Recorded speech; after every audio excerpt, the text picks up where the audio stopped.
This is a Miami Sports Music Podcast Network production. This is the #1 Miami fan morning show. Clock blockers, let's go.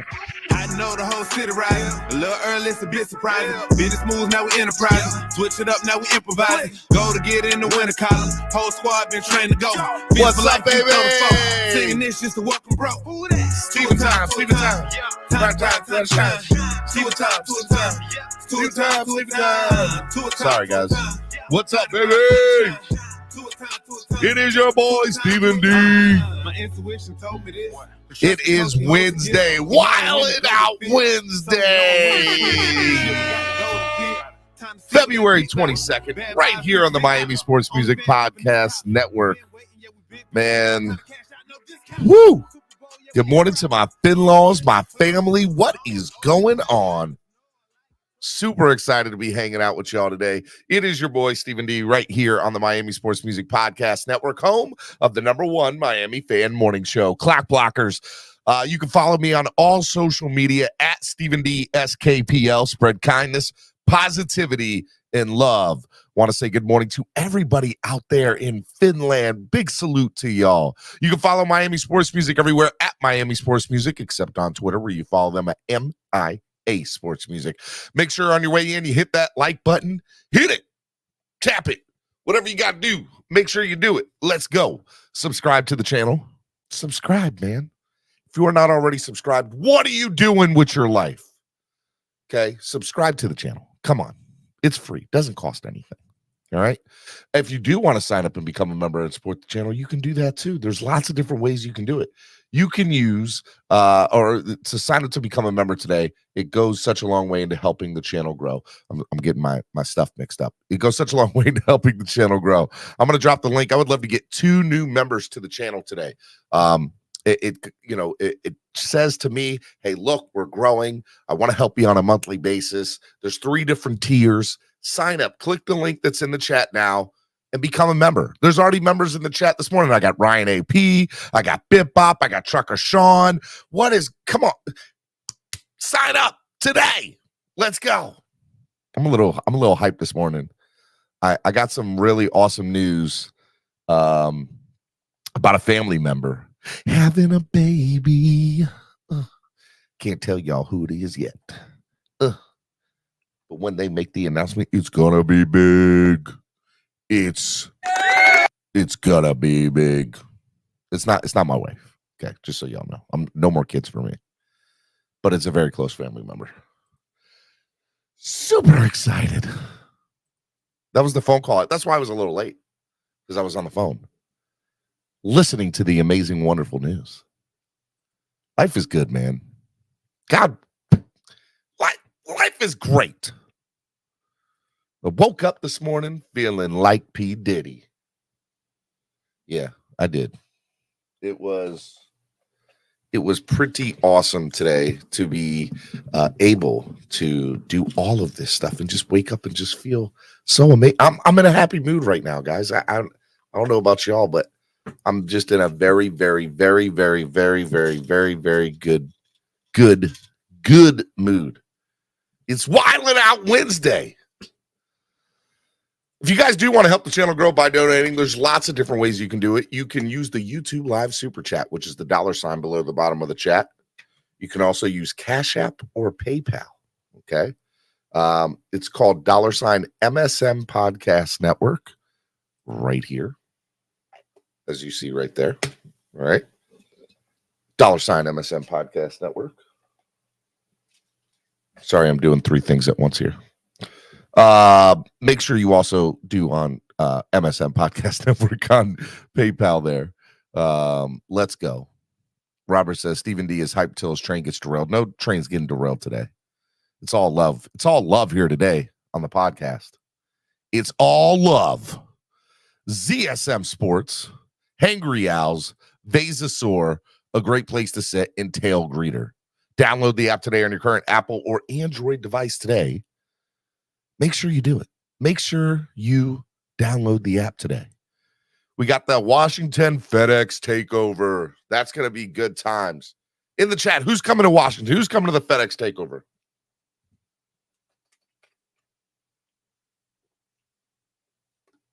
Let me know. I want to know who's coming to the FedEx Takeover. Philadelphia, the Philly Finvasion. That's right, the Philly Finvasion. Who's coming to the Philly Finvasion? And then Baltimore, the Baltimore Beatdown 2023. Man, we got a lot of cool stuff coming up next year. Tail Greeter. Download the app today on your current Apple or Crapple or Android device. That's right, you Crapple people. Can't stand you Apple people. Ugh. Team Android all day. Let's go. Zoltan. Isn't that what he does? Zoltan. Dude, where's my car? Come on. Good reference. All right, man. It's Wednesday, February the 22nd. And man, I'm a little hyped this morning. Yesterday, you know, I let me say a couple things before I kind of get the show started. I enjoy doing this show on a regular basis. It's definitely something that I love to do, and I hope that I can do it for a long time to come, or something of that nature. And that is my goal. Okay. And being in this community has its ups and its downs. And you know, there were some things this weekend that were kind of a down, but you know, it had its ups yesterday evening, and the way I feel this morning is really good, because I feel like you know, I talk about downs when I have them. I'm very transparent with me personally dealing with depression and anxiety, and also my hurts, habits, and hangups, you know, dealing with, you know, my addiction that I've dealt with. But man, when times are good, I think that should be, and right now I just feel really good, man. I feel really good. Feel the best I felt in a long time. And I love it, man. I love it. And today's a good day, man. Today, you know, I have roller coaster days, but today's a really good day. And honestly, it's just waking up and knowing that you have great people that support your platform. And you also have people that, you know, that you work with in the community, that when you have good conversations, good things come out of it. And so today is just, it's a good day. It's a beautiful day. So I hope that wherever you are listening to this morning, you realize that there's good days and there's bad days, but it's what you make of them. And today can be a great day. And it's Wildin' Out Wednesday. So, you know, today's going to be one of those days where I'm sure every conspiracy theory is going to come out, or everything's going to come out from the standpoint of what the Dolphins fans are feeling. Here's what I'll say this morning. Okay. I know there's a lot of rumors going on in the community or on social media right now. There's some life. I don't want to say life. There's a contingent of fans in two fan bases, as well as some national media, that think there is something with this Tua Lamar Jackson trade. I've been hearing rumors of that swirl for the last 24 hours, so I figured I'd address it this morning. Okay. I don't think it's going to happen. I'm sorry to break your heart to some people, but do I look, here's what I think. You know, the franchise tag is eligible starting yesterday. So I 100% believe that Lamar's going to get the franchise tag. He's going to play another year in Baltimore at minimum. And I think they'll work itself out. I do, 100%. And let me tell you, if that trade were to occur, I think it would said more about Tua going to Baltimore than it would Lamar coming to Miami. Because Eric DaCosta and Ozzie Newsome, and I know Ozzie's not in the building anymore as far as an official title, but he's still in that building. And Eric DaCosta, who runs the franchise for the Baltimore Ravens, and Steve Bisciotti, let me tell you, that is a franchise, I hate to admit, but they make smart moves. They make calculated decisions. And a lot of decisions, they've made some bad ones, don't get me wrong. They haven't brought in a real wide receiver to that franchise ever. But they make really good, smart decisions. And if they decided that they were to get rid of a former MVP because of the money he was asking for to bring in Tua and let Tua, that means they see something in Tua. And what I can tell you is based on other podcasts from national media writers or national media pundits that cover the NFL, I think that when it comes down to it, I think the national outlook for Tua is a positive one. And I think fans think, or not just fans, I think that some people think that if he stays healthy, he can be one of the best out there. And if Ozzie or if Eric DeCosta and the Baltimore Ravens think that that is a good trade, we should not trade him, okay, at all. And I know some of you all don't want to hear that, but I know the big if is health, and I get that. But if that man can stay healthy, man, he can be it, man. I think he can be him. He can be him. All right. And I'm excited about that as a Dolphins fan. And I think you should be too as Dolphin fans. So look, I understand Jacksonville would not trade Lamar. Jacksonville, you mean Baltimore? Baltimore, there's a lot of rumors going on in the rate. I live in the Baltimore area. And let me tell you, there's a lot of rumors to it.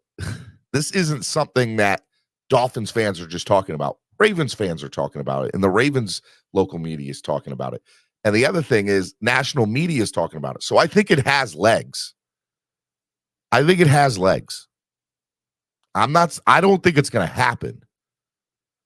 But from some of the people that I have heard from in the Baltimore area that do have an ear to the team in the Ravens, they say it's a possibility that Lamar can get traded, and they think Miami is a destination for that to happen.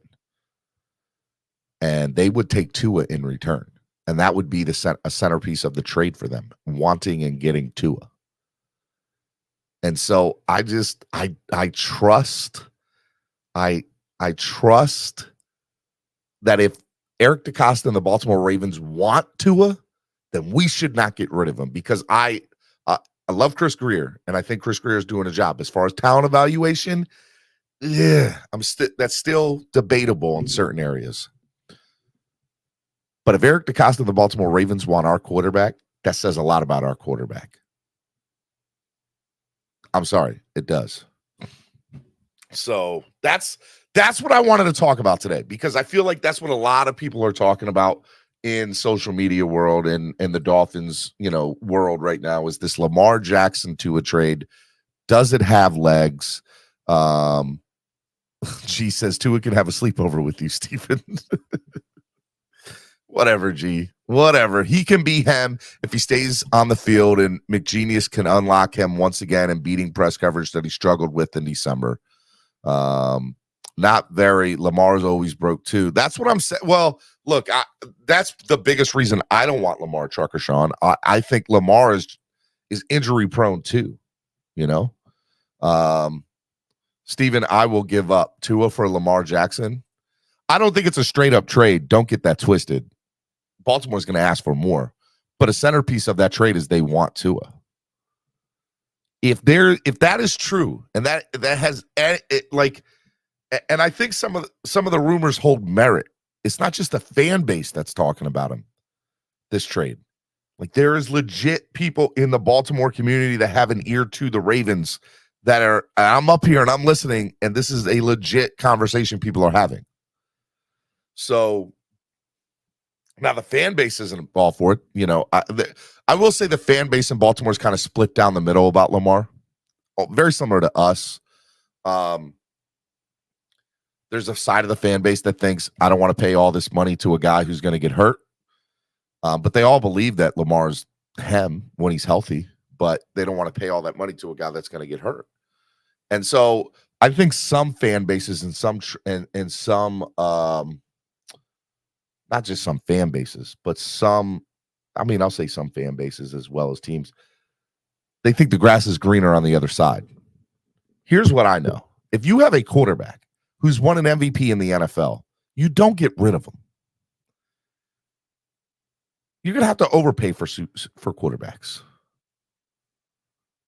I mean, point blank. Steven, do you think they will talk about Florio saying it wasn't Tua who canceled his interview? No, but I mean, look, I think every fan.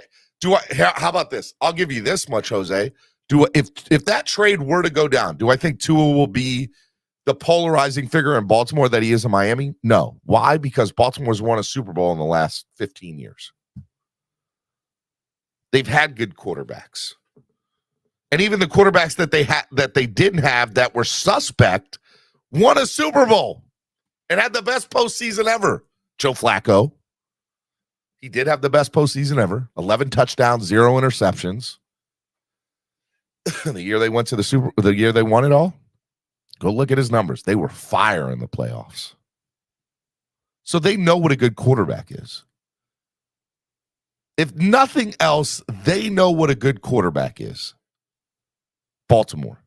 And if Baltimore wants Tua as the centerpiece of a trade, bro, let me tell you, do not get rid of Tua. Because to me, that says it all for me. Baltimore wants him in the trade?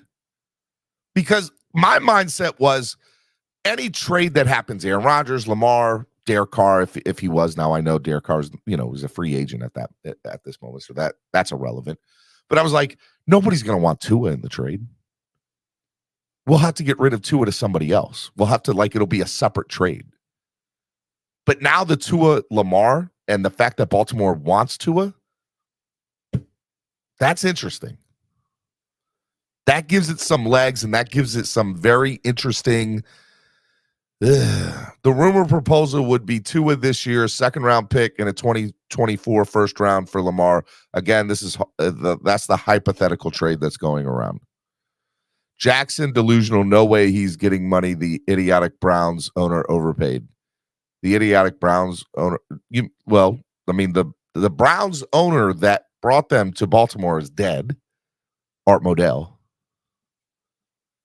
So it's Steve Bisciotti who owns that now.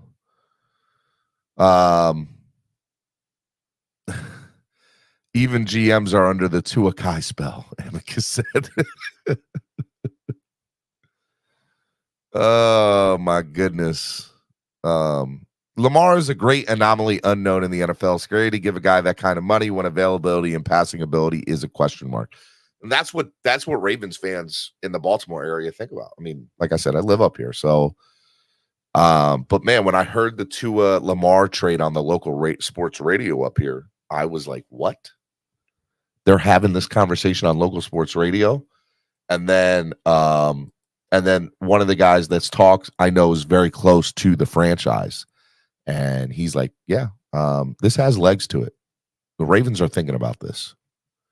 So when I heard that and where the source came from, I was like, okay, this isn't just this just isn't in fan bases having a conversation. That's somebody who's close to the Ravens organization that would probably have an idea of what Eric DeCosta and them are at least discussing. And if they're at least discussing or considering a Tua for Lamar trade, man. No, the current Browns owner paid for Watson Sal. Okay, well, I was confused by your statement. I'm not worried about the Browns. We're not talking Browns here. I'm talking about Lamar Jackson and the Baltimore Ravens wanting Tua in a trade and the Lamar for Tua thing.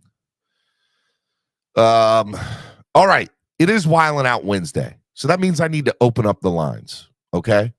It is, y'all, just so you know, bans are in full effect, 10-minute timeouts, 50-minute day or $50 day bans, week-long bans, month-long bans. You pay double to bring somebody back. Swear jar is in full effect. If you don't want any swear jar today, you donate $100 right now, and I'll get rid of the swear jar for the day. But the swear jar is in full effect until then. We're gonna have a fun time today. It's gonna be good times, people. Y'all ready? All right, I'm dropping the link now. Let's go. There we go. I'm excited. Let's go. Amicus, what's the swear jar? Alexa, shut up. Alexa, stop. God, I hate that, man. Killing me. All right, what's the swear jar? Amicus says. So we try to have a family, like you can listen to this at work or in front of your kids. So look, we try not to swear. There are some people like Level 2 Noob who think it's fake. I try to be very consistent about it and with it.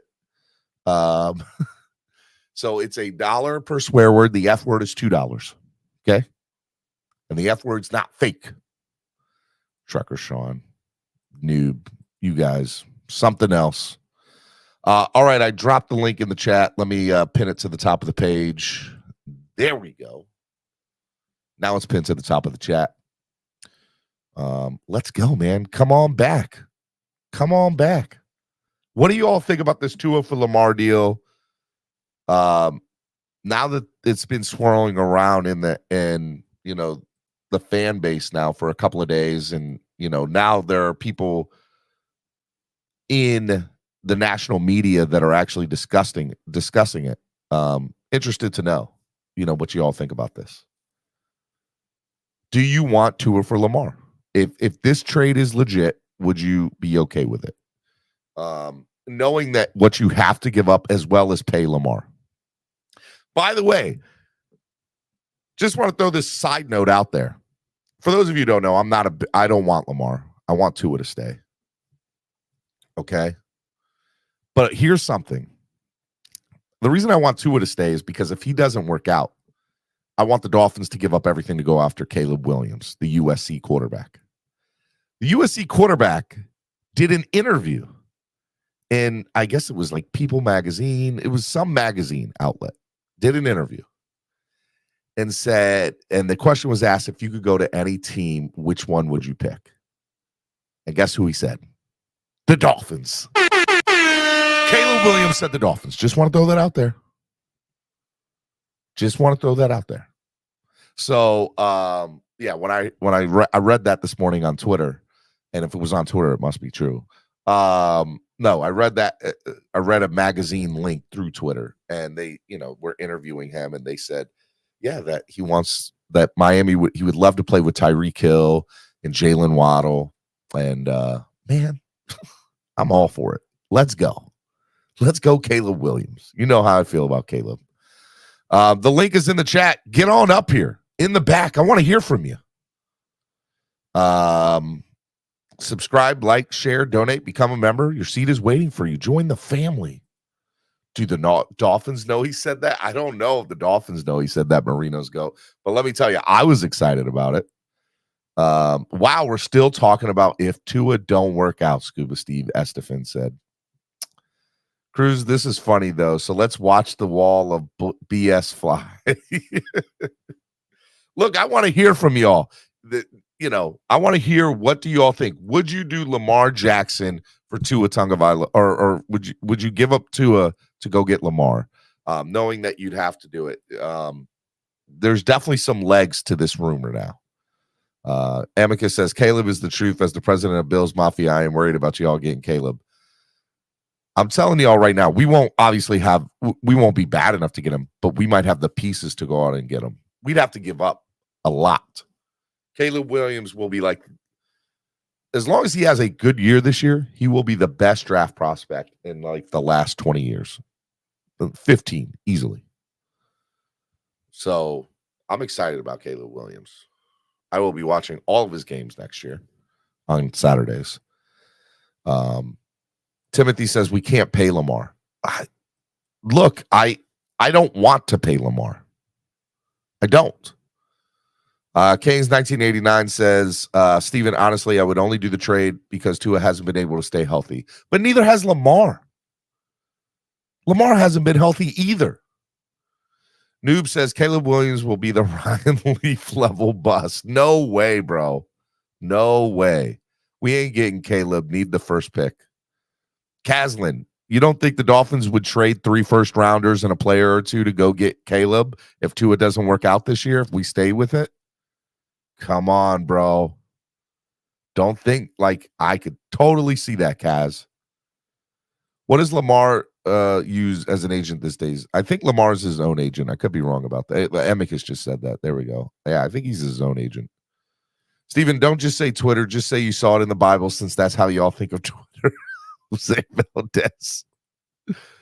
Manza says, we don't care about no future rookie quarterback. We want to win now. I agree, Manza. That's why I want Tua to work out. Let Tua work out. Like Burrow in Cincinnati, ain't nobody gonna move off that first spot. Caleb got to go the first pick. Steven, in this offense, Lamar will be a beast. He won't have to do anything, Keynes Heat says. I don't know about that, man. The biggest knock on Tua is not his ability. The biggest knock on Tua is is his health. But Lamar has the same issue, and he does have question marks about being a pocket passer, which, by the way, I think he's a really good one. But I still don't want Lamar. So you want to go spend $50 million, $45 to $50 million, plus give up a couple of first-round picks and assets. To me, it doesn't make sense. And I'll tell you, it doesn't even make more sense because if Baltimore wants to make this trade, I want nothing to do with it. As far as like they want Tua. Give us Tua. Just throw in Tua. Steven, honestly, I believe Lamar would be willing to take a hometown discount to come play in Miami. He wouldn't ask for that much because he's a hometown kid for his no, he would not. Why? No, just let's get that out of your head. Lamar is not taking any hometown discount. That man wants to get paid. Lamar thinks he's one of the best quarterbacks in the NFL, and he is, like, in all likelihood. Okay, but he's not getting no hometown discount. That man wants to play and get paid. No way. We've never had any success throwing the money bag at a veteran quarterback. Dolphin Don's onto something there. I would agree with that. Manja Chill says trade Byron Jones and Tua for Lamar Jackson. It's going to take a little bit more than that if that were to happen. Kevin Lee says with Lamar, Steven, we are a 12 and 13 win team and division winners. Y'all automatically think that what happens when Lamar gets hurt, Kevin? We're going to be stuck in the same boat. You're going to expect Skyler to come in and win a couple of games? Explain that to me. It's not a guarantee. Lamar is selfish. Take less money to help your team win. All right, let me bring in the first guest of the morning, Mr. Robert. What's up, Robert? Hey, man. Can you hear me clear? I can hear you loud and clear, man. What's going on? Good morning. Sweet. Morning. Yeah, I'm with you. Like, Lamar's 2 years removed from his MVP season. His win percentage is like 70-something% if you look at team wins, which is really good. But he's missed 10 games over the last 2 years. I'm not ready to pay the man. Yep. Like, I'm not ready to trade. I'm not ready to pay him that kind of money that he's asking for. No, what is it? $200 million plus guaranteed? Dude, he's gonna want $45 million a year plus, easy, fully guaranteed. Well, he wants most of his contract to be fully guaranteed. Yeah, think about. I need y'all to think about this, right? If you go after that trade, you're the salary cap that I say is not real, but I have also been on record and said when you pay somebody $40 to $50, $60 million and you're paying a couple of other people 20 to 30, it starts becoming a lot realer because you're handcuffed and things that you're able to do, right? So you pay a quarterback $45 million, by the way, giving up probably 2 first-round picks. Plus a couple more other picks, and maybe and also giving up Tua. Okay, you now have handcuffed yourself for the next 2 to 3 years. So if Lamar does not work out, you're still stuck with sort of a backup quarterback that you were going to get with Tua anyway. When Tua goes down, why not let Tua try to earn out his contract? Let him play it. We're not questioning his ability. At least I'm not. I'm not questioning Tua's ability. So let Tua try to earn the bag. If he doesn't work out, you give up the world for Caleb Williams. To me, this is a no-brainer. You do not go after Lamar Jackson. Lamar is not shown he can be healthy. Well, and I mean, he had that one phenomenal season Like, it was a truly phenomenal season. It was amazing. I'm not denying his talent. But he's not repeated it. 100%. I'm not also sold. says with a $2 donation, he says you also probably have to let Wilkins walk too. I don't know if Tua's in that trade, Wilkins is not in that trade. But if Tua's not in that trade, then Wilkins would be. Now here's something. If I just don't want anything to do with the Lamar for Tua. Yeah, I just don't believe in it, and I don't trust Lamar. Noob He hasn't shown he can. For Ryan Leaf. He hasn't shown he can take over Patrick Mahomes, and he hasn't shown he can take over Joe Burrow. And those are both things we have to deal with if we win a Super Bowl. So why am I going to pay $200 million to someone like that? Kevin Lee says Tua only plays 10 to 12 games a year every year, Steven, and it's not going to change. That's false, Kevin. That's not true, Kevin Lee. That's not true. He plays 12 to 14 games a year. He missed 4 last year, which is less than Lamar missed.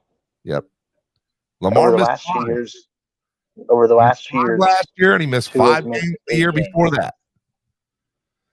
CB83 says this is the same Watson gamble that hasn't paid off for the Browns. It also doesn't look like it's going to pay. It also doesn't look like it's going to pay off for them. Only time will tell. But the odds are not in their favor. I agree with that. Browns took the gamble. I don't think it's going to work out for them. I 100% agree with that. Mike. Sean Tunzel says Fangio still wants Wilkins. 100%. You think Fangio is going to come here to get rid of the best defensive lineman in the NFL?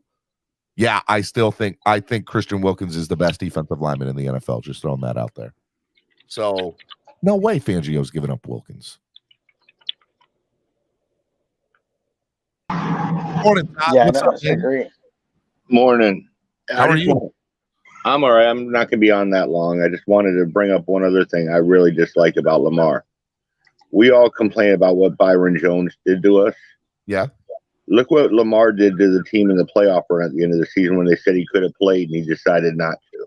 Could you imagine? All the crap that we give to Tua? Could you imagine Lamar being healthy enough to play for the Dolphins and not playing in a playoff game?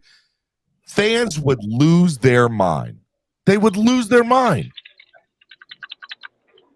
You bring up a good point, Todd. Lamar was healthy enough to play in that playoff game and said, nope, I'm sitting out. Y'all ain't going to pay me the money, I'm out. He cared more about the bag than he did the team. I'm just not hypocritical about it. I'd say the same thing about what Byron Jones did to us all year. Look, I am very, very surprised that that it's made it this far with the Lamar Jackson thing, because it's a very unique situation that you have an alleged top 10 quarterback in the NFL on the market, and his current team doesn't want to pay him money. From you, Todd. A lot of background noise, bud.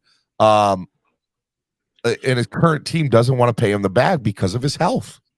So why would any other team give up valuable future draft assets, potentially valuable players, and then have to pay him an ungodly amount of money for something that is not guaranteed? To me, this just does not make sense. Yeah, I'm just not sold. I don't want to pay him $200 million. I don't. Like, I will give you he's probably a little better than. I'll give you he's better than Tua. Yeah. But I don't think he puts you over Mahomes. I don't think he puts you over Burrow, and I don't think he puts you over the top of those teams. I would probably agree with you on that. So Finn saying, stop mortgaging your franchise's future for a guy. Build a team that can win with a game managing QB. We almost beat the Bills with Skyler. Get a better backup and fill the hose, and so you're built lean. I agree with that, CB83. See, and I don't even have an issue with Skyler as a backup QB. Palmer Kevin says, how you know the pain of this man in his body and what he's feeling? So all the reports up here in Baltimore where that he was healthy and that he's played hurt worse. So he's been hurt worse and played throughout his tenure here. So he was healthy enough to play. I'm not saying he wasn't hurt. I'm not saying he wasn't in pain. I'm saying he was healthy enough to play. And he chose to sit out so that he wouldn't risk more injury. That is what I'm saying, Palmer, with Lamar. Dolphins scored 47 more points than the Ravens this year with Jackson and Tua missing games. I'll keep Tua, save the money in draft picks, Bip-Bop said. I agree with you, man. I 100% agree with you. And yeah, 100%. Now, here's what people are going to say, right? So people are going to say, well, Lamar didn't have any wide receivers. Imagine what he could do with Jalen Waddle and Tyreek Hill. I hear that, but I think anybody would succeed a little bit more with Tyreek Hill and Jalen Waddle. I hear that. But is it enough to constitute the gamble that you'd have to pay? Haslin, what's up, man? Good morning. Good morning. How are you this morning, Steven? Good morning. Man, I'm loving life, baby. I am loving life. Sitting here chilling, having a take of all takes today. Look, I live in the Baltimore area, and this is a big conversation up here in the Baltimore area, is this Tua for Lamar thing. And so, I think it has legs, Well, yeah, but the Baltimore doesn't want to pay the guarantee. That's what they're stuck on. It's not that they don't want to pay the guy. They just don't want to pay him the guarantee. So, Kaz, when there's $100 million price gap between what the two I want. would have sat out too. Kevin Lee said, I hear you. My thing is, though, could you imagine the Dolphins fan base in that scenario? We would have crucified Lamar in that scenario. Crucified him. well, it's no. Look at Daniel Jones and what their agent wants for him to get paid. Who in their right mind is going to pay Daniel Jones $45 million a year? Seriously? The fact that Daniel Jones is asking for that is unbelievable. That's not him. It's his boss. He did the same thing too. Look, I'll say this: if your agent that's representing you is asking for that, there's somewhat he's asking for that as well, because his agent talked to him and no, this is what you're worth. Daniel Jones is not worth that. That's insane. Like I said, it's his agent. He has the same agent as Tua does, and they brag that they've got the biggest bags for quarterbacks. But Daniel Jones had one good year. I mean, he's not worth $45 million. That's like Herbert is going to get $49.1 million a year. And Daniel Jones didn't have a good year. He had a decent year, right? Well, he had a good year for Daniel Jones. Yeah, there we go. That's a better answer, Caslin. Like, yeah. I 100% believe that. Now, Kaz, we're sitting here talking about the Lamar Tua thing. What if the reports, there is an alleged proposed trade that is been kind of discussed through back channels, that the Dolphins would only have to give up one first-round pick? Does it matter what you have to give up, or is it the money, or is it his health, or is it a mixture of all of them? Obviously, I know how good Lamar is as far as in what he could bring. I don't like Lamar as his quarterback style. I like the gunslinger, old school, pocket passer, Dan Marino type. I don't like the guys that can break out and run for 60 yards down the field. That's not me, But what would I give? You're gonna have to give up Tua, because Tua's not gonna sit behind Lamar. He's not doing it. So it's Lamar. So Kaz, hold on. The trade specifically states that the Ravens want Tua. Right. That's part of the trade. Tua. Well, yeah, but it's going to be Tua, Christian Wilkins, and a first-round pick. So I don't think so. So here's the thing: I don't think Christian Wilkins goes. If there will be one player. If it's Tua, I think there's two first-round picks. If it's Wilkins, there's one first-round pick. I don't think you get Tua and Wilkins. That doesn't happen. They're saying that the market value on him is 2 first and 2 second-round picks. So you give up Tua, and you give up a second rounder. Plus, Tua's not a first round pick. No, you give up Tua, you give up a second rounder this year, and you give up a first rounder next year, and that's what it would be to go get Lamar. That would be it. Yeah, that's all you would have to give up. That's not what you're gonna get though. You're not mortgaging a lot. Yes, you are. You're giving up a lot. No. I by the way, I still think that trade scenario is out of there, because what I think would be the case is if the 2 first rounders are true, you'd have to give up a 4th or 5th this year, a first next year, and the first a year after that. So now you've just mortgaged the first 2 draft picks over the next 3 years. Or you don't have a first round draft pick for the next 3 years, right? Right. So but again, I still think it's going to take Tua, Christian Wilkins, and a first round pick, because Christian Wilkins equals a first round pick or 2 first round picks. I don't want whoever just said it earlier. Big Fangio is not getting rid. Like, he will pound on the table to keep Wilkins. That's not going to happen. Well, you're going to have to give up something else in return. That's the whole. And again, we don't know.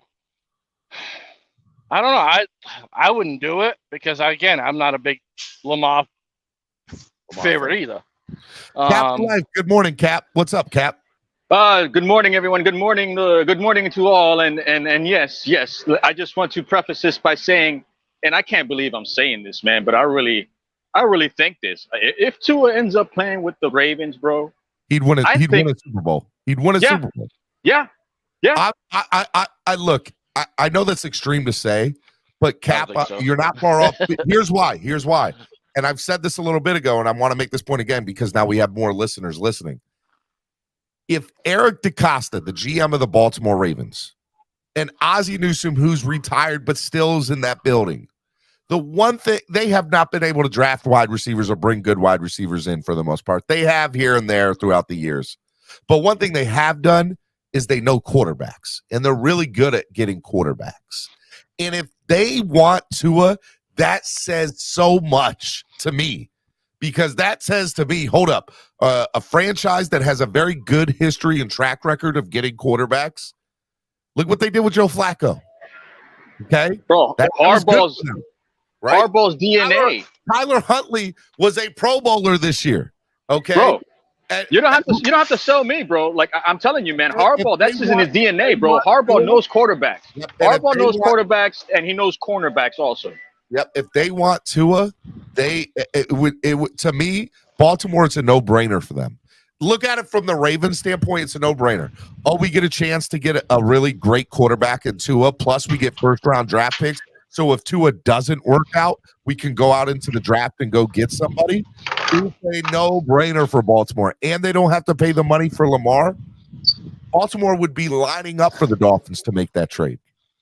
I do not want the Dolphins anywhere near it. The Dolphins would lose that trade. What would you give for Dak Prescott? Nothing. I don't want Dak either. Nobody's taking on that contract with Dak Prescott. Yeah, nobody's going to take on that contract. Look, here's the real thing. There is no quarterback in the NFL right now, with the exception of Patrick Mahomes, Joe Burrow, and nobody else really comes to my mind that I'd be like, you know what, I'm giving up the world for. Those two I would give up the world for. Steven, would you trade for Justin Fields? Would you trade for Justin Fields? No, I wouldn't. No, I'd keep Tua. Wow, he's a better version of Lamar. Okay, but you have to give up a lot for him, and Tua has a good upside. Like, there's nobody there to me in the NFL right now, with the exception of Joe Burrow and Patrick Mahomes, where I'm like, yeah. Not even Herbert? Not even Herbert? Nope. I wouldn't give up for Herbert right now. Herbert, look, does it look like Herbert's a better quarterback than Tua right now? Of course it does, but there's still a lot of question marks. So I think the Chargers would say, we want 3 first-round draft picks or 2 first-round draft picks plus whatever. Not giving it up. Not giving it up. And you go out and you try to get somebody like that, you'd have to pay them a bag too. For me, the Dolphins' best bet as a franchise for the future of the franchise is to keep Tua and let him play out this year and go get a veteran quarterback to back him up. The only reason I say Baltimore knows what they're doing when it comes to personnel is because they'll cater around a running back or two or three to cover up the deficiencies at the quarterback position. And that's been proof in their offense the past 3 years. Yes, Steven. Their offensive line's really good too, Cap. Like, don't No, they're not. We poached their offensive line twice. Their offensive line was beat up the past 2 years. Their offensive line is very good. Hold on. Now it's good, but not 2 years ago. They're injury prone. I'll give you some of them are injury prone, but when they're healthy, that's a great offensive line. Remember, Orlando Brown Jr. was there. Orlando Brown Jr. was there. They left to Kansas City. That's true. And then, they got Ronnie Staley. They got Ronnie Staley there. But the best thing for this franchise for the Dolphins to do is hope that Tua works out. Because if not, we're screwed.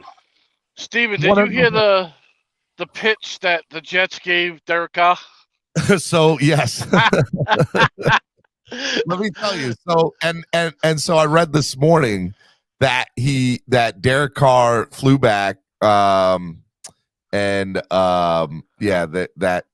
there was nothing was signed. They couldn't keep him in the building. So I just think it's funny what they said. You know, he's going to be a first ballot Hall of Famer. He'll lead them to a few Super Bowls. And come on now. If you are the New York Jets after what happened last offseason with Tyreek Hill, the Jets offered Tyreek a lot more money than the Dolphins did. Oh, yeah, I remember that. A lot more money. And they could not keep him in the building, and he went to Miami. He's like, yep, we're going to Miami. The Jets had a better trade package than the Dolphins did for Kansas City. And they couldn't pull it off. I know the Jets now, Caslin, you're breaking up a little bit, bud. The Jets now, in order to go get anybody, are going to have to overpay and recruit like they're going to have to lie under their skin to be. They will say anything to have somebody come here, and they will overpay the hell. If Carr goes to the Jets, Carr will be one of the highest paid quarterbacks in the NFL, guaranteed. 100%. They'd have to. So how much money does the Patriots have to play with? You think they would gamble on a quarterback upgrade? Belichick, I think, is a wild card, right, Cap? I think that Belichick, is he in love with Mac Jones or Whack Jones, as I call him? I don't think he's in love with Whack Jones. But I also think he doesn't hate him either. I think that he's not. We've never seen Belichick pull off some outrageous trade ever in the 20 plus years he's been coaching, whether it be in Cleveland or the 20 years in New England. We've never seen him pull off some stupid, crazy trade. I did. Remember with the Raiders for that defensive end. What was his name? Okay, a defensive end. Randy Moss? There's no world where I see him giving up a couple of first-round draft picks to go out and get, Aaron Rodgers. There's no, does Derek? Oh yeah, that's true. Was Randy Moss a free agent, or was that was a trade? No, that was a trade. Yeah, right. So he's done a couple of times.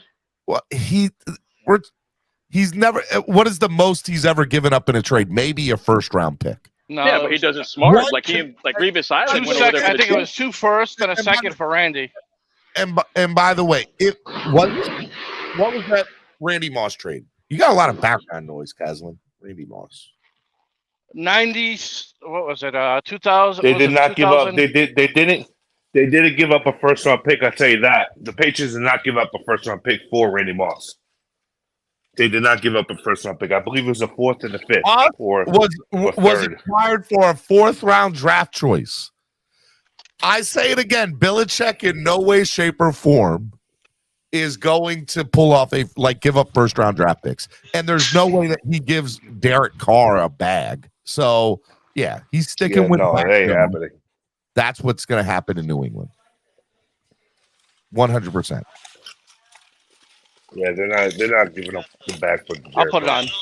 Yeah. 100%. All right, Miami Sports Music, #1 Miami fan morning show. Clock Blockers right here on the Miami Sports Music Podcast Network. It's Wildin' Out Wednesday. We're talking Tua Tagovailoa. We're talking Lamar Jackson. We're talking potential trades.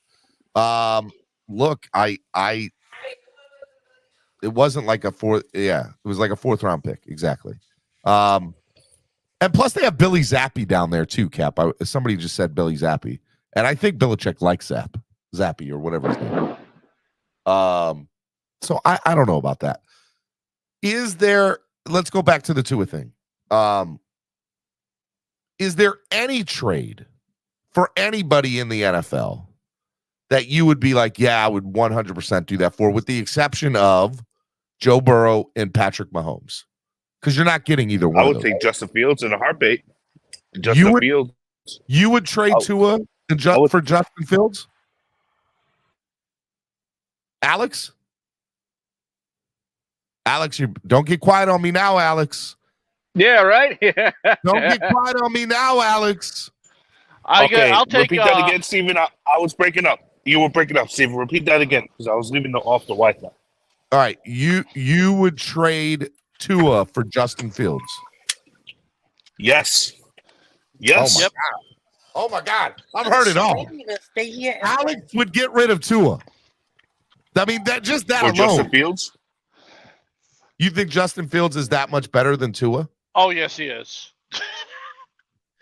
I think so. I don't know why everybody's so infatuated with Tua. He's not a top 10. He's not going to be. I have to disagree with that. Well, you can disagree all you want. Go look at his. This is the best season he had his whole career so far, and everybody wants to call Derek Carr trash. He had the similar numbers Derek Carr did last year, and Derek Carr is better than Derek Carr. No, he's not. No, yes, he's not. He is. Yes, he is. Been over this before. Okay, you guys can. I'm telling you, if he goes to the Jets, we're not finishing anywhere close to what they do. That's not true. Okay. No. If Tua's a quarterback this year with the roster that we have, he's going to the Patriots. I'm telling you right now. Something tells me he's going to New England. No. We are winning the division. We are winning the division. No way. And I think Aaron Rodgers. I think Aaron Rodgers is going to go to the Cowboys. Where's Dak Prescott? No, Aaron Rodgers not going to the Cowboys. Who's taking Dak Prescott's contract? What? Who's taking Dak Prescott's contract? Oh, somebody will take Nobody. it. Somebody needs a quarterback. Do you know how many dead cap that contract is? The Cowboys will be in debt $98 million if they. Somebody that needs a quarterback will take that. Will take that contract. Are you kidding me, Caslin? Are you kidding me right now? Caslin, you have a lot of great takes, but that take no, sir. Okay. I'm sorry. Nobody's going to take on that Dak Prescott contract. Carolina needs a quarterback. Do they not? They might get Carr too. Yes, the Falcons did a quarterback. I'm sorry, Dak Prescott. Falcons did a quarterback. Do they not? They like Desmond Ritter. I'm sorry. Hey, they asked Frank Reich in Carolina about Carr, and he didn't even want to comment on it.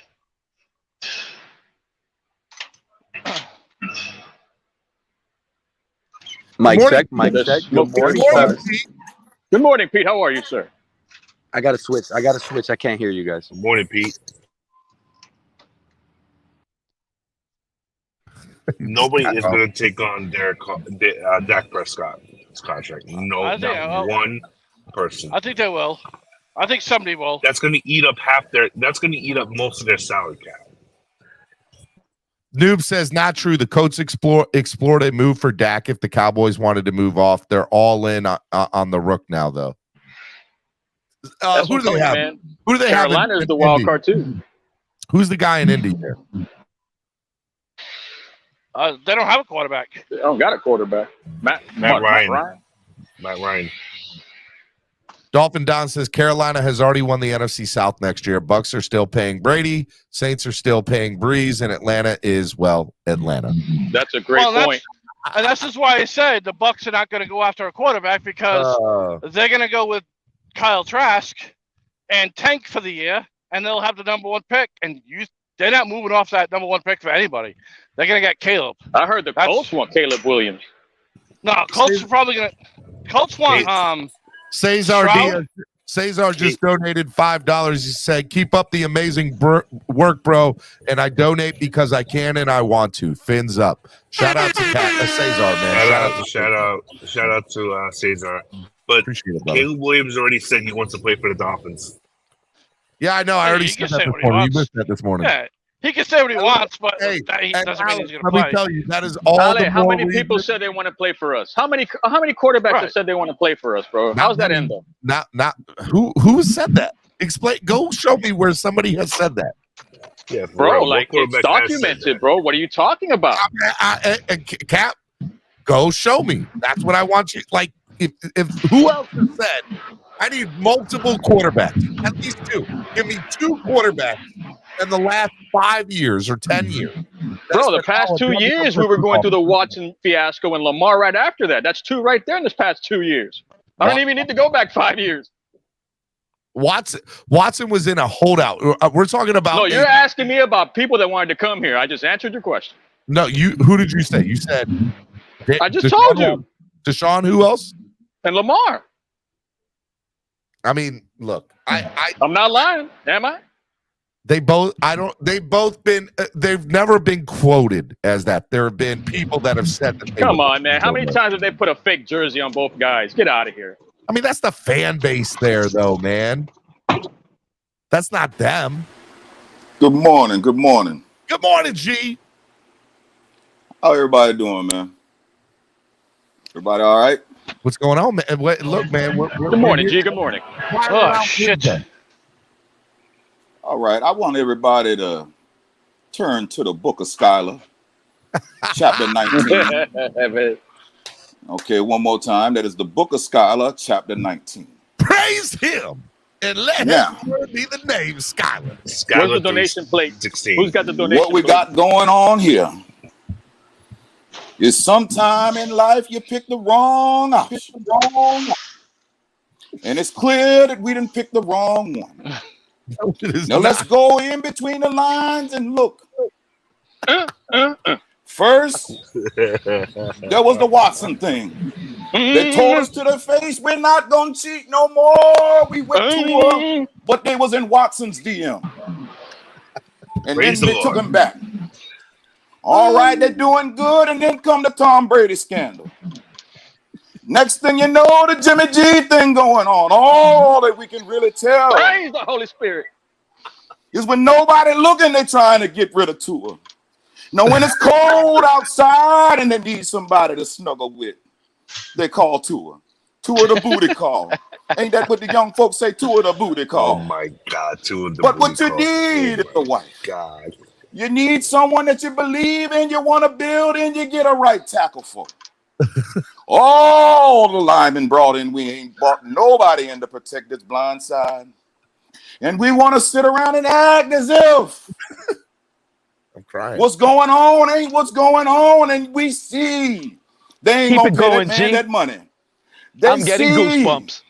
They see Pete, that the whole rest of the NFL is looking at the Dolphins saying, no, ain't no way in the world you sign Humpty Dumpty. He's passing around all the Kings. Start donating. All the King's horses and all the King's men couldn't put Humpty back together again. Lamb, come on now. Come on. Chicken, turkey, rabbit. Yes, sir. Yes, sir. And the thing of it is, man, they about to pull the okie doke because anybody that take Tua, they're taking a whole lot of mental issues. They're taking a whole lot of physical issues.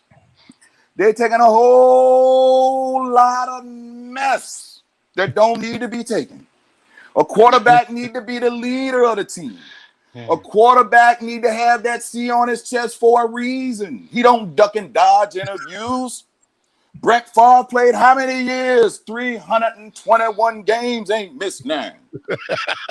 We don't need a part-time quarterback. We need a full-time guy that's going to step in and lift the team up, not one that the team has to carry.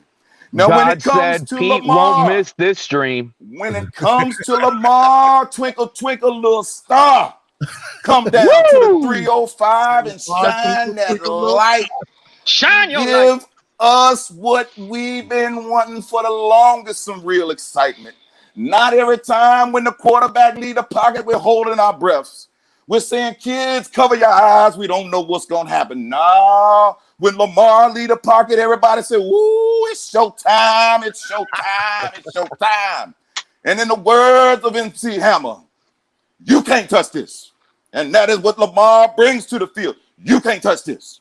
And with Tyreek on one side, Waddle on the other, the second catching them in the middle, Lamar know how to use a tight end. Lamar know how to use a tight end. And when they say, we don't want to pay running back.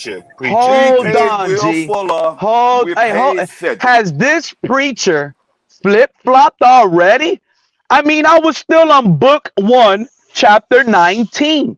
With the right tackle, G. That's where it's at. Give me an RB. Go ahead, Pete. Give me an RB. Okay, so I understand some might want the book of Lamar, but I'm sorry. What's cooking and preaching for us over here is book 1, chapter 19, Skyler Thompson. This is what we're going to eat and feast off of. Right tackles. We're going to get a running back. We're going to have it all. So this is the book that this fan base needs to be reading. Obviously, chapter 1 is done. Okay? Uno is no more love for him. That's it. I don't get it. Why this fan base does not understand that being with your team. This guy on Fridays now, Tua is doing judo lessons to get away from the team.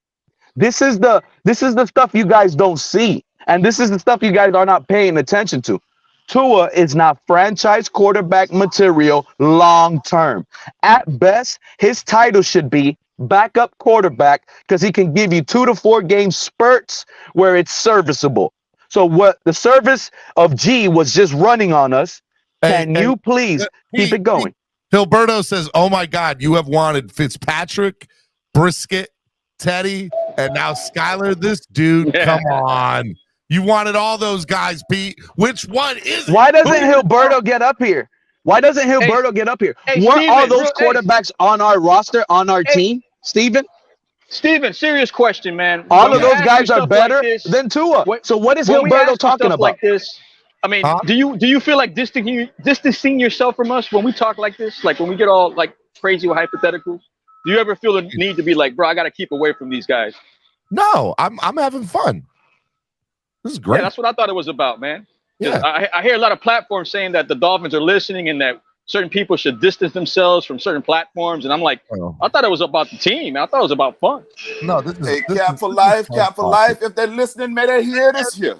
And let me tell y'all something. If the Dolphins are listening, they should relax and take note and let the deacon, preacher, brother G, go ahead. 10 grand for win. 10 million for Will Fuller. That could have bought a whole lot of church fans, and Will Fuller made us cool off. Cedric Benson took 13 million from the Dolphins and took it with a smile and drank his Coca-Cola. And now we want to talk about we don't want to pay rich homie Saquon. I said rich homie Saquon would change the Dolphins offense. He said rich homie Saquon. Rich homie Saquon make you feel some type of way. Ain't that what you young folks say? Rich homie Quan say the difference between him and the other running backs is he get the job done. Instant 10 touchdowns, instant 300 yards receiving. That is what we need. Marshall Faulk came and helped out Kurt Warner. Edrin James helped out Peyton Manning. Every quarterback need a best friend. And whether it's Tua, Skyler, or Lamar, we need to go ahead and get us that guy that can run the ball, catch the ball, and the one they don't want to pay at all. It's in the scripture. It's in the scripture. It's in the word. Pass the collection plate around at least. Come on. Let them keep on preaching. Big Philly, man. Big Philly. It will be What an up, organizational disaster to sign Saquon Barkley. Go ahead, Philly. Oh, Big Philly. Lord, here we go. Good morning, Big Philly. Good morning, ladies and gentlemen. Hey, man, I don't know, bro. I don't know if any of these comment people, all the people watching, if y'all ain't in your house right now listening to G Speak, and y'all ain't shouting from your lungs, hallelujah, y'all got problems. That's all I gotta say. Because, bro, I swore I was at church for a second, and then all of a sudden they said the book of Lamar. I was like, oh, okay. We back down to football. I seen the bag to a bag, and it was Chubby. Chubb had the big bag. Chubby had the big bag. I was out here stomping on my floor, screaming hallelujah for that. Hey, KP said, may the congregation say amen. Amen. Amen. That's right. We need to run the donations. And when you put in the donations, we want the money to fold, not the kind that roll. All right? We need the money that fold, not the kind that roll. We like Ben, but Grant is his friend. We like Jackson, not just the one on the bill, but we like Lamar, twinkle, twinkle, the star. Jingle, jangle. And little stop. When Lamar get here, I want all the Tua-nears. We want the guy with the light in his eyes. The doubters. Give me the guy with the light in his eyes. To the altar. No, my Come favorite down thing to the is, altar and repent. my favorite thing this morning is Rich Homie Saquon. Like that's it for me right there. Let me get Rich Homie Saquon. He gonna be too expensive, man. Hey, I'm not gonna lie, man. We're talking about Saquon, Lamar, and what concerns me with both of those guys is if we keep Skyler, Steven, book 1, chapter 19. We keep Skyler. We could pay the bag. We could give the big bag to Big Play Mike. We could sign a right tackle and get a running back. What else do you guys want? This is what you build around, Skyler. And then you can go out and get another rookie young quarterback and start believing and moving forward with the talent you have around your quarterback. It's not that your quarterback has to build talent here in Miami. That's the difference. Here in Miami, you just need a smart, capable player that's not held back, and it's not irresponsible enough to do judo on Fridays instead of trying to learn a defense extra on a Friday. Like, we need a real king over here. And Skyler is that guy. He's older, smarter, stronger, faster. Hold on, Pete. Go ahead. Pete, you got to relax yourself. Just because the man ain't taking judo, there's plenty of athletes that go out there and they learn something new to help their craft. We're talking about defensive players. But you have never met a quarterback say this. Defensive players learn this so they can learn pass rush moves, so they can bounce linemen off of them. But Pete, you're jumping. Let me get the point. Y'all weren't saying that. Hold up. Y'all weren't saying that last offseason when the dude was out there running, throwing routes to these receivers and getting in rhythm. You can't say that he'd rather be doing judo than playing with his team, when realistically he's learning judo so he can be on the field more, so he gets limited, so he gets less injuries.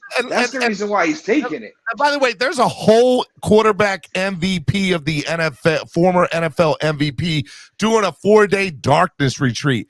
Thank you. Ain't nobody clowning him about that. Nobody ain't clowning him taking shrooms out there in the middle of the fucking nature. Judo to learn how to Nobody's commenting because he's in the dark. Stop hating. Please stop hating. Bro, and we're trying to bring that quarterback in. Allegedly, there's some people in this fan base that want Mr. Pop Mushroom over there in the middle of the darkness. They want to bring him over. I'd love to ask Pete one serious question. Why is he so infatuated with Skyler?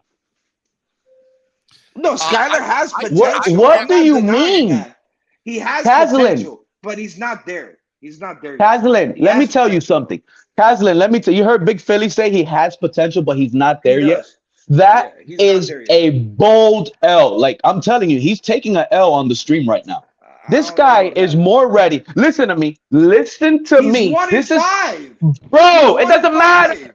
I'm comparing him to Tua. When we're looking at Skyler and we're looking at Tua, this guy prepares better. He practices better. He is a better football. Bro, this is from the coach's mouth. Frank Smith, Mike McDaniel, and the commentators in the Minnesota Vikings game. They clearly called it. This is what I was trying to tell you guys. Tua was benched and out for the dirt. And if Skyler didn't split his thumb in that Vikings game, I'm telling you, we would have never saw Tua again. They would have done that PR move. Steven, don't cut me off. Hold on, Steven. Because this is what's crazy. In that Vikings game, they sat here and said, this week, the players, coaches on the team said this was the best practice all season.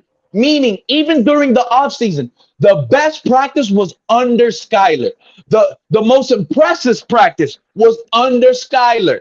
The best quarterback that prepared their team on a week base heading into that week was Skyler, not Teddy. Skyler, the rookie, prepared his team. Skyler, the rookie, had it all down packed in that Minnesota game. It showed. It don't take much to outduel Teddy. That's all I gotta say. It don't take much. But the key word is Tua. It's Tua that he's better. Tua's been in the NFL 3 years, bro. How is a rookie come in and he knows how to prepare for a game better than you? Pete, you are Pete, you are trying to sit here and tell me that a quarterback that played, how many games did Skyler play, y'all? 3 or 4? Four games. 4 and games. One he showed it all, despite what the stats say. 4 games, he threw 2 touchdowns. Pete. Okay, and in the Vikings game, how many picks he threw? How many picks he threw? Hold on. Yeah, his stats. For the hey, Steven, bro, let me tell you, you can't sit here and say he's not the one. Nobody's taking that seriously. When you can drool over Tua and not see the difference in Skyler's game. This guy runs an NFL pro-style offense. You remember that little first play versus the Packers? Hike, snap, boom. Half a second, Tua's getting rid of the ball to a corner, a tight end in the flat. You don't get that with Skyler, bro. Skyler's not throwing the ball in half a second to a tight end in the flat. That's not happening. This guy's going to call, hike, and look at his players. Who is open? That's it. That's the difference. You guys fell in love with a Snicker bar that was missing every peanut in it. I don't know about that, but last time I checked, when you eat a Snickers, you get right. And, Hold on. You're not going to get right if it doesn't have the peanuts. I'm getting right. I am not a Tua fan. I have never been a Tua fan. What? To sit there and I said I fell in love with Tua, I didn't. He said, I hurt my back. I'm not screaming. I'm just talking. Let me remind you, I hurt my back. Pressure bust pipes. And I'm going to tell you a little bit about Pressure. The first year the man was in the league. Do or die, make it, take it. Those that play basketball know what I'm talking about. Oh, man. It was winning in, and we faced Buffalo. And we all was here teary-eyed at the day saying, oh, well, Tua has potential. The Lord made it so the very next year. Remember the Titans of Tennessee. It's do or die one more time. Tua, you got a chance to redeem yourself. 1 year later, do or die, you win and we in. And it folded like a cheap suit. He folded like paper or clothes. He folded like a raggedy old shotgun. And then this year, he showed us some flashes. We was within 1 game of the playoffs. The man had to win 1 game. He could have kicked his feet up like Jay-Z and just relaxed with a big cigar. 1 game, he could have rested for 3 weeks. The whole team could have been lounging with the playoffs right there. Week 1, he get beat. Week 2, he get beat. 4 in a row. There you go. And it ain't how you start, it's how you finish. And how did it finish? The same way it did the 2 years prior. Now, I'm not one to judge, but I do believe in patterns. And the pattern has shown that pressure busts pipes. Pressure make diamonds and pressure make diarrhea. And that boy need a diaper change. Hey, Tony's backstage. I don't know if he's on here yet. But Tony. Lamb, Rams, Hawks, dog, chicken, turkey, Don't play that anymore. I'm gonna get flagged, man. Forgot about the chitlins, y'all. Forgot about the chitlins. Come on now. Potatoes, tomatoes, chicken, turkey, You can't with you, Cap. Cut it out. That is fun. That is priceless, though. That's priceless. I thought by now someone would have took me off the panel. I came in as a fan of the band. You got $10, pull it out and shut me up. But in the meantime, I'm going to say what's on my heart. And what's on my heart is we done played around with the play around for too long. At some point, you gotta dust yourself off and try again. If at first you don't succeed. Now let me tell you this here. I believe that children are the future. Teach them well, McDaniel. Teach Skyler. Let him lead the way. Show him all the beauty he got inside. Yeah, the problem with that is this is the easiest offense to run, and Skyler didn't run it well either. The difference is one quarterback won MVP and the other didn't. So why Caslin? Wants in the offseason. Why do all of you go against what the coaches said about Skyler? But keep preaching, G. But they also praise Tua though. But they go both ways. They go both ways. They praise Tua too, just as much. And they praise him in a different way. They praise him in a different way. No, one is praised on game. The other one is praised on words. Oh, he's nice. He'll be back. You know. Well. Go ahead, G. Just G. I need you, G. G. I need you. Hey, Pete. I'm here for it, bro. I'm here for it, Deacon Pete. I am here for it. The words they say. He got command of the huddle. So Pete, let me ask you. You want a guy? How many games did Tua play this year, y'all? I don't know. It's not about the games. It's, not enough. Steven, it's not about how many games or whatever. It's about his game. It's about Tua's game. I understand that. The man threw 25 touchdowns and 8 interceptions, and 3 of them came in one game, by the way. Almost 4,000 yards, missing almost. And 7 were dropped in another game. And if he would have finished the season versus the tough competition with everybody knowing his game. I'm asking you to be honest with yourself. Do you? I'm always honest. I have never lied to you guys on not one panel. I swear. Do you really believe that Skyler is better than Tua? 1,000%, dude. Like, I'm not making this up. And you know who I know also knows that Skyler is better? Dan Marino. Our beloved. Marino does not believe that. He knows that. Dan Marino, bro. I'm telling you, bro. You mean the same Dan guy Marino, that Darrell Bevel, listen to me. Darrell Bevel declined OC jobs around the league to stick with his handpicked guy, Skyler Thompson. That was his handpicked guy. No, that's who he scouted. And then Wes Welker's handpicked guy was Eric Ikuzama, a guy that we're going to get more of this upcoming season. So get ready to hear that Jalen Waddle's going to get traded soon. That was Mike McDaniel's guy. That's who Mike McDaniel drafted. Can you please get the clip where it shows and Wes Welker talks about it? Like, why do you guys talk like it's out there already? Wes Welker even confirms it. No. So is Mike McDaniel saying that was his guy. He's the one who drafted Skyler Thompson. He wanted Skyler Thompson. Well, I know. I agree with that. After they looked at it, but it was a push. It was a Darrell Bevel push. How you gonna tell me, bro? It's out there. That's Darrell Bevel's guy. It just happened to happen that Mike McDaniel is the head coach, so he will get praised for that. Obviously, Mike McDaniel said, "What do you see, Darrell Bevel?" They looked at the same thing. They said, "Man, if this guy's here in the 7th round, we're gonna pull the trigger." And they pulled it. Buddy who picked up Cater was Boyer, and they were vocal about that. So not necessarily. Exactly. And was it Mike McDaniel? And hold on, no, but he never came out and said that. That's what I'm trying to tell you. Just because Dan Marino says he loves Skyler Thompson. History shows when Pete is a fanboy of the quarterbacks, they never end up working out. So, Pete, start cheering for Tua, then maybe Tua won't be here anymore. He's on to something. He's on to something. If we would have ended up with a person that Dan Marino absolutely fell in love with and loved and told our GM and our front office to go get, we would have had Herbert. Because that's Not who even We that. tried. But, We but tried y'all the don't reverse realize- psychology.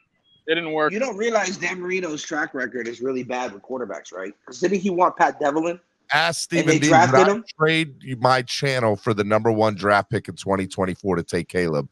Hell yeah, I would. You wouldn't see me That's no a more. real- Let's go Caleb Williams.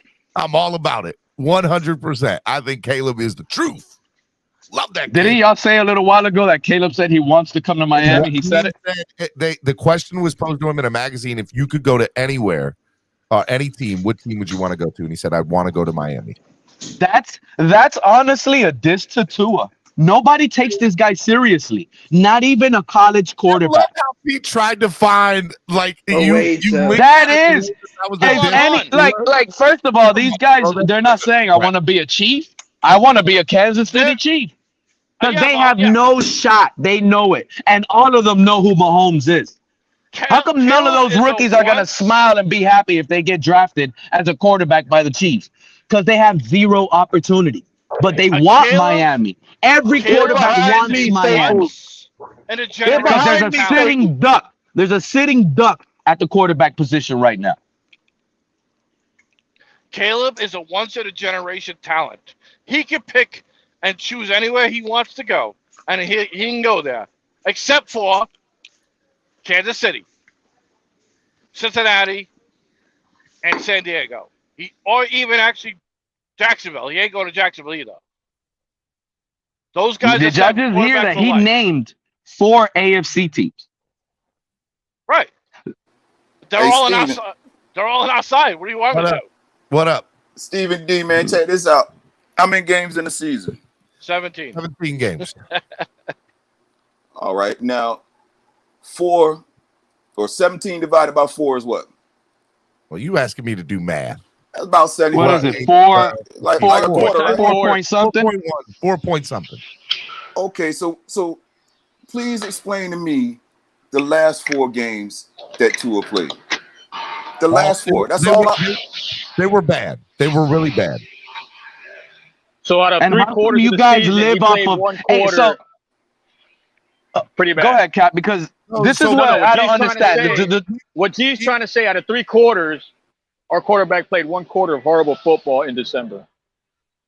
And look, that's a knock on him. I'm not saying that it's not. I get it. I understand that. You know, and here's what I He know. missed a quarter.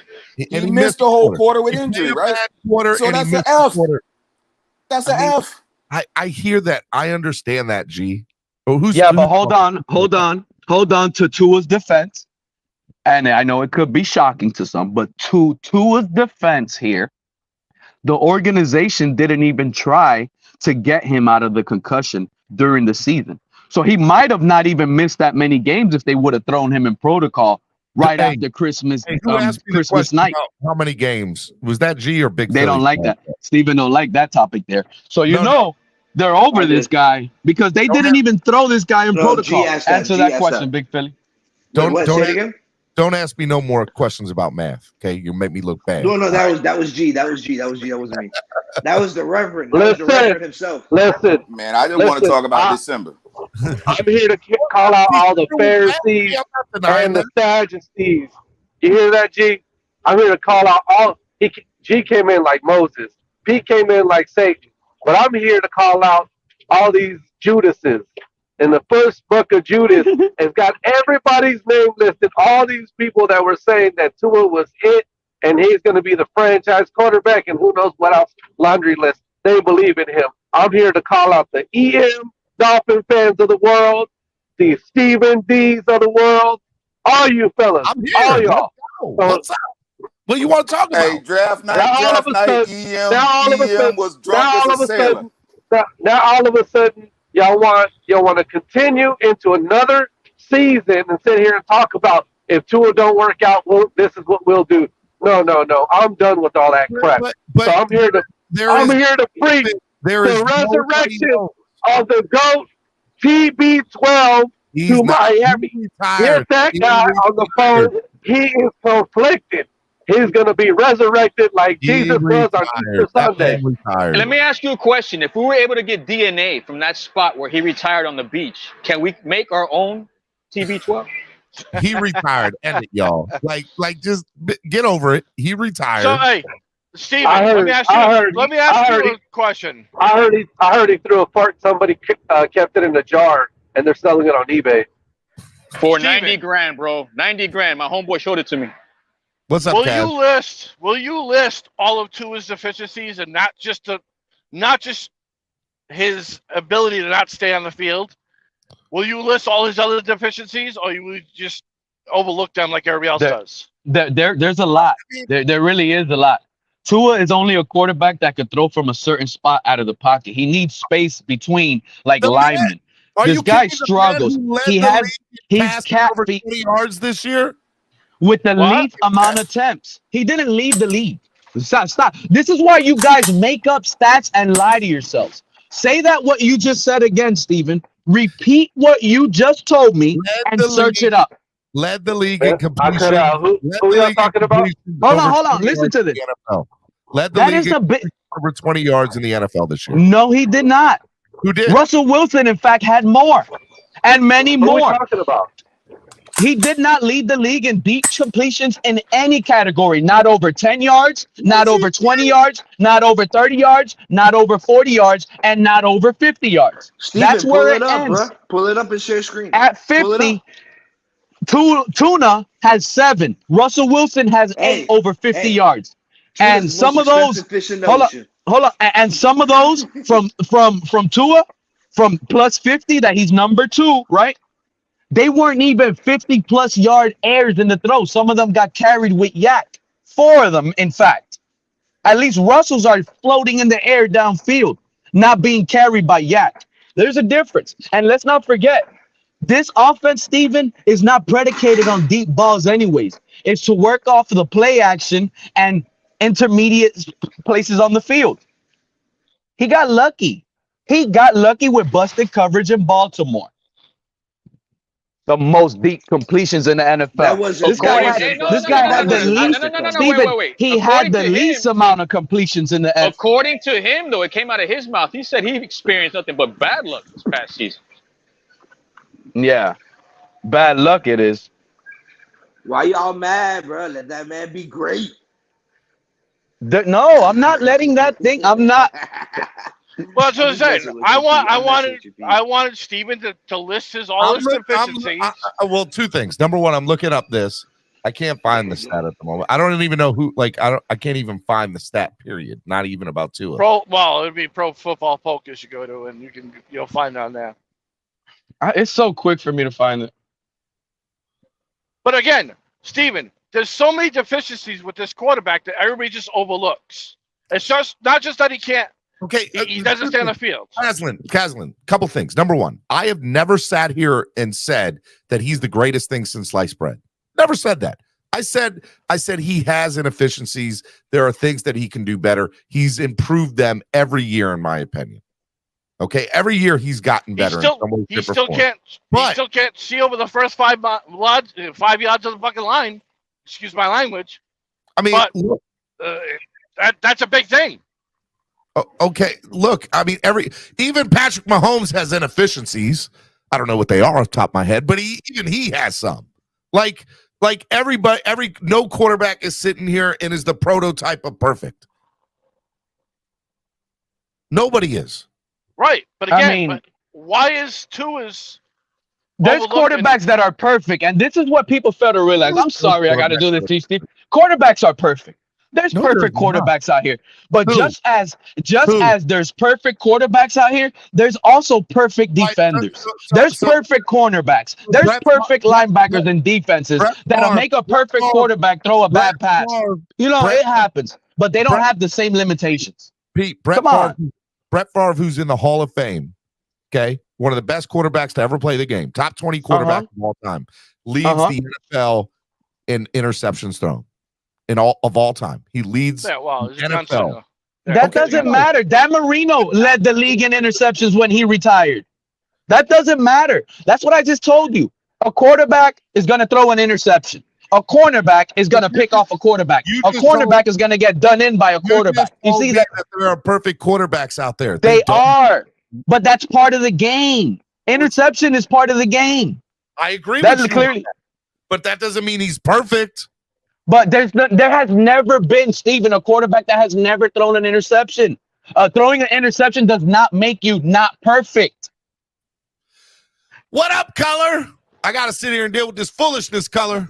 Man, I Color. What's I'm up, away Color? for a week Color, or two, Color. and it's right back to the same stuff we've been arguing about for the Somebody last time 9 Color months, out. man. Nope, they shut you out, Pete.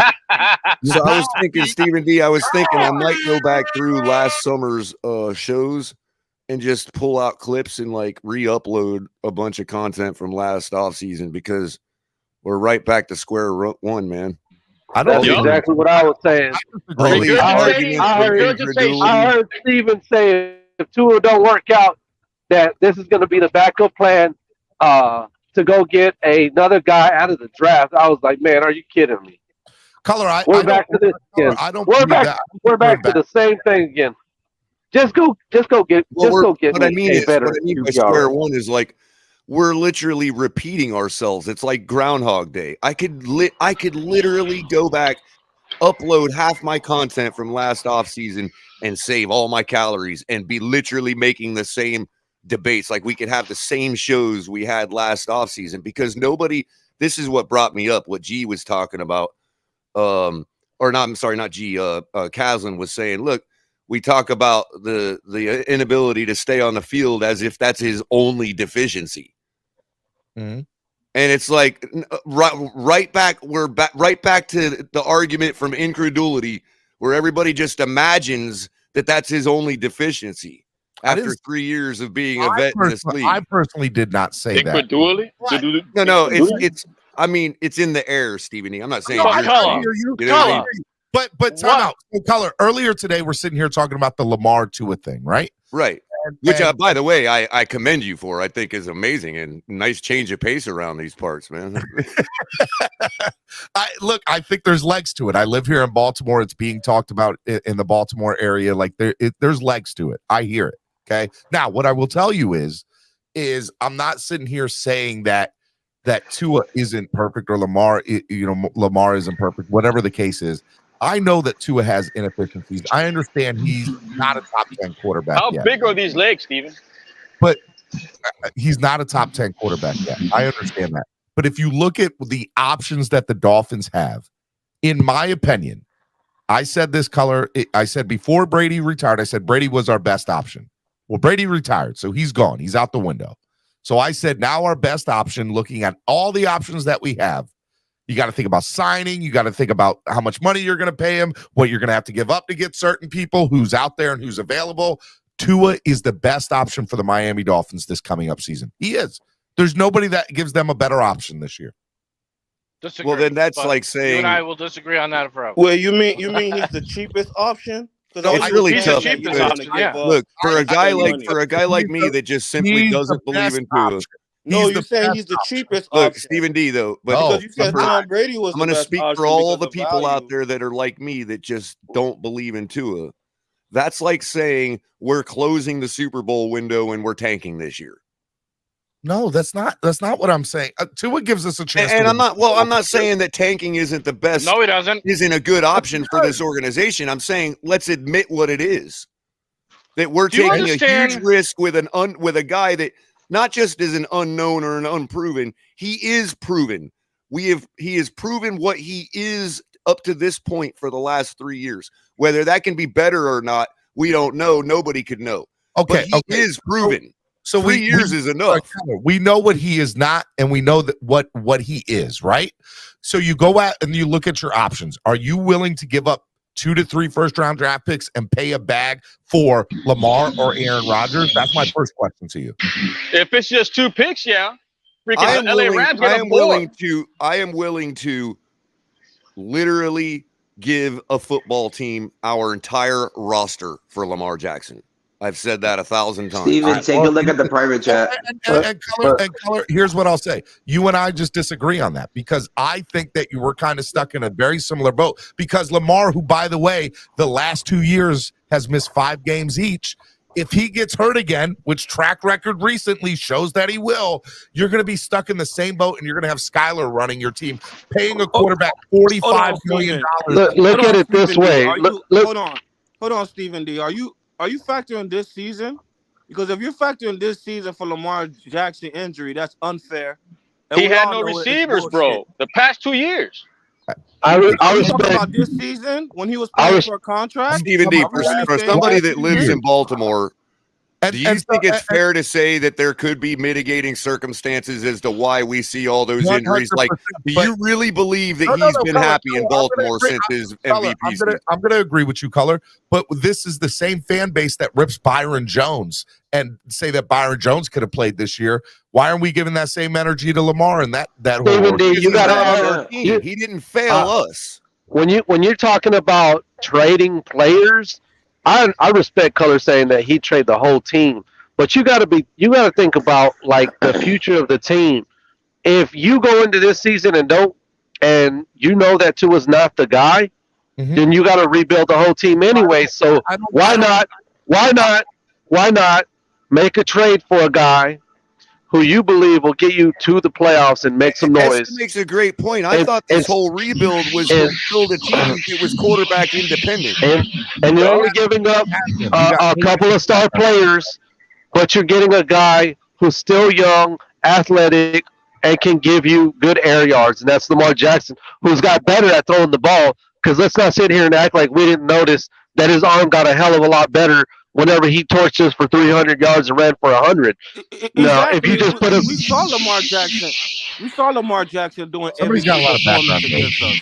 Yeah, I'd also like to push back a little bit on Esther feeding into the narrative that Lamar Jackson couldn't throw the football already. Like, yeah, he has improved, but there wasn't much needing to improve despite what the platitudes out there are, because all I would point to is the 59-point performance he put on us in 2019. Anything wrong with those passes? Okay, all right. So timeout. I feel like nothing was wrong with those passes. Nothing was wrong with those passes. I'm not saying that there was. And you know what? Another thing too, he has the ability to get the ball out and down the field no matter what's going on with his body. You're talking about Lamar, correct? You're talking about Lamar. Okay, right. And what I'm saying is, he has the ability to get the ball out and down the field no matter what's going on with the rest of his body.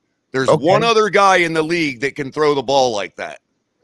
Now, that guy is definitely more accurate than Lamar Jackson. I'm not taking that away. I'm not even trying to compare. But you guys see, a lot of people have forgotten.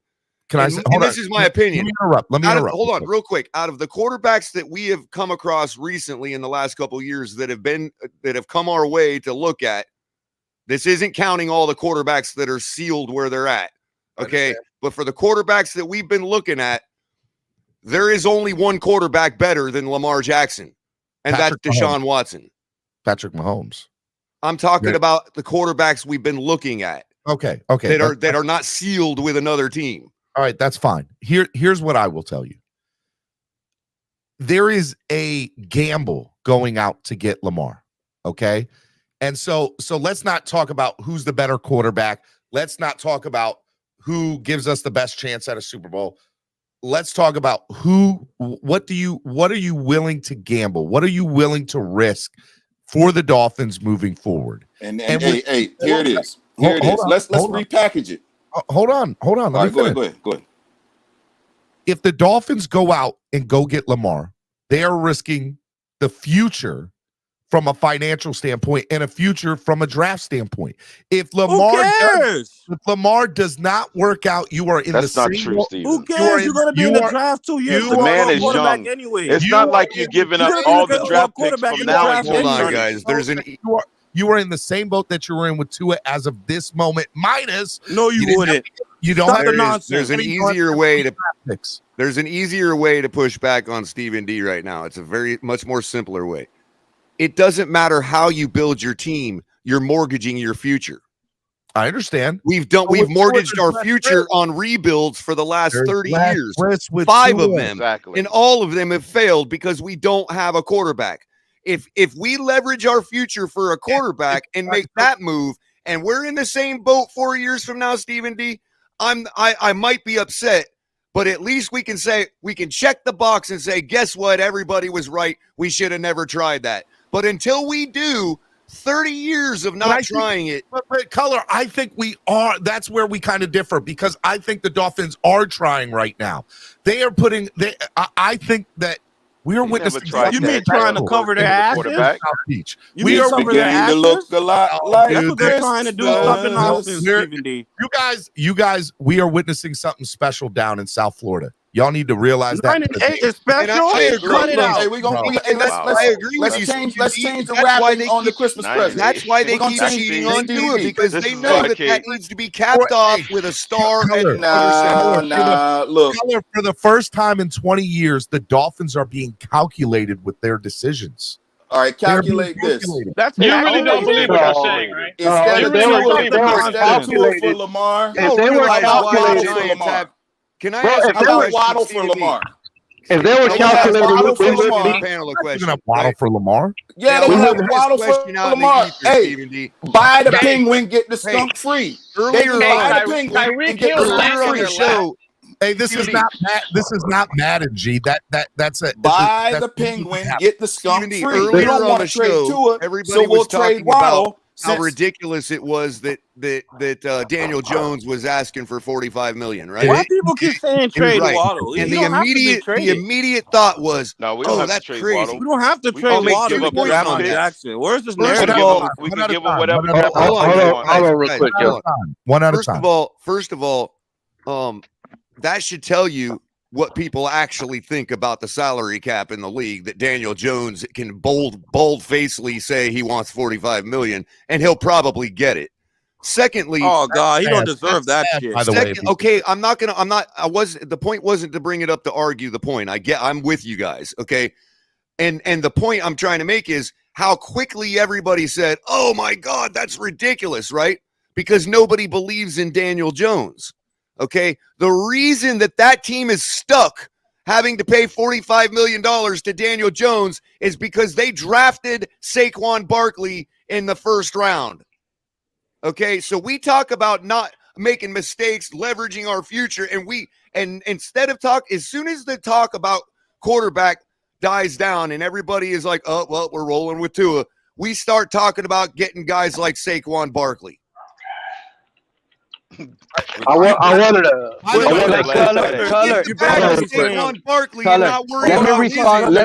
Let me respond to Color. Let me respond to Color because one at a time. Real quick, one at a time. I know. I just want to I get it what you're saying, Color, but you got to remember sometimes what they're doing with Saquon is more fan driven. It's only the fans pushing this running back situation, and our owner, if we go by what our owner and our team wants, is a real legitimate star quarterback. So that's what I follow. The injury question. This year was Saquon's first full year where he actually showed what he was worth as a first rounder. I agree. He stayed healthy. And now we're all like, oh, let's go get him. Look what happened with Christian McCaffrey. They're not going to do it. I was wrong about Christian McCaffrey, so I could be wrong about Saquon. My point is, I was banging the table for McCaffrey. Somebody. Can we give it to a quarterback, please? Once in 30 freaking years. This fan base doesn't realize how San Fran's got a better situation. You can implement a running back from the draft to impact your team. Your thought about Christian McCaffrey is spot on, because history showed that running backs don't make that big of a difference. So you were on point. Fangio just told you yesterday, bro. His injury concerns were a big deal. Fangio just told you the running just went up because of his injury concerns. And did you not hear what Fangio said yesterday? He said the running went up in the league. What are you talking about? He went up by 4%. It went up by 4%. It went down by 4%. Now I'll tell you this: if you're going to go with Tua, I might not agree with the decision. I might not agree with getting Saquon. But if you're going to go with Tua, to Cap's point, you better go get Saquon Barkley, because we're going to need something. Okay, but But Saquon is irrelevant if you don't improve the offensive line. You don't But need someone like Saquon is supposed to make your offensive line a little bit better than what they are. You don't Come on, bro. before they engage their defensive linemen. You don't need to take on another. I love running backs, but you don't need. This team doesn't need to take on another contract, especially on a running back on that position. It doesn't necessarily have to be Saquon. It doesn't have to be him. No, it don't need to be anybody that's in the NFL. You can utilize a first year running back out of the draft. Look at what the Jets were getting out of Breece Hall before he got hurt, or the guy that was down there running in Houston. Can you tag me in? Our line running game wasn't that bad this year. We were creating. Everybody was dogging Najee. Can you tag me in? Everybody dogged Najee, but Najee was getting his carries, bro. Hold on, yeah, Najee Harris 1,000 yards. Estefan, can you tag me in because the point you made highlights Chris Greer. Another problem with Chris Greer. Chris Greer hates drafting running backs. I don't understand it. I don't get it. I don't know why. I'm not Everybody agreeing with him on it. We need running backs. The community backs don't work. Does. I think the Giants set themselves back 10 years from drafting. I don't care about the run guru.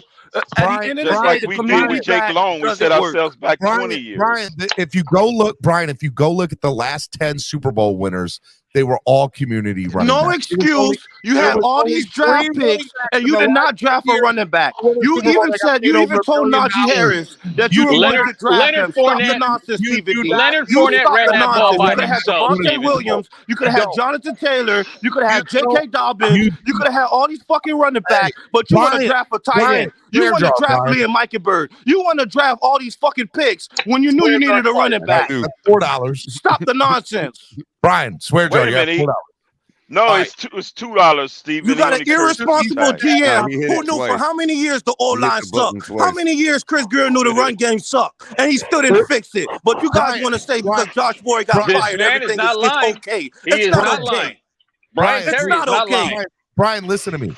You do not need a bell cow running back to win a Super Bowl. Well, it looks like we need it in our scheme. What are our community backs? You signed 2 injury. But I contend that's because of our quarterback, Brian. No. You're not gonna. No. The offensive line. It's not. I don't give a damn. You signed 2 injury prone on a 1-year deal, and you telling me you didn't draft a running back? You signed 2 injury prone veterans that are injured, that literally were injured throughout the whole season. Chase Edmonds, and then you go trade for Jeff Wilson, who also just left from an injury. Like, we have morons in the front office? Considering that Cameron Good didn't see the field at all, yeah, we could have probably picked up another running back. You could have got Isaiah Cutler, Isaiah from the Kansas City. He literally was an it factor in the Super Bowl. Steven, there's nothing calculated in the playoffs. Hold on real quick, Brian. I just want to say something. See, this, to your point, what Brian's talking about right now, it's just the indication of what you said earlier not being true. When you said this team is being calculated over I don't know how many years, that's not calculated. That's just this franchise. You could have drafted Lamar Jackson in the draft, and then you want to. This is the first time in 20 years that the owner, GM, and head coach sound like they're on the same page. Esther, do you think Tyreek Hill landed on our lap? Do you think Tyreek Hill landed on our lap, or was just you ain't calculating until did we calculate Tyreek Hill, or did he land on our lap? Tyreek Hill was the same. We overpay for everybody. Listen, the reason that this team ain't calculated for nothing. If they were calculated, we're sitting here still talking about. Stephen D said it earlier. Sorry, Stephen D, but I got to say it. When you said, well, if Tua don't work out, then this is the plan after. That's not being calculated for the fan base. It's not being calculated. This front office is thinking like that, and let me tell you why. Because what you should have done to begin with, the first year when you were rebuilding, you should have known who the quarterback was that you were going to get in that draft, and you should have done everything that you could, which was tank and lose every freaking game to get that quarterback, and that quarterback was Joe Burrow. They tried to do that. The head coach was not on the same job. No. Well, you should have got rid of him right then and there. Be fired. You should have hired a better puppet. At all costs, you gotta go get the guy. You have to. You gotta do whatever you can. That guy has to understand what the plan is. Estefan, time out. You should have found a better scapegoat. Cut it out. Estefan, you just made my point for me. And then everybody knows that behind your quarterbacks back, you've tried to bring in 3 other quarterbacks. Deshaun Watson, Tom Brady, and now Lamar Jackson was being talked about before this year started. And for those that want proof, that's not calculated. Don't forget one of them we G. lost a draft pick. Oh yeah, I forgot about Brady. That's right. The other one openly admitted it on public television. So, I mean, there's the proof right there. There's nothing calculated about that at all. Not as if we're making it up or, that really didn't happen. No, we took a penalty. We lost a draft pick for talking to Tom Brady. Okay, I'm not saying Jimmy Garoppolo. If he's a bold-faced liar, then call him that. But he sat there on television and said that we talked to him.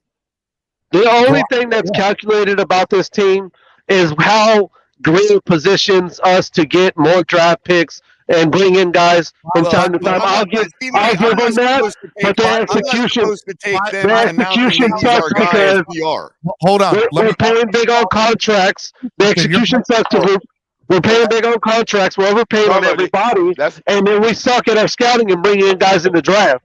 Okay, the obvious picks are the only guys I see that we're hitting on. That's it. All right, Color. Let me also say, just as a side note, I do believe that the Dolphins are going to bring in Jimmy Garoppolo as the backup here. I think they're going to pull a 1 year. You're going to bring another injury-prone backup. You didn't learn from Teddy Bridgewater. Somebody who's San Francisco Rolodex. Backup You're going to bring a backup quarterback that Hey, hold on, Steven. I'm not going to let you get away with that. Are we really doing this again? They're not going to bring in a guy that took their team to the Super Bowl to back up a guy that didn't take up their guy to the Super Bowl. Brian and Crypto, I will let you two go. Hear me out real quick, Brian and Crypto. And I promise I will let you two go. Okay? Listen to this. If the Dolphins are going to stay with Tua, which all indications and signs point that they are, right? Then what you're saying that it's February, Stephen D. Let me finish. We're gonna play a what if scenario, Brian and Crypto. What if the Dolphins stay with Tua, and then they need to go out and get a second quarterback? Correct? We all agree with that. Well, of course, you got an injury-prone starter. Pro Football Focus. Skyler's in the building. That'd be a waste of time. Pro Football Focus. Give me a break. Skyler Thompson wouldn't even finish the field. Let me finish. Pro Football Focus and other outlets are stating that Jimmy Garoppolo is willing to take a 1 year, $15 million deal. If Jimmy Garoppolo is willing to take a 1 year, $15 million deal, the Dolphins would be stupid not to go after Garoppolo and say, "Hey, the Commanders will give him money." Stupid for paying the Commanders will give him $1 million. It's a trap, bro. It's a trap. Listen. Oh, The point of what I'm saying is they're saying that Garoppolo doesn't want to go to the Jets or to Washington or to Tampa. He doesn't want to go there. So he's willing to take a 1 year deal to he'll play behind Tua, obviously. Tua will get hurt, which we all know. You're talking about a quarterback don't want to start? Why would he want to Jimmy G doesn't want to be a starting quarterback? Hold on, Steve. Fair market value is $15 million. Hold on, Brian. His fair market value is $15 million. He probably wants 20. So do you think he's going to go out there and say, I want to go to all these teams, so they'll just give him $15 million? No, he's going to say, I don't want to go here, here, here, and here. Those are precisely the places he wants to get a phone call from saying, we'll give you 20. We'll give you 25. You know what I mean? So I don't buy into that. He don't want to play at these other places. He'll play wherever whoever gives him $20 million. And you're right, Color, because at one time Deshaun Watson didn't want to play for Cleveland, and look where he's at. I mean, who wants to go to Cleveland? Their uniforms are the ugly. Only reason he went to Cleveland but the point is, he said he didn't want to go there, but he ended up there anyway. You can tag me in, Crypto. Let me ask you something. Hold on. Yeah. Hold on, Crypto, tag me in, Stephen D. Hold on, Brian. Go ahead, Brian. Come on, man. I'm tagged in, man. I'll let Brian go after me. Would you rather go play for Washington or Carolina and their squad, whatever that's going to look like, or would you rather go play 4 or 5 games, maybe 6, with Jalen Waddle and Tyreek Hill? I'd rather go to the place where the rest of the division is toast, so I can guarantee myself a playoff. Stephen D, you really think Jimmy G doesn't want to be a starting quarterback in this league? I think he want to back up he against pretty Tua. much You don't think he probably think he's better than Tua? Carolina. You don't think he might think he's better than Tua? He can go to Tampa Bay. What are we saying here? Guys, hold on, Brian. Is there not a history in the NFL? You don't think Tua Ego gonna be hurt? I'm going to answer your question. Is there not a history in the NFL, Brian, of a quarterback playing 5 or 6 games and getting He can't even play 5 to 6 games. The man gets injured every other game. Jimmy G is injury prone. You're gonna do the same mistake. You're gonna do the same. Hold on. Fact check. Why would he want to hold on. Let me give you history. And why would he want to How be much a money do backup? you spend for Teddy Bridgewater? Almost to $10 million. You just defeated your argument, Steven. You just defeated your own argument. 10 mil, I'm good with it. You just defeated your own argument. He is a quality starter in the NFL. Isn't that what you just said? Yes. Then why would he want to play backup for Tua Tagovailoa? Play with Tyreek and Jalen Waddle. He's not playing with them. He's a backup quarterback. What are we saying? You making it seem like play with him. So you basically saying that Tua's not going to play 17 Yeah, games. so he can come in with 5 games left. No, wait. 5 games? Jimmy G. Hold on. I am not naive. I know Tua's not playing a full season. He's 5 games? Okay. Even need 5 games? You as Jimmy G now have to come in for 5 games when everybody else his heart is gone out the window because the starter's injured. And you got to play in a situation like Teddy and Skyler did. When Tua goes down, would I rather see Gardner Minshew or Baker Mayfield? So it's your contention then. Garoppolo. Right. So it's your contention then. We still got a shot. We can do this. Steven. So it's your contention then that if Jimmy G comes in as a backup, Mike McDaniel's going to keep Tanner Conner out of the game. That's what you're saying? I don't know what Tanner Conner has anything to do with. What about the time management? Exactly how Tanner Conner has to do with what I'm saying. Exactly, Color. Don't let him off the hook. Tanner Conner was placed for a special reason. And Mike Gesicki was on the bench. What I'm trying to say, but nobody got fired yet. If Tua goes out,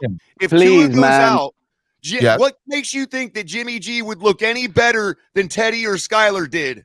The way our team plays when our quarterback goes out. 10 times better the quarterback than Skyler Thompson. You all are on the record. Hold on. First of all, Steven, Jimmy Garoppolo's better than Tua. Wait a minute. Pete, wait a minute. You all are on the record saying that this team plays better, defense included, when Tua is in the game. Correct. Yes. So what does it matter how much better Jimmy G is than Skyler or Teddy? Especially when the defense is going to just park their car and freaking go upstairs. Here's my answer. I'm going to answer in the form of a question real quick and then go on. My question is, we both agree that Tua is not going to play a full season, correct? History shows that he's not. History shows that he's not. Yeah. So my theory to that is you have to go get better than a backup. You need somebody that can go in and win you football games because Jacoby Brissett and Teddy Bridgewater. Steven, listen to what you're saying. Have not been the answer. Listen to what you're saying. He said Teddy Bridgewater is supposed to come in and win games. You listen to what you're saying. All this veteran leadership that y'all was telling us that Teddy's supposed to bring, and how did that go? Listen to what you're saying. I knew the moment Teddy signed a $10 million deal, we were due. Mike McDaniel said he was the perfect fit. What? Mike McDaniel on the tour. That wasn't what they were Hey, somebody time Steven out. Hold on. Repeat that again. Hold on, wait, Pete. Hold on, Pete. Hold on. Hey, this man just said when we signed Teddy Bridgewater, he knew the season was done. Has been, wow. I got you right now. Steven, I got you right now. He's got 10 million. The backdrop of the conversation all morning, the backdrop of the conversation has been, we don't want to mortgage our future and make a mistake, but yet you want to put the backup in front of the starter. I don't want to put the backup in front of the starter. We're in some kind of bizarro world. What I'm telling you is when Tua goes down, we will need a quarterback to play and give us an opportunity to win. That quarterback is inherently going to be better than Tua. I don't believe that's the case. Okay. But what do you think? Well, why we all have this discussion today, please? If he backs up a guy who never took his team to 2 years, my opinion ain't going to change anytime soon, bro. With less talent on offense. Why would he want Jimmy Garoppolo took his team to a Super Bowl with lesser talent on offense? Why would he want to back up a quarterback who didn't take his team to a Super Bowl with more talent on offense? And I again, don't get it. And it's like this fan base. Tits on the bull. But can Stop. look. Jimmy Garoppolo, A, has played in the playoffs. B, took his team to 2 NFC championship games and has also taken his team to a Super Bowl. That's the Why would he want to come back up a quarterback that hasn't done that? And why would he want to come to a team when he can go to a team like Vegas, who he knows the head coach? Because and Jimmy knows he has more weapons now than he ever had. Why would he even subject himself to that? By the way, my theory is contingent upon a couple of things. Number one, that Aaron goes to Vegas, right? No. Jordan Love's going to stay in Green Bay and become the starter. Aaron Rodgers in Green to Bay. Vegas. Yep, Aaron Rodgers. There's a high. I'm telling you right now, Steven, there's a higher chance that Aaron Rodgers lands in Miami than he does Vegas. Okay. Vegas. Guaranteed.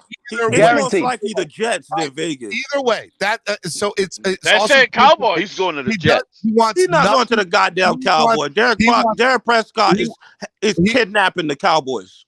But he wants nothing to do with the Jets. He doesn't want anything to do with that franchise. He also wants. How do you nothing know to that? Because who does? Derek Carr. That's the bullshit. Derek Carr's the you number heard what one the Chiefs. quarterback. Hold on, Stephen D. Did you hear what the? Hold on, Stephen D. You're going to be this great Hall of Famer. Okay, hold on, Stephen D. Wants to go to the Jets. Hold on, Stephen D. All right, but the Jets GM literally went out in the press conference say he's going to be extremely aggressive, and we already debunked the argument that it don't matter if the team if the player doesn't want to. Hold on, we already debunked the argument. Brian, you're over the swear jar. You're over the swear jar. We already. Brian. Pay up, Brian. Brian, you owe. There was two teams. Swear jar. You're over $5. There was two teams. That's $6. There was two teams. Jar, you come back in, Brian. I love you, Brian, but I got. There was two teams across the board that Jimmy Garoppolo could go to and be a starter with right now. That he would sign that deal in Hoppy, and it ain't the Dolphins. It's the Vegas. It's Vegas and the Patriots. I said Vegas. I said if Vegas is Caslin. If I believe Aaron goes to Vegas, which is why I'm not talking about Aaron. I didn't say Aaron. You're talking about Jimmy Garoppolo, right? Because Josh McDaniels loves Jimmy G, and so does who else? Belichick. The Tennessee. Belichick Yeah, but Jimmy G could go to other teams as well and start. And Caslin. He would go to either of them. Color. Yes. Go to either of those too. Caslin, I'm so happy, Steven. Steven today has been like the bad substitute teacher. Hold on, Pete. Go ahead. We got some action going on. Flip side, thanks for the $10 donation. Says, I got to do it, Stephen D. You're shooting blanks today. You're out of here. So it looks like color is your honored. Now can we have a serious conversation? Is Jimmy G better than Tua, guys? Yes. Exactly. Yeah, we have to be going at Steven's throat with this because we know he's just hugging on Tua. Here is the other thing that nobody's overlooking. Everybody's overlooking why we won't bring in a veteran because there's so many quarterbacks. Tua's ego is so I got fragile. my title. Oh, by the way, that mark is at 11:42. His ego is so fragile, and he has no confidence that he can win that spot. That's why they won't bring in a veteran. Wait, swear jar. Yeah. I'm emulating Stephen D, guys. Just so you know, it's not color today. It's color D.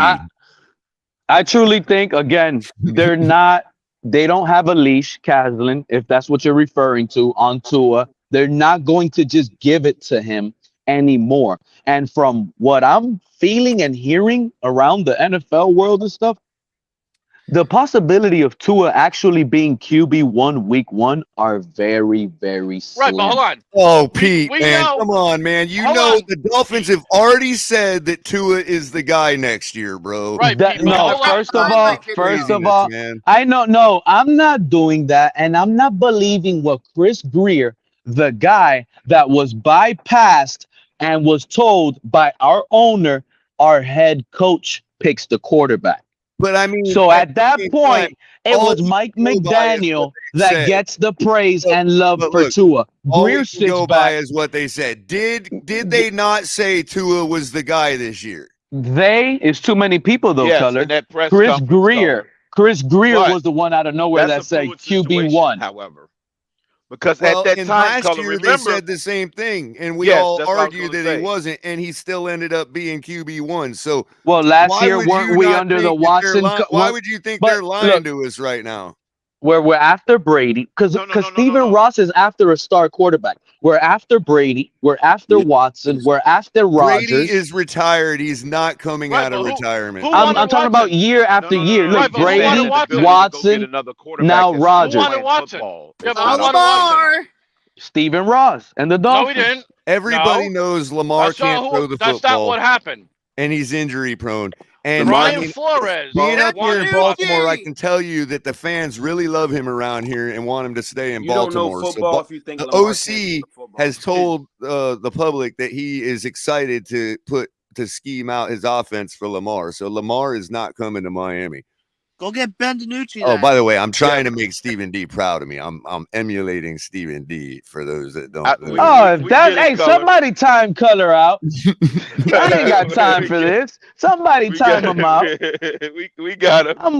No, Color. Batman. Listen, my man, Batman. How you doing, Batman? Tell all these fools that Lamar ain't coming to Miami, that Tua is the starting quarterback for the Miami Dolphins next year. Oh, man. That's one They year. have to trade. They would have First to of trade. all, They bring in a veteran. I don't even know they're how gonna to have do trade it, Pete. I'm trying. It sounds awkward. I'm like, it's all coming yeah, out. I was. awkward. I had to I actually had to look at the phone screen and see if this is the real Color. All right, had no Gilberto Maldonado says, "Get Pete out of here." Thank you for the $10 donation, Gilberto. Gilberto Maldonado. Thomas says Color done lost his mind. Noob says, "Stop being poor Pete and begging people to time folks out. If you can't do it, shut up." That's what I'm going to do. Yeah, so I'm going to have to do a Pete impersonation here. I mean, everybody knows that I our don't want to get receivers timed can't out. get separation. Our offensive line can't block. You know, if Tua's taking judo classes, you know, Yeah, he can't he's see gonna over be the. fine. He can't see over the offensive line. What about the hip tosses? What about the hip tosses? Yeah, what about but those hip tosses? I don't know, but we're gonna get lifts for his shoes so he can see over the line. Yeah. We've got all the bases covered. You all cannot avoid the fact that Tua Tagovailoa is going to be QB1 next year. They said it. They're not even talking to anybody they can't else. hurt his ego. Yeah, they can't hurt his ego. Until we find out in week 12 that their quarterback was being talked to by our organization, then we'll find that out. Crypto, Like where do Jeremy you have this Garoppolo. information that everybody's talking to other quarterbacks, man? I have the red phone. I have the red phone. This is where I have this information. That's what I'm talking about, Stephen D. That's what I'm talking about. So Pete has paid Brian's swear jar $10. Brian, curse away. This was a So free country. that means I think thought you've this was got two. America. Hold on, I want to clarify real quick. You cursed 3 times and got yourself out for $6, like $6 worth. Now Pete has paid 10. Does that mean you've got 2? I'm gonna say Yeah, I'm gonna use he's them got real bank. good. I'm He's use got them real 2 good, violations in the Butler. bank. Wait a minute. Okay, It's I just wanna $2 make per sure you sort square. that out. What the hell is It's going on rigged. with this It's $1 inflation? per square. Whoa, they Yeah, it's tax $1 I thought it was Depends $1 upon the per word, square. gentlemen. Cutler probably getting a percentage. No, it's not. Man, when two. did Come it on, go Cutler. up to $2? Steven just said he No, has a $4 it credit says now. interim MSM. Cutler was What trying I to get $2 extra read it. dollars. Knock it Interims off. don't get paid for nothing. No, that's interns. What am I thinking? I'm the The interim Ravens hire MSM host. Ravens And hire Steven, you Stephen got to D's got explain to me, Stephen Steven, D's got where's this 3 minutes inflation left. coming from? Actually, 2.5. the Ravens just hired Willie Taggart as their running backs coach. They did? I thought Whoa, we making up rules. F word is too. That's the best curse word. Right. So I think you said it 3 times, which got you out for $6. Pete paid $10 to get you back in. Right, And that means you should have 2 F words at your disposal. Yeah, he has $4 credit. Not that I'm encouraging it or nothing, because it's morning time and there might be some young ears watching. Save it, Brian. Wait till Stephen D gets back on and use it. I gotta use it All carefully. right, I've got So two more minutes to emulate Stephen D. So Color, if Steven's not here, right? So I'll ask you this question. If all the rest of the AFC is getting better in the offseason, we're still the same, where does that put us? how are we In the not getting cellar. better? Where do Outside you the see us have not gotten Casler, better? that puts us in the cellar. Our That's what. quarterback's going to be healthy again. He's gonna get he's gonna get lifts for his shoes, I would hope judo so. classes, and a thicker helmet. I will hope he get healthy.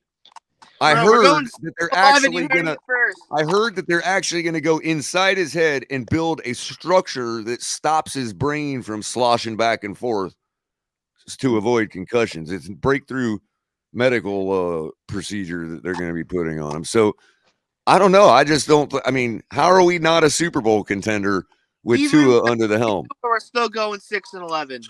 Not a Super Bowl quarterback.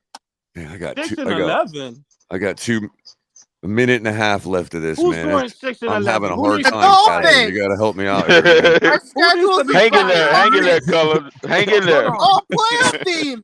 The only easy games are the Titans and the Panthers. Hold on. If we're going 6-11. Oh, PJ Mack wants us to talk about other positions on this team. So, question for the panel before I change back into color. I got about a half minute left before Stephen D. You got to comes up sing and two takes a back time. over. You got to sing Question two a for the time. panel, since the audience wants us to talk about other players. Do you all think that Waddle would have caught any of those 3 passes if they were thrown by Tua instead of Skyler? Oh, of course. No. That's irrelevant. He catching them because the spin on the football is in the other direction. It don't matter at the point. I mean, he dropped passes, but I'm trying. Because the prevailing thought is that we would have won that game if Tua played. Of course. I mean, of course, Yeah. it would be. I mean, He miraculously don't fumble the football neither. I mean, It's Tua's aura. It's his aura that makes him not fumble the team, football. bro. Everybody on the team knew they had a better chance with Tua on the field. That's regardless. And we already made the argument that when Well, you made the argument. That doesn't mean you won the debate. When the team knows you have a higher chance of winning when they actually have a good odds, they play harder. I mean, that's just facts. True. I got 11. They play harder as a team or they play harder as an individual? Stephen D might be taking a little extra break on my account. Look at the 49ers. What you want to say, Brian? Huh? Look at the 49ers. Look at the 49ers because let me change this subtitle. Garoppolo is a much better quarterback than I love Brian. backup. Brian's my guy. Look at the Jets game. I look 20 here. points in the fourth quarter. Here's something. I want to go back to Color's point a little bit ago. Color said we're in the same. We're having the same conversations that we had this offseason that we had last offseason. Yes. And we're in the same position this offseason that we were in last offseason. Am I quoting you correctly, Color? Well, I guess in the essence of it is that I could re-upload all of my content from last offseason and be making the same arguments. You're saying that, and my argument to you is, buddy, I don't think that's the case at all. I think we are in a much better position now as a franchise than we were 12 months ago. Well, you and I can agree on that, but that's not what the general public is arguing. What I'm saying is, what I'm seeing like across the community is the same things that I've had to retort all last offseason. We need a better offense. We get the offensive line shored up and no problems. You know, this and that happens, no problems. This and that happens, no problems. It's all the same stuff we said last year. But Color, aren't you like? Doesn't every team like? Well, if this goes correctly, and if this goes to the way we hope it goes, isn't there ifs and hopes for every team? That's true. But if I was in Kansas City's fan base having this argument all offseason, it would make more sense than the Miami Dolphins when we have a clear deficiency at quarterback. So let's talk about that for a second. Let's go to Kansas City. Let's rewind the clock. They got a head coach that they wanted to get in. They had this guy named Alex Smith who had taken, his team to a Super Bowl, or was a really good quarterback. He hadn't taken his team to a Super Bowl, but he had took the team deep into the playoffs. So Alex was this tenured quarterback who was this guy. But everybody knew Alex probably can't get you over the hump, but he's a quality starter in this league. I look at the Dolphins situation with Tua as a similar situation. He's a quality starter. He's somebody that can help you win football games, and he's shown that he can. All right. Now, his health is a totally different story, and we can talk about that at a different time. But the moment they had a chance to draft a young quarterback that they believed in, aka Patrick Mahomes, they went and did that. And so for me, I'm looking at the Dolphins and I'm like, I want to do what the Kansas City Chiefs And those did. arguments ceased to exist after Mahomes took over the helm. Exactly. And I believe that we have a better chance. Our arguments would never cease to exist because we don't have a guy that took over the Even helm. D, we did precisely what you're talking about.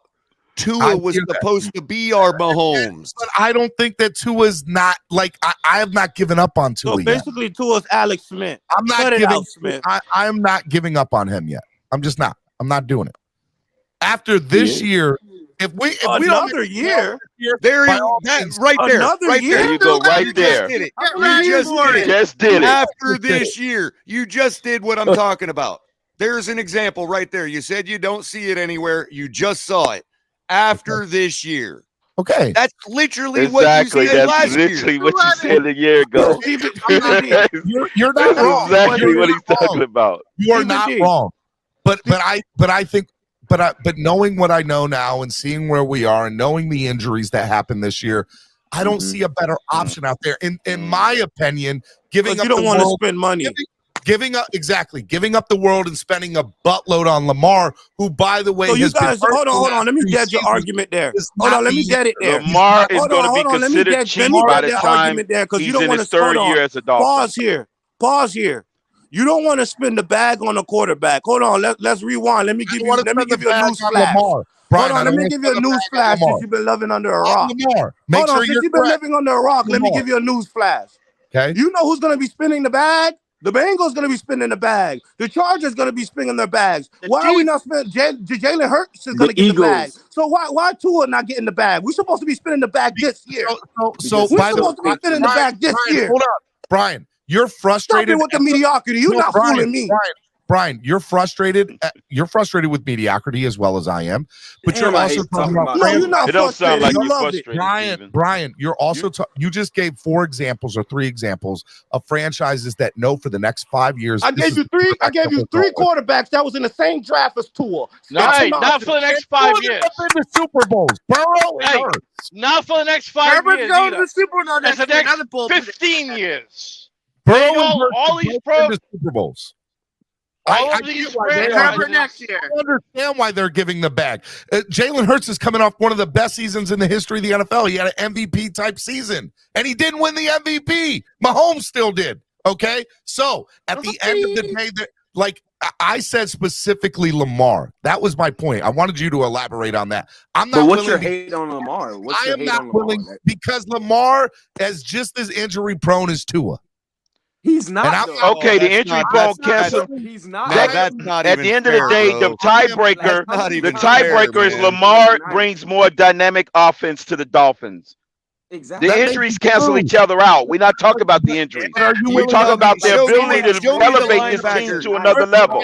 Show me the linebacker that's ever ragdolled Lamar Jackson to the ground. Crypto, are you willing to give up? Crypto, are you willing to give up 2 or 3 first-round draft picks and pay him $45+ million a year with the hopes that he stays healthy and does play that? for the Miami Dolphins? Yes, because if he gets us to the playoffs, he gives us a shot to beat Kansas City and Buffalo at that level. Our team would make Pat White better. So why would it not make Lamar Jackson even better than he is? Let's not put up Pat White in the chalk outline that's still on the field for him. Okay, My point is, we've seen Lamar at his best, his MVP year, with a team that pales in comparison to the one we have. So if our team is able to elevate Tua, which it has, what the heck is the limit with Lamar Jackson? 49 Thank you, Cutler. passing touchdowns. Because we said this scheme is quarterback friendly. We said this scheme And I'll is point to one friendly. example, Stephen D, before you answer. The very play Tua got injured on in Cincinnati. Do you think that's a touchdown? That play that was a concussion and an injury for our quarterback would have been a touchdown with Lamar Jackson. You talking about when water was open? It was a lot of green grass. The amount of grass that was open on the field. A lot of green grass on that side of the field. I'm not. Hey, Lamar Jackson would have housed that football. He can house that type of Did you play. once I mean, hear he me did it say? against us. Did you in once the, hear me say that second Tua game. was a better quarterback than Lamar? I've never said that. No, I've said it's not a I've said matter Lamar of just is the being better better quarterback. than Tua. Okay, I'm talking about going from a play where a quarterback gets injured I understand. to a touchdown. I get that. But there are very few quarterbacks that can turn that play into a touchdown. Color, explain to me the reason why the Baltimore Ravens aren't willing to extend him or giving guaranteed money. Explain because that. they're stupid. They're stupid. They're a bad organization. They've never done that. The Baltimore Ravens. No, wait. The Ravens would never do that to anybody. They show away Hollywood Brown. I mean, this is this question organization. Can I answer the question? I'm out. Listen, you're going to sit here and tell me that a quarterback that has won a Super Bowl in the last 15 years and had two quarterbacks in that time is more stupid than one. Like you're not going to let me answer the question. Quarterbacks. You're not going to let me answer the question. I can Go ahead, answer the fellas. question. Go ahead. Okay. Because that's the way they do things in Baltimore. Those two Super Bowls you're talking about came in a stretch of 40 years or 30 years. If you go back to Cleveland Browns, it's even longer. Exactly, because they were the original I'm Browns. talking Okay, recent. so second, hold on. 15 years. That is the way they build. Okay. And so here's the answer to your question as to why they even drafted him in the first place. Okay. They genuflected to draft him. Okay. And when he stopped wanting to give them all of it because they refused to do anything to support him because that's how they roll, a la Trent Dilfer. Okay. Different owner, different GM at they that thought time. that they were going to ride him and his athleticism into at least a Super Bowl or two. And they thought they were going to be able to do it on the cheap. Wrong about Dilfer. They thought they were going to be able to do it on the cheap. So their genuflecting by drafting him backfired. And that's why the relationship is soured. And I guarantee you that's why the relationship is soured. He is not, it doesn't matter what they do now. Here's where I disagree with you. In my opinion, they're not giving him the bag because he can't stay healthy, and they're not about to give somebody 45. It's not about healthy. Why do you think Stephen Ross wanted Lamar Jackson? They weren't going to give him the bag anyway. Stephen Ross wanted to perpetrate the same damn thing. That's why. If he's so good, then they would have extended it. Cutler, can you tag me in? Tag me in, Cutler. Go ahead, Brian. All right, tag in. Stephen D, let me dent your argument here. Right? We already know. We already debunked you the first time. We already said the Ravens are a bad organization. They are not a bad organization. They're a smart one. Okay, yeah, you're smart for not signing a franchise quarterback. They haven't been when in it's the Super Bowl proven it's since harder to 2011. find a It's just like franchise Hold quarterback on. in the league. I'm gonna let Brian cook, but you guys are gonna sit here and tell me that a team that is perennially made the playoffs on a year in, year out basis that has consistency. Oh my God! Because why they made the year? Hold on, Stephen D. Hold on, newsflash. Hold on, newsflash, Stephen D. Smart organization. Okay, hold on. Whatever. Whether you want to argue Ravens, good organization, whatever. Besides the point, I could bet you a house. You could bet everything you want to bet on. There are teams begging to give Lamar Jackson $200 million and free agency. Thank you. Let's stop the nonsense. I'm not denying that. So what the hell is your point? They're not worrying about the 5-game injuries. They're worried about Lamar Jackson in the third quarter. Stop the nonsense. I am not okay with what we would have to mortgage or give up. Who gives a damn if you want to be cheap? Who gives a damn if you want to save your stupid draft picks? You want to save your stupid draft picks like Chris Beard did. It don't matter if you have 56 draft picks if you can't make the playoffs. Think about this. The last time we specific those draft picks, it worked out real well. One for us, right? anecdotal scenario, okay? It's late in the third quarter in Miami against Buffalo, okay? Yes. I would rather have Lamar. I mean, who's stopping him in that situation? I would rather have Lamar. I'm not denying you on that.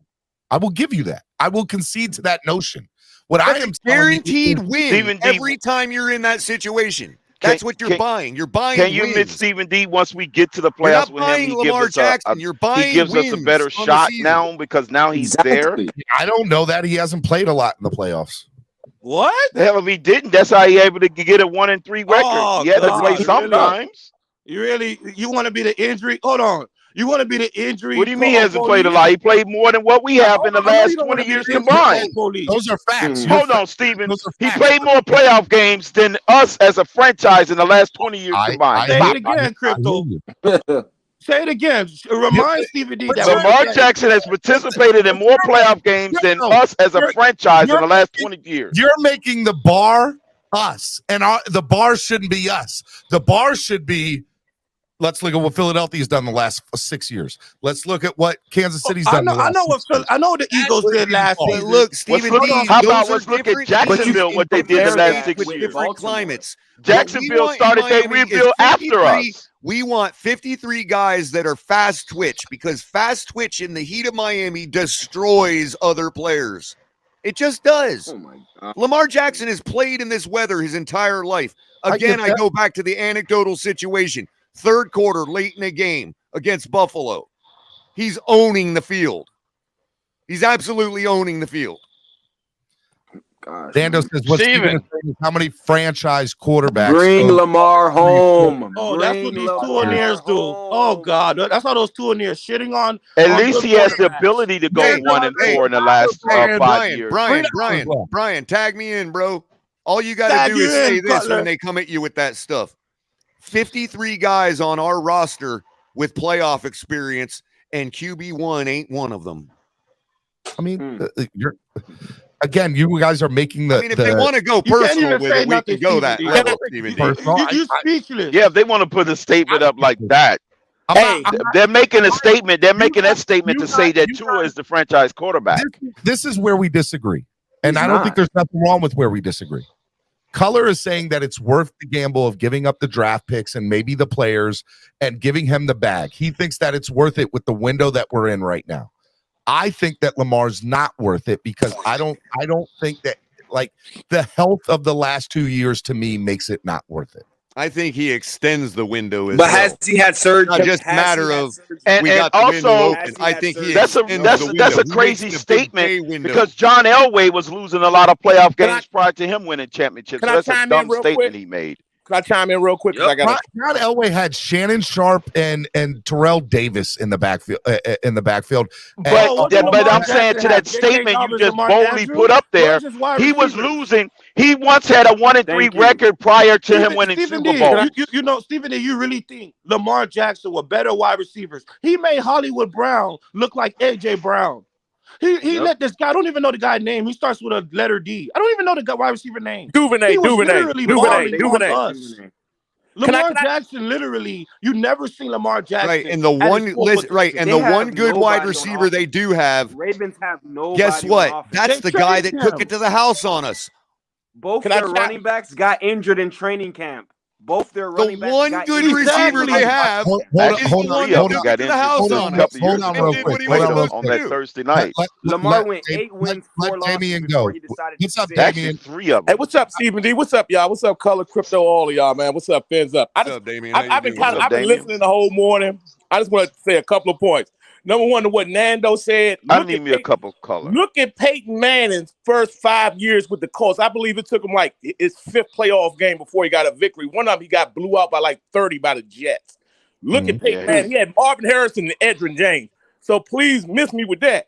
He was 3-13 his rookie season. Thank now you, he's all over. Yeah, he was. And I'm talking about with the playoffs. I'm talking about playoffs. No, Stephen D. The reason that's not an argument for Tua is because Peyton Manning was 3-13 his rookie season, and there wasn't one single argument in their entire fan base about whether he was the guy. And I believe he lost like his first 4 straight playoff appearances, if I'm not mistaken. A lot in blowouts, besides the one when we beat him when Lamar Smith. The same for Andrew Luck too, Color. So also earlier I heard y'all talking about if the fear of trading Tua to Baltimore because he would win a Super Bowl. Now listen, we complained about Tua needing weapons. We had to draft Waddle, we had to get Tyreek, we had to get this. Lamar's done this with no weapons. So how would y'all think he would go to Baltimore with no weapons? Because Damian, and this to be fair. This is where I'm going to steel man Stephen D's point. That's how Baltimore wins. Well, precisely with guys like Tua and a bunch of big tight ends. But this in is a the running thing. This is the game thing. and a This is the defense. thing. That Ed Reed and all them ain't walking through that door again. So that's the last time they won a Super Bowl.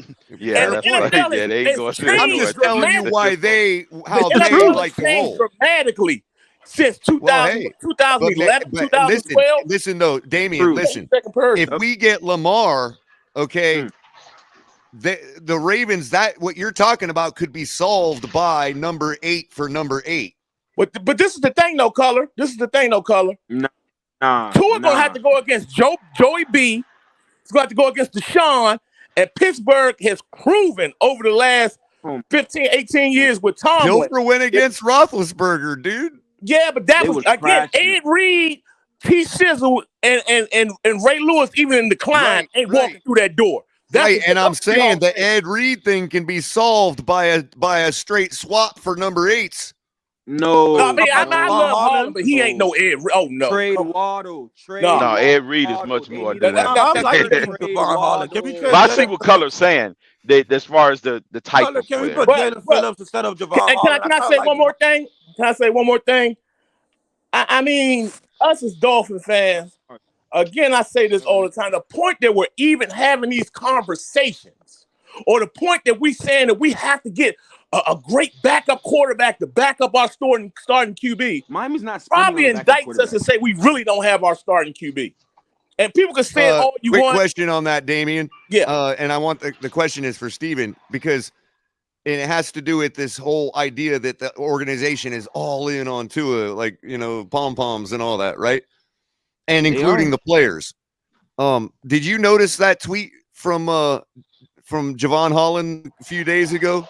I didn't see it. What he said? So somebody posted a meme or something about Lamar coming to. It was that NFL executive report where they tweeted about how that executive said that Lamar to Miami makes sense, right? Remember that article? Yeah. Javon Holland tweeted to that, replied to that saying, "Not in that number." He didn't say, "We got our quarterback, thank you very much." He didn't say, He said not in that number. We don't need to read so much into tweets and stuff from players about reactions to stuff. Man, but that's not reading too deep, bro. Oh, come on, though. There's man. a simple statement he could have made. Yeah. We got our quarterback, thank you very much. If he was being ordered to toe the company line. I'm not. Steven. This is the same. Or if he wanted to toe the company line, line. Fan base that hates Javon Holland because he's. What did he say about us? What did he say about the fans? Right, but what did Color say back to him about that? Yo, bro, these 2 ears are laying it at your feet, Javon, and I think that got him to think. So, because I know he listens to my show. I'm not having that conversation because this is the same guy that was on Instagram arguing with fans and backing up Tua, and then a few months later, now But that's my point. That's my point. If he was willing to go into the fire like that, then why couldn't he make a simple statement like, "We've got our QB, thank you very much"? I'm not responding to it. He just defended Tua to no end. But why did he just defend? That was a perfect opportunity to back up Tua. Even D, we all know Tyreek Hill.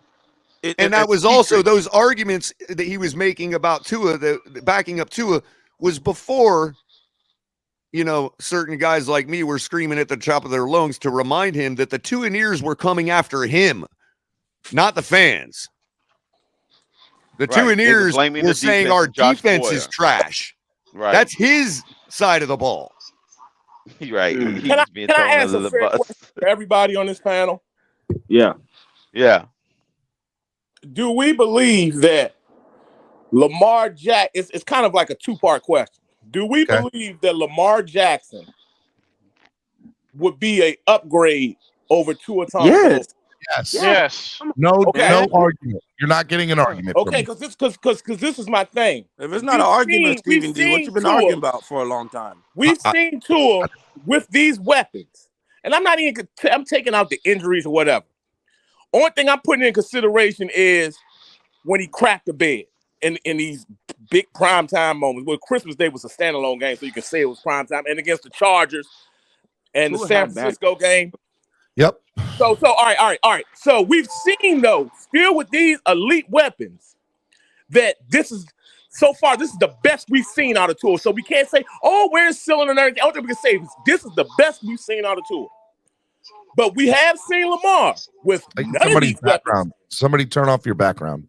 Go ahead. We have seen Lamar with none of these weapons. A Pro Bowl tight end that you can say, that definitely you can say he's in the top 10 of tight ends. Can't say he's 1, can't say he's 2, can't say he's 3. Top 5. Yeah, but you can't say like he's 1 or 2, you know. But top you 5 still, top 5. Yeah. You could definitely say that. But he ain't no Kelsey where you can make up for not having a number 1 wide receiver. He's not that. Or a Gronk per se. Right. But I do want to add finish? real quick. I gotta answer Nando real quick. He says the argument is the price for Lamar Jackson worth it? You assume we'll keep all these weapons. What if we need to lose Waddle plus the other pieces? Exactly. Nando, you know how I feel about Waddle. And he draws just as much as any number 1. This is what I'd be saying to Waddle. If the Ravens said, "Give me Waddle," and Tua, bye-bye. and you have Lamar, I would say bye-bye. because you got Tyreek Hill. We would just have to match them and give them the draft picks, right? We wouldn't have to give up players. And Waddle, we still got another year under his rookie contract. We can work it out to when we get there. I just wanted to finish that. Lamar Jackson has done these things without a number 1 wide receiver, without a 1B type wide receiver. He hasn't had that. He's put all the offense on his bench MVP. And let me also add this. All time, he's got the 4th highest win percentage out of any quarterback. When people want to say, well, Tua the quarterback on winning seasons, he has the 4th highest winning percentage out of any quarterback. That's all I'm saying. If y'all say we need to go for broke, why not go for broke now on a 25-year-old quarterback that has never had these things? And guess what? If we fail, damn it, we fail. We haven't seen a Super Bowl in our lifetime. None of us real quick, Stephen D, real quick. That point, real quick. Stephen D, I only want Stephen D to answer this. I like what Damian just said. I think Damian I just want you to answer no matter what, Tua or not. I'm single word answer, okay? Or kind of single word answer. And I only want this Stephen D to answer this because I want it to be off the top of your head without Googling it or anything, right? I'm ready. Yep. What do you estimate Lamar Jackson's career win-loss record to be? He's played 5 years, 4 years? Yeah. 5. I think he's probably like 38 and 13. Wow. See, you're being fair. I have to give you credit. His career record is 45 and 16. Yeah, it was close. 38, 13. Okay. I mean, and we're talking about Jimmy Garoppolo, who, by the way, doesn't have a bad career record himself. Yeah, he was when he played. That's why I say, why would he even want to be a backup to anybody? He has a hard time with that. Look, let me expand on Damian. So Damian brings up very solid points. I'm not. My argument is not that Lamar is not better than Tua. He is by far and away. Lamar definitely is. Lamar, when he's on top of his game, is a top 10 quarterback in the NFL. Top 3 quarterback, top 3, 4 quarterback. Yeah, top 5. Please get it right. Guys say they want an MVP at that position. You got to he had a run game. He was the run game. I'm right. That is true. I hear you. Don't argue with me about 5 and 10. Bear with me here, okay? I think he's a top 10 quarterback in the NFL when he's healthy and when he's on. That's very but there are some red flags. He's a top 10. Red flag A is health. Point blank. Is health. He's never had surgery. It scares the hell out of me to pay a quarterback $45 million per year. And he is more likely injury prone than the top 15 or 20 quarterbacks. It is scared of Buffalo Bills with Josh Allen running ability, but okay. I hear you. Have the Bills ever won anything? Hey, let me ask you this, Stephen D. How often do you think Aaron Rodgers would be injured if he had to do what Lamar Jackson? The Buffalo Bills win. Quarterback is a high risk too. Can I finish? Let Steven finish, man. So that's my biggest red flag. All the other things are apples and oranges compared to Tua. Like Tua's got red flags too, right? Besides health, he does. Yeah, he has more red flags than Lamar way Jackson. Shit, we just say we shouldn't So get that means with that mindset, you're not paying Tua then, Steven. You're going to use the argument not to pay money? Okay, hold on. You want to be cheap on crypto. Now we sit there and we say, okay, if I keep Tua as is, I get to keep my draft picks. I get to save my money. We'll play this year out. We'll go get a veteran backup. Cheap. Plays That's out. all about cheap. Let me finish. See how this plays out and see how it works. And if it doesn't, we can either figure out if there's going to be a big time quarterback that's coming up, or we can go into the draft and try to go all out for Caleb Williams, which is my personal opinion. So we're going to keep doing. Caleb Williams already said he wants to come to Miami, Steven.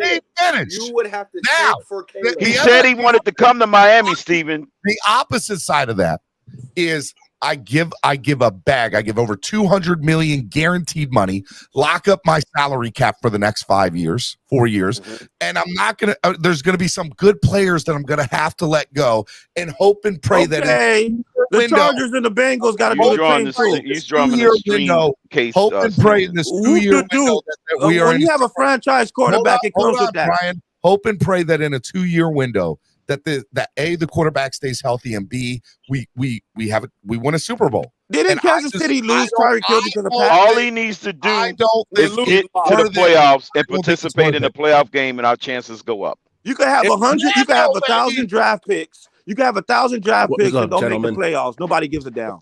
Right, Nando. Go ahead. Tell these people. I got 1,000 draft picks, but I didn't make the playoffs. Fantastic points, everyone. But it's price. The argument is price. I get it. The weapons. I get it. We have a great team. I love our team, bro. That's I think the funniest part about getting called a souvenir is that's that what like, Ted I DiBiase like our says. team. And the argument right now is let's sacrifice a bunch more players on our team. Okay, make this team worse for Lamar Jackson, which I think Lamar's super talented. He would make some things better, sure. And then what's worse? Who will we sacrifice? Hold on, what's worse? So make it. I don't want Lamar. So you guys have to make me a trade package. Who do we sacrifice? Okay, we don't have the let's go. Okay, I'm gonna give you one. Second rounders. I'm gonna give you one. Tight end. You said make you a trade package, Nando? I'm gonna give you a trade package. I'm gonna give you the first player. You think this team will be better if we trade the entire team?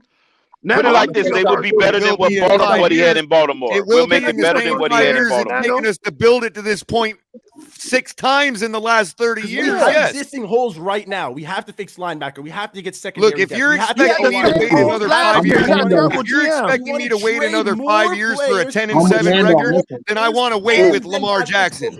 No way, bro. If you're expecting me to wait, another 5 years for a 10-7 record, then I am waiting with Lamar Jackson. Linebacker. So we're gonna go year by year, fixing one piece at a time. Hold on, let me debunk him. Hold on, let me get him myself. This team, but tag me in. Or would you rather have Lamar Jackson in the worst team? Can I answer that?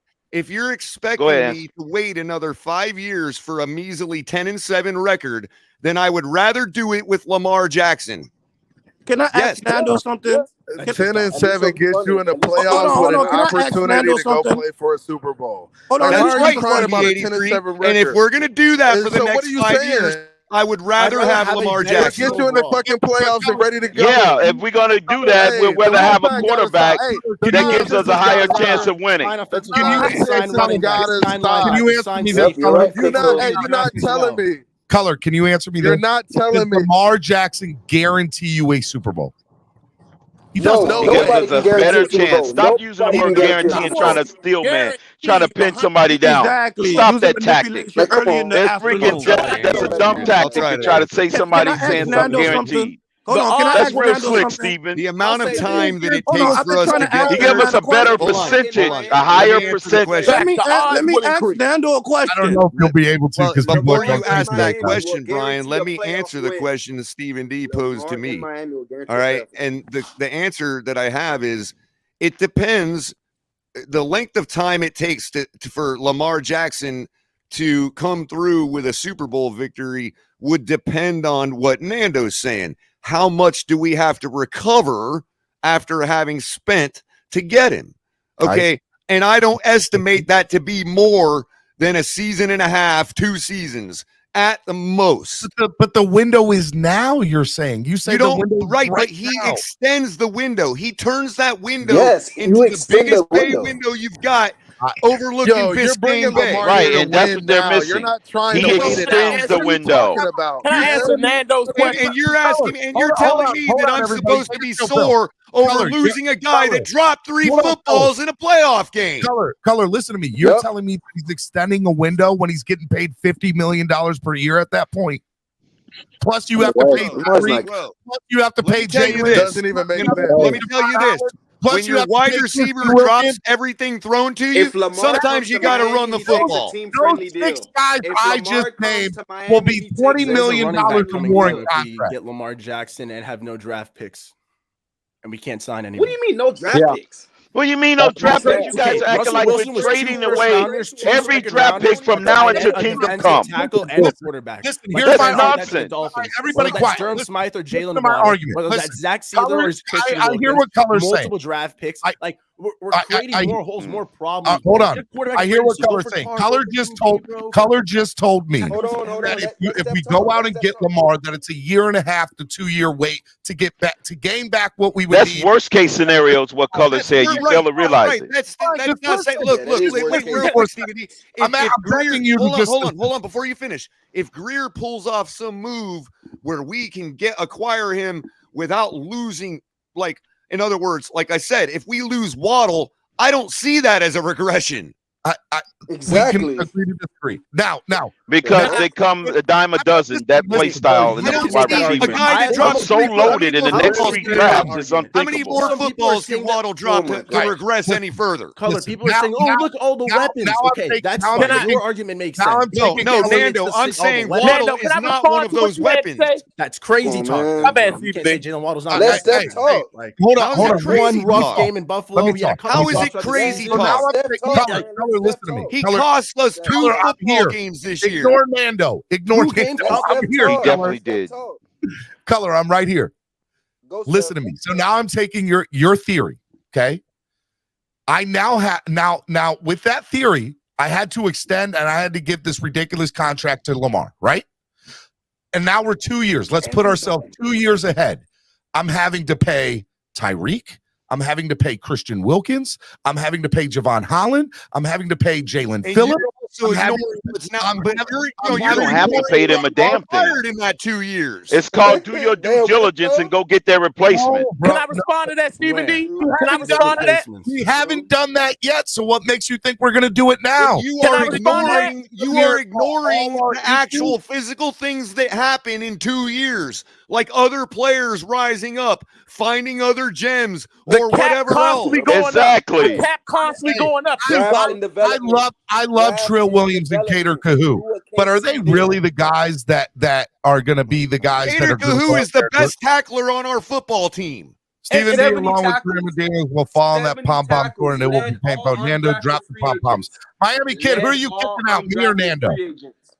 Tell me, Miami Kid, who are you kicking out, me or Nando? Go. I'll take the sword for you if you want, man. I got a class at 1. Stephen D, can I respond to you and Nando on a couple of things? Yeah, go ahead. Stephen D, pick Okay, I won't be able to come back. So He giving Stephen D an out, man. Nando, you let Stephen D off the hook. I fucking hate your shit, bro. You're so annoying, bro.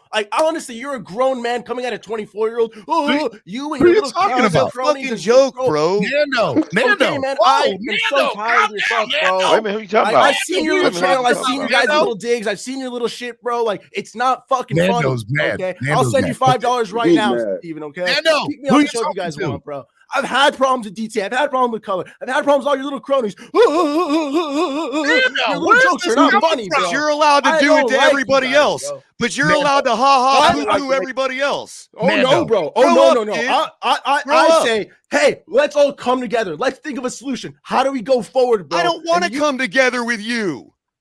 I would like to make a point if I can. You just showed me what you are.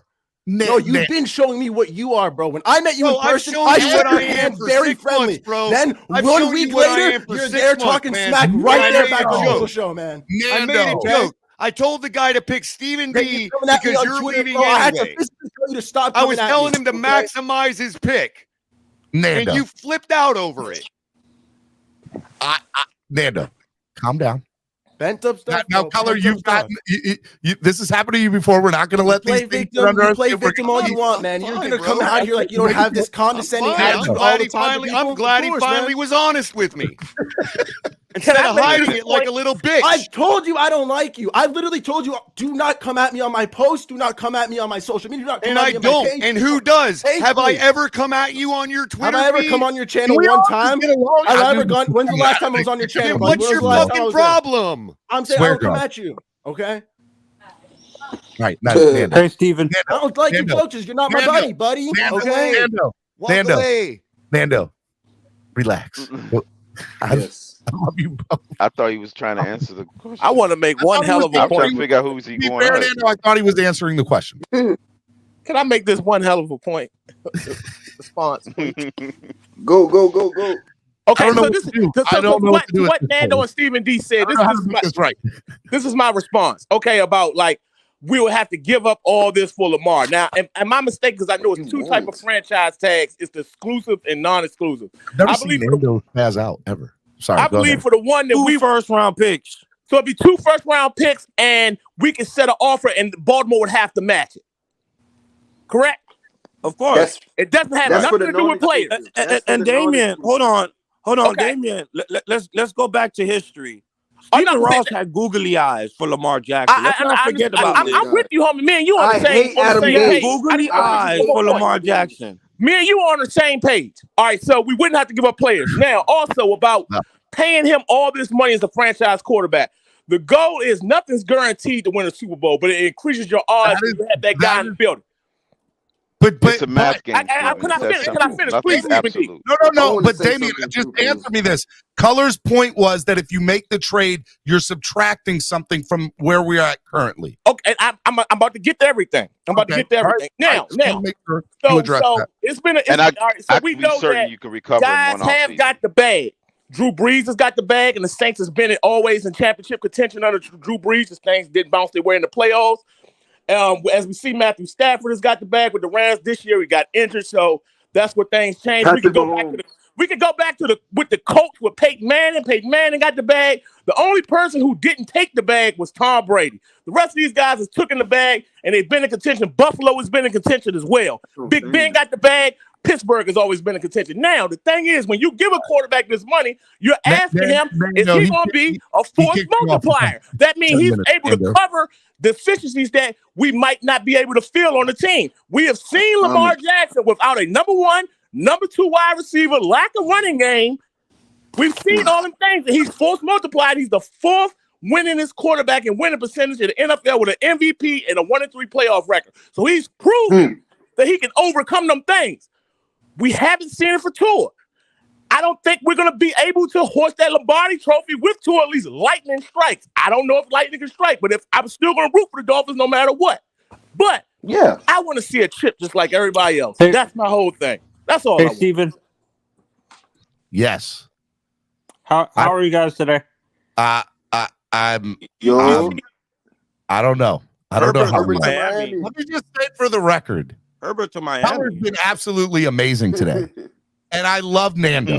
Nando's my guy. Okay. So I don't know what's going on with these two, but I don't like it. Okay. Nothing is going on with these two. I just want to make sure. He's got a problem with me that he's never owned up to. And because I said something that he saw as an insult, he blew up. He let it out. I think you two need to talk behind closed doors. I don't need to talk to nobody. I have not even said one word to the guy in 4 months. Okay. I didn't know you two had beef or problems. Okay. It wasn't even a joke on you, Nando. It doesn't matter whether you see my jokes as a joke or not. The joke was on Stephen D. Not everything is about you. Wow. So I wanted to say something. Anyway, man.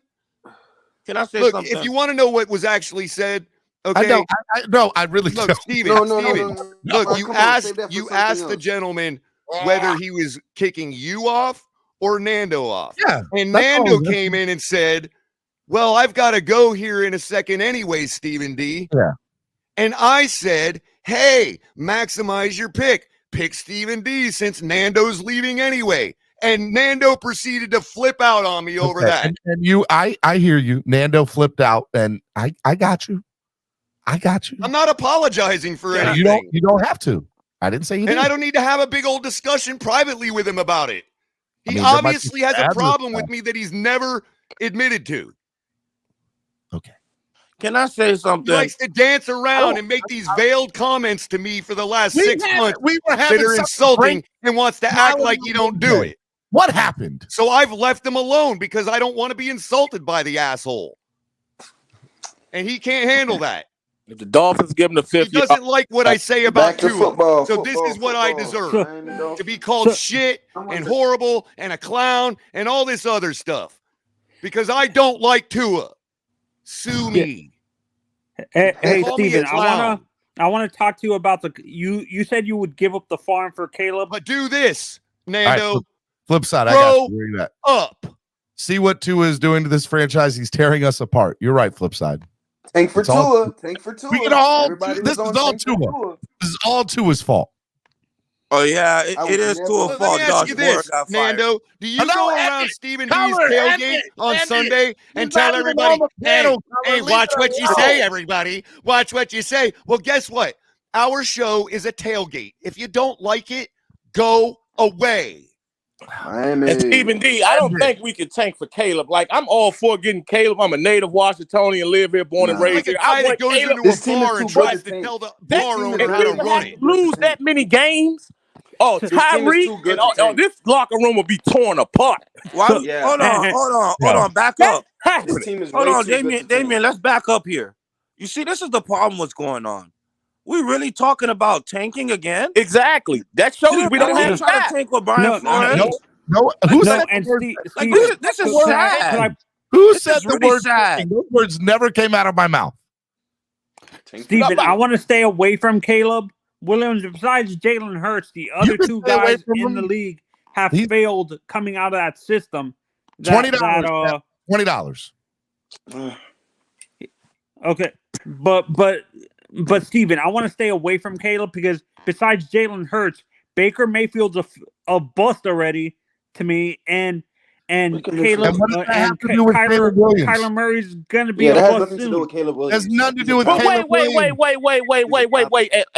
Before you say that system that was ran in the University of California, I forget the quarterback coach, all of them were bust, but Aaron Rodgers wasn't. I mean, so what's the difference? It don't matter, the player. If you're asking me, Lincoln Riley, Stephen D, because all the platitudes and insults are starting in chat, so I don't want to get myself all riled up. Just ignore them. Color. I want you here. Gonna get, bro, because it's the reason I stopped coming around in the first place, bro. It's all put on me all the time anyway. I'm the one that I'm drama commentary now, so because I came in and decided to freaking insult Nando like purposely. I woke up this morning saying, hey, how can I insult Nando today? I'm such a clown. I mean, how can I insult Nando today? Color, you're good. Ignore them in the chat. Ignore them. I want you here. You've been great today. I've enjoyed having you on. You've improved the panel today. Stephen D, can I ask you a question? Because I know you're a Tournier, right? I am a Tournier for today. I know a Tournier for today, right? Well, it depends. It does the day end in Y? Right, and that's the question I was going to ask Nando, but I'm gonna just ask you the question because I feel like you're stronger Tournier, right? Why are y'all doing my boy Nando? Nando's my guy. Leave Nando alone. Okay? No, okay. So I was going to ask him a question, but I'm gonna ask you the question, right? So you say we have a better chance of winning football games with Tua, right? No, I said He that. agreed with Lamar. Well, I agree. No, I'm not talking about Lamar. I'm not talking about Lamar. I'm just talking about Tua. He gives us the best chance to win football games, does he not? Yeah. I don't understand the context in what you're saying. Yes, I think he gives us a really good chance to win football games. With the quarterbacks on the roster, yes. Yes. Yeah, he's better than all the quarterbacks on the roster right now. I mean, I ain't a Tournier, but I mean, you feel me? Can I just clear the air real quick, Stephen D? Because Nando's apologized to me, and I just want to say that, please pull the comment up because I don't want to misinterpret it. Okay, it's clear we don't get along. Sorry if I've never made that clear. I thought that's why we stayed clear of each other. No, I stayed clear of you out of respect to you. I can get along with you. There's one thing I don't like about you, your opinion on Tua and how you pom-pom him. That's it. I don't dislike you as a man. I never have. That's fan It's talk. your That's problem fan with talk. me not liking your opinion All right, that is where this starts at that you've never Steven, owned up to. Could I back? You want to hold me personally accountable because I don't like your take on, I don't like one thing about you. So we Steven, steered clear. So, Steven, could I go back to the Caleb You're right. Williams That's why we conversation? steered Hold clear. on, Brian. Let was Color in the middle. finish up so we can. I want Brian to finish. Yeah, I don't want. I mean, you see, Stephen D, I'm not even gonna trap you. I'm just go on and say it, right? Yeah, trap me. Please trap me. No. Get him, Brian. I'm gonna save you today, right? Okay. I'll get another sucker. But I'm just saying, at the end of the day, Stephen D, we keep talking about we need a run game, we need O-line, we need all this. Everybody here knows if Tua was healthy, we would have won more games, right? Yeah. Even when he's on the field, even Brian, with a he's whole still. defense, with all the If you don't count for Waddle dropping passes and fumbling. Brian, let me say this. We're talking about what we'd have to gamble or what's the word we use? Mortgage. What we'd have to mortgage for the future, right?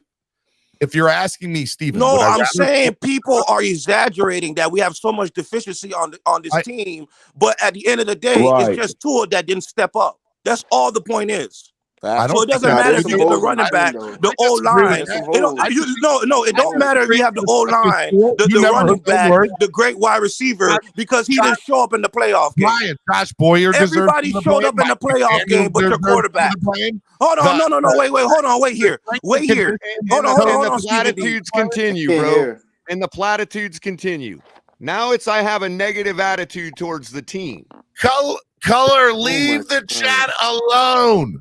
Yes, I'm just wondering how my attitude is negative towards the team. Forget the chat. Stephen D, I think you have to agree. Because I got a problem with the way the organization runs it.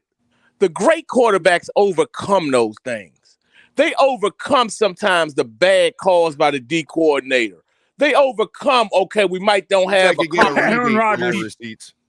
It sure is nice to know that my positivity is so much respected in this community. Teams are smarter now. How much freaking money I spend on this team, and I got to be told that I'm negative about the team. Color. Like I said, I hope I'm wrong about Tua. I want to be wrong. I'm a Fins fan. I want to be wrong because I'm gonna be Damien, you're right. I believe I'm right, homie. No, Damien, let's hold on. It's just so worthless even spending the energy on it. Hold on, Damien. A great day. Damien, this is where you're right. Wild out You Wednesday. being wrong, It is haters being wrong was supposed to be this year. This year was the third year of Tua where he's supposed to get a full evaluation. This was the year he was supposed to prove people wrong, but he had a mid-year. It's lukewarm. It's not really hot. It's he's good this season. He's good this month. And Yeah, it was like a B year. He got a B. He got a B. He left with more question marks. Brian, can I finish my take? So my original take is, if you're asking me what I would rather mortgage or gamble on for the future, my personal opinion is you go with Tua this year. You let Lamar stay wherever he's going to go at or stay or whatever. To me, it's not worth it. Okay. And then if you're going to want to keep Tua? Listen, can I finish? No, why you want to keep Tua? Give me the reasons. Give me a second. I'm about to tell you. Let him finish, bro.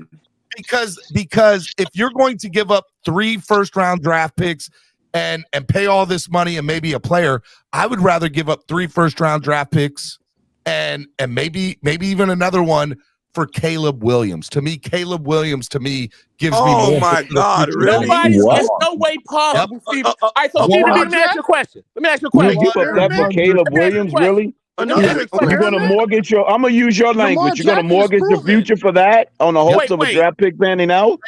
No, I'm gonna hope that Tua pans out. That's not the But Stephen D, he didn't pan out this season. But if Tua does not work, then I would rather go with the next 5 years. But Stephen D, this is what I gotta ask you on that right there. So you saying if Tua being the starting quarterback next year, for us to have to move up that far to the number 1 overall pick, him or Drake May. It's gonna be him or Drake May. I don't have a problem with neither one of those two. Man. So let's say, for instance, where we were this year. First round exit, we just missed the playoffs. So we're anywhere between 17 and pick 22. You know how much it would take to move up that far? You have to give up one for the next 3 or 4 years, two for the next 3 or 4 years, and probably a couple of thirds. Like, the only way that happened is Tua would have to bomb. Not worth it. We would have to be in the top. We have to be one of the top we would have to be a bad team teams in the for us to get NFL for that Caleb to happen. Williams. If that's the case, we got our answer. We wasted time. It's impossible. I'm just, you asked, the question was posed to me if I'm going to mortgage, I would rather mortgage for Caleb. But it wouldn't be a mortgage. We would have to, dog. It's because a terrible Tua answer. would bomb. Wrong answer. I can't. Yeah, hold we on, would I have to can't tank immediately. Yeah, we to would get Caleb bomb. Williams.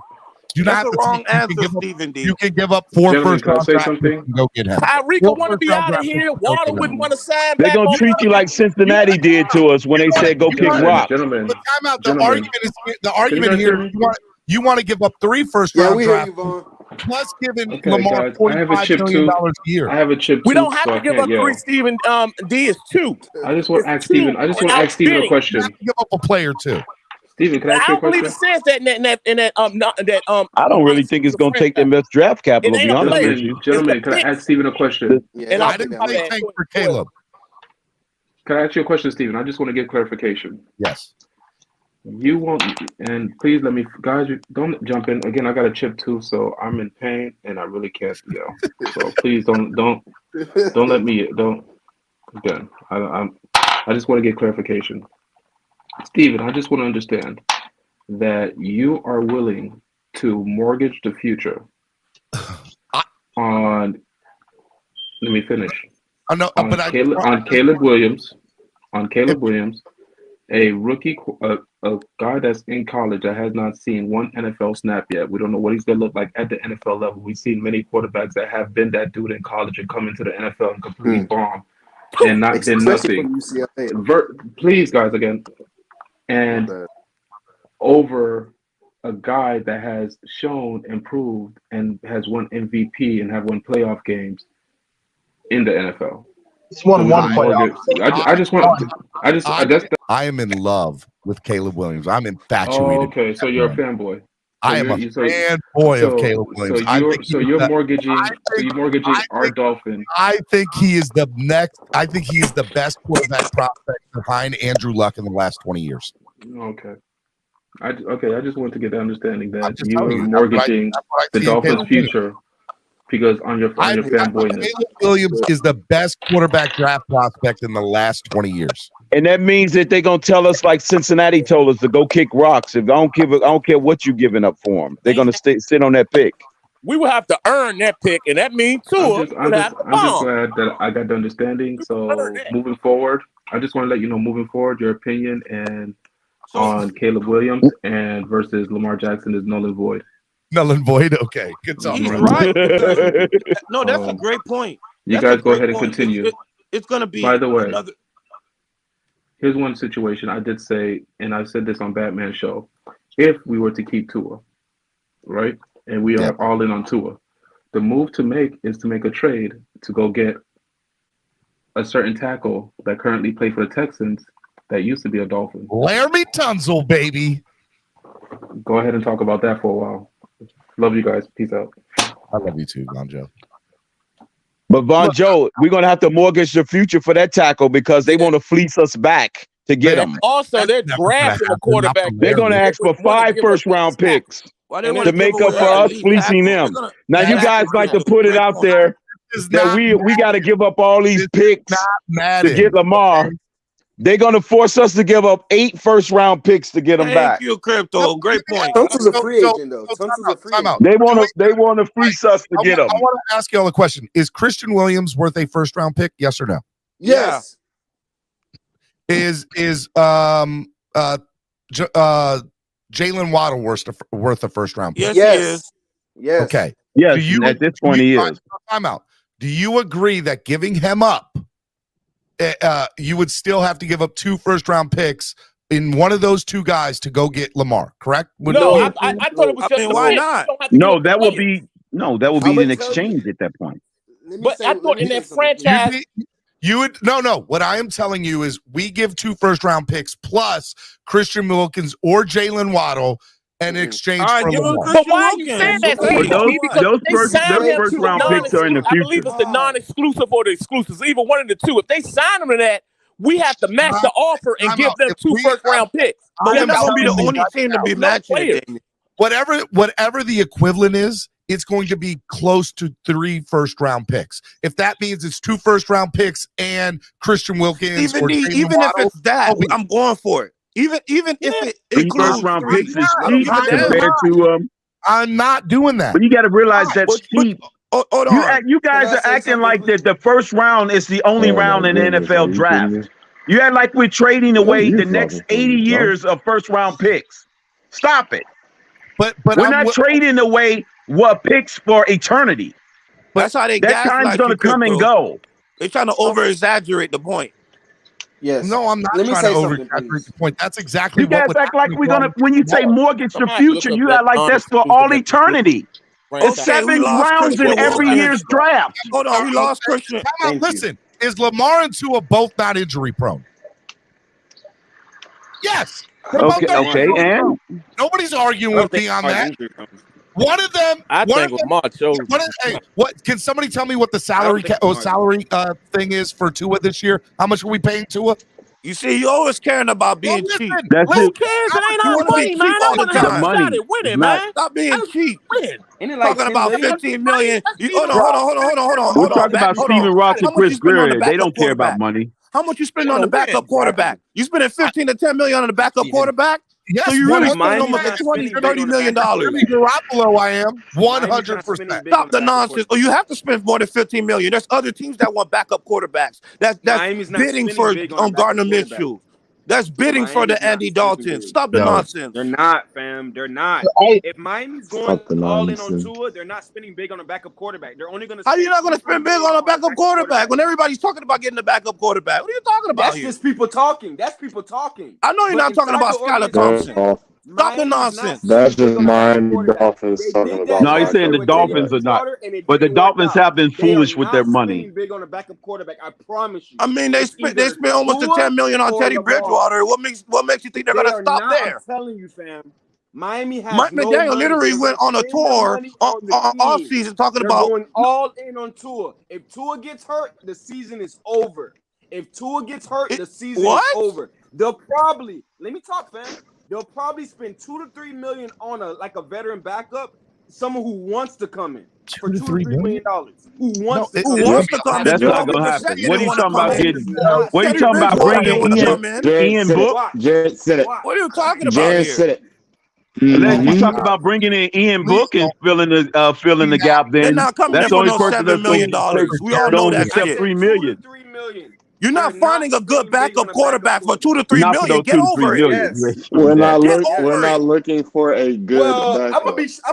Then what the hell are you looking for? If you're not looking for a good backup quarterback, knowing that Tua's gonna miss 5 games, what the hell are you looking for? Irresponsible GM. Someone to compete. You're looking for someone to compete with Skyler. That's it. That's not a waste for of another time. Teddy My God, this guy We're not sounds looking pathetic. for When the last time have Miami Dolphins became a farm system for the freaking backup quarterback position? Exactly. We might as well be the When the last time have any team become a farm system for a backup quarterback? I'll Say wait. it louder, Crypto. Checkmate.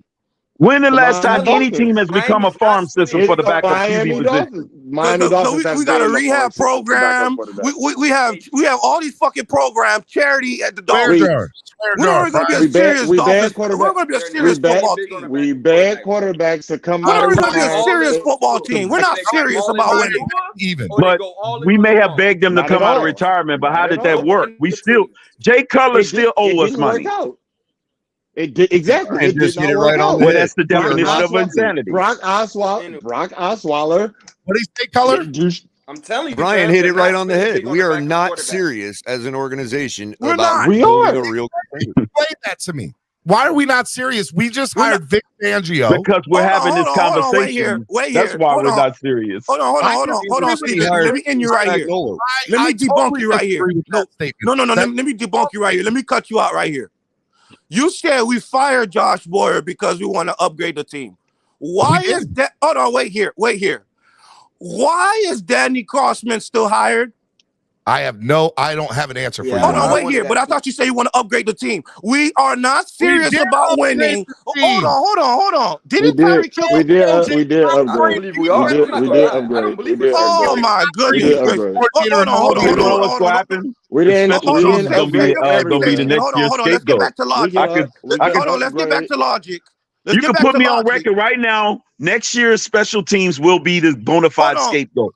This team is ran like a crime syndicate. This team is ran like the mob.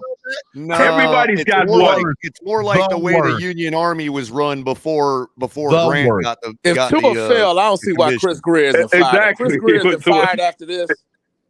I don't. There's always a fall guy. We're all sitting at the Potomac, and nobody wants to make a move. We just keep building. Was it to do absolutely nothing?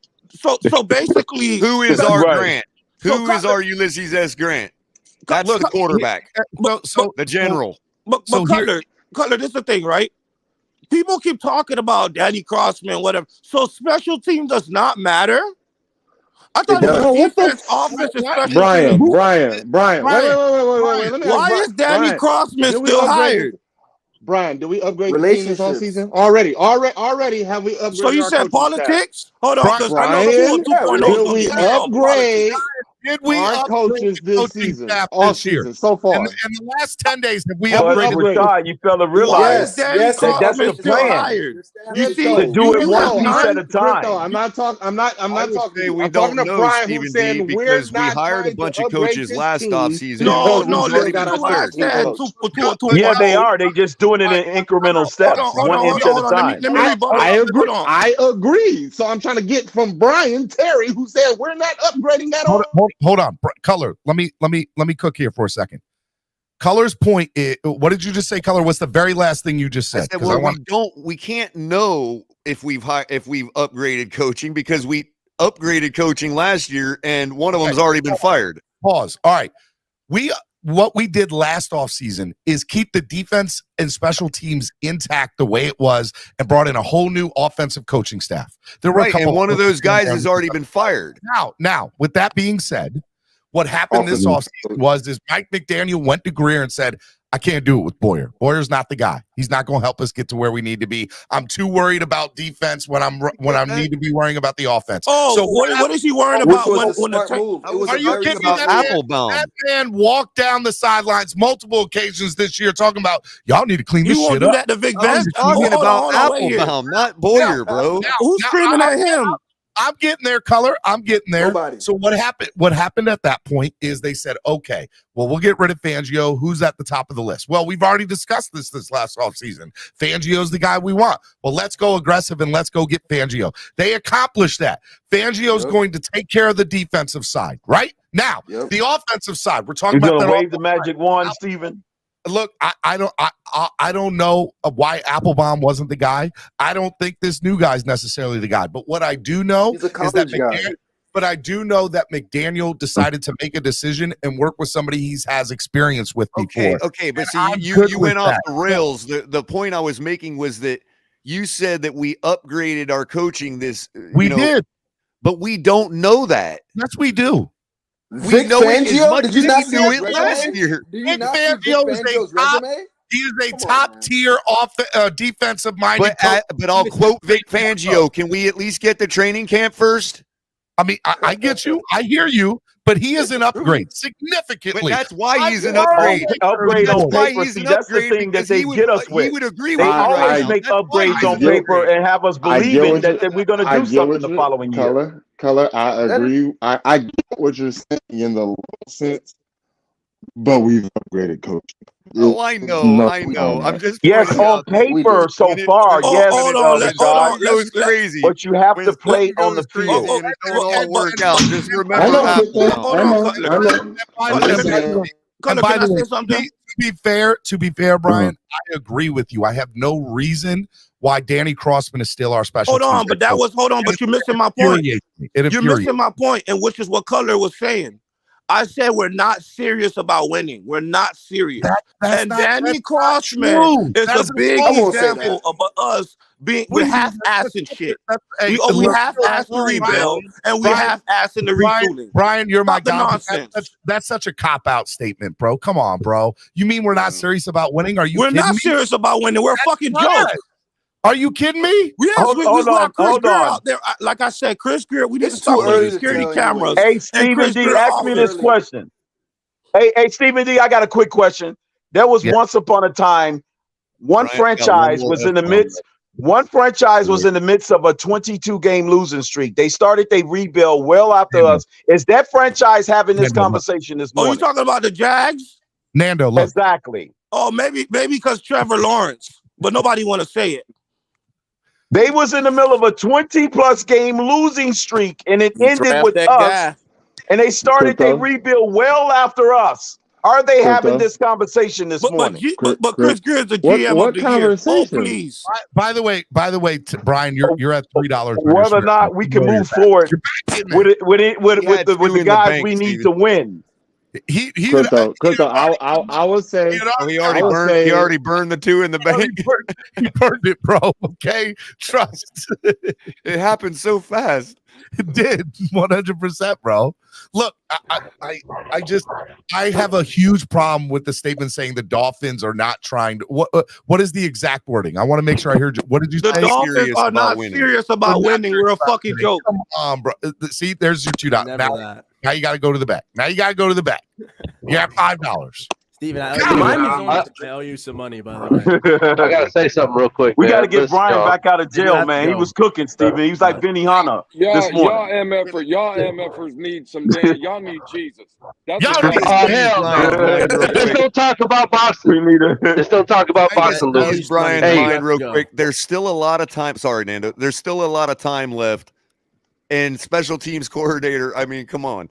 First of all, it's the special teams part of it is not like something pressing need, but also you got to take your time with getting a special teams guy, because that's usually a guy that ends up encompassing more than the special teams. Like they do a lot of the HR work in the building, you know what I mean? With the team, they kind of coach everybody. That's why a lot of the times they become head coaches, you know? So just pump the brakes, Brian.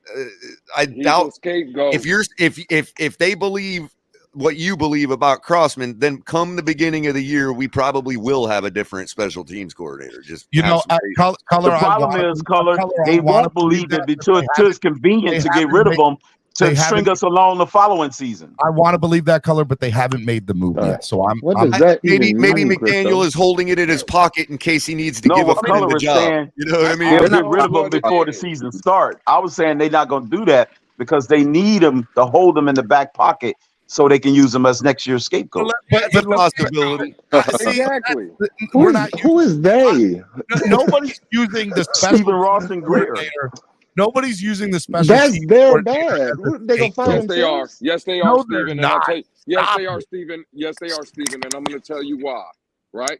We knew before this season, Josh Boyer was the scapegoat. We all knew that. Right? Now this year, when everything fails again, right? The scapegoat will be Danny Crossman. Hold on, hey Rashad, I just got up here. Hold on. I'm holding. I'm listening to this nonsense. Keep no going. kick returner, no punt returner. Miami had no kick return, no punt return. They'll blame it on the special teams. We gave up too many long returns. Field position was horrible. Jason Sanders cost us a game. Bro, we know how this organization is, and Jason Sanders better. I don't care. I don't care what person gets mad about, whatever. We know this organization is a laughing stock. We are the laughing stock of the NFL. Lewis, we're not.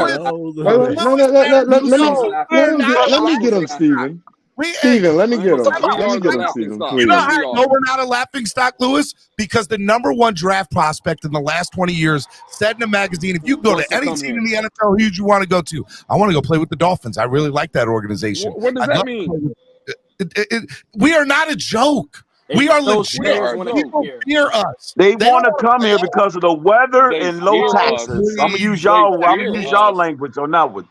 Did I Weather just and low hear they taxes. fear us? Yes, I Joe, believe.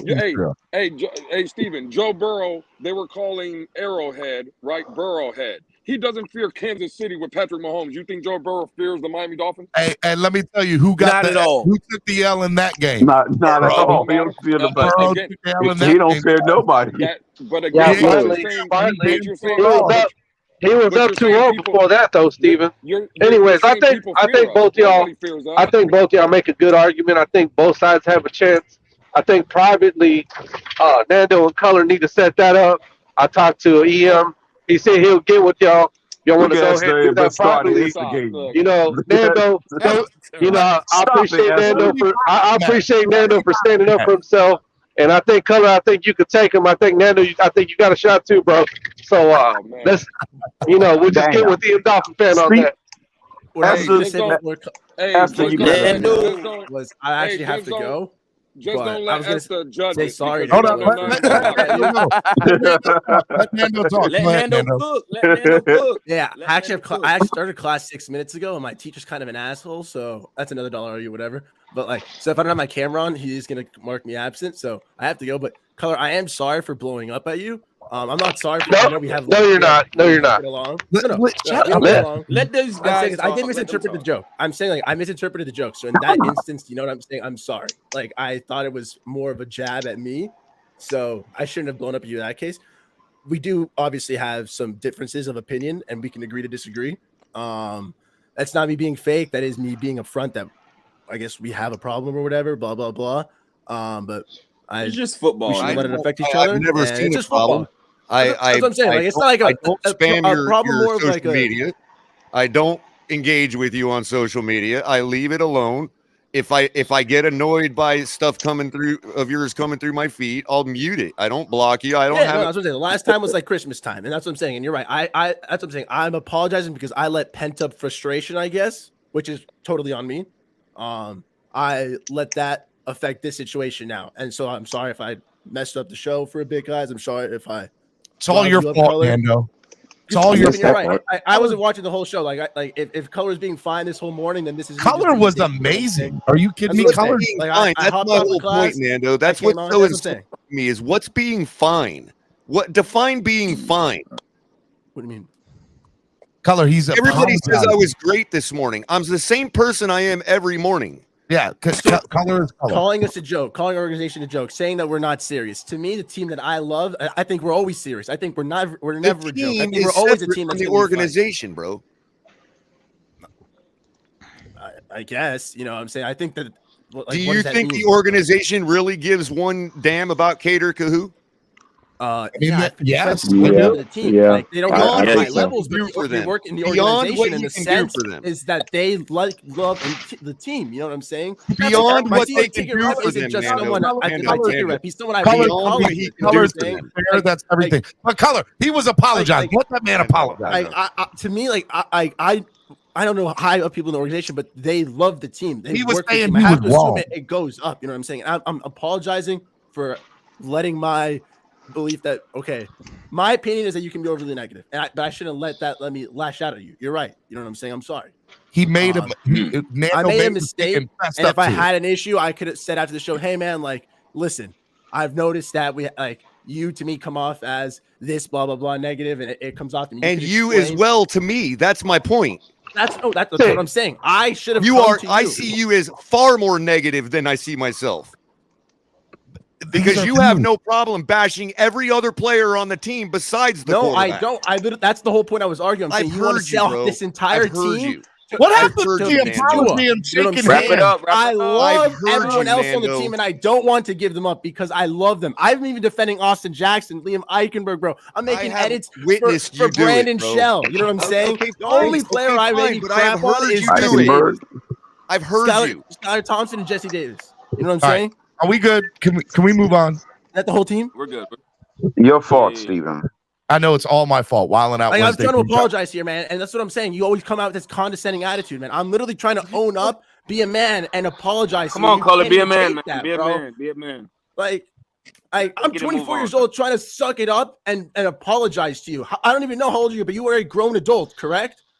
Can you not just let me apologize? Can you apologize without telling me that I'm a shitty person? You didn't say that. I did not say that. Okay, so telling somebody they're negative all the time is not calling out a fault. To be fair, that's what I heard. You guys are absolutely ridiculous, to bro. be fair, he said at the beginning, whatever my views are about you should not have let me affected how I blew up at you. He apologized and then went on to tell me how negative a person I am. He sees me as.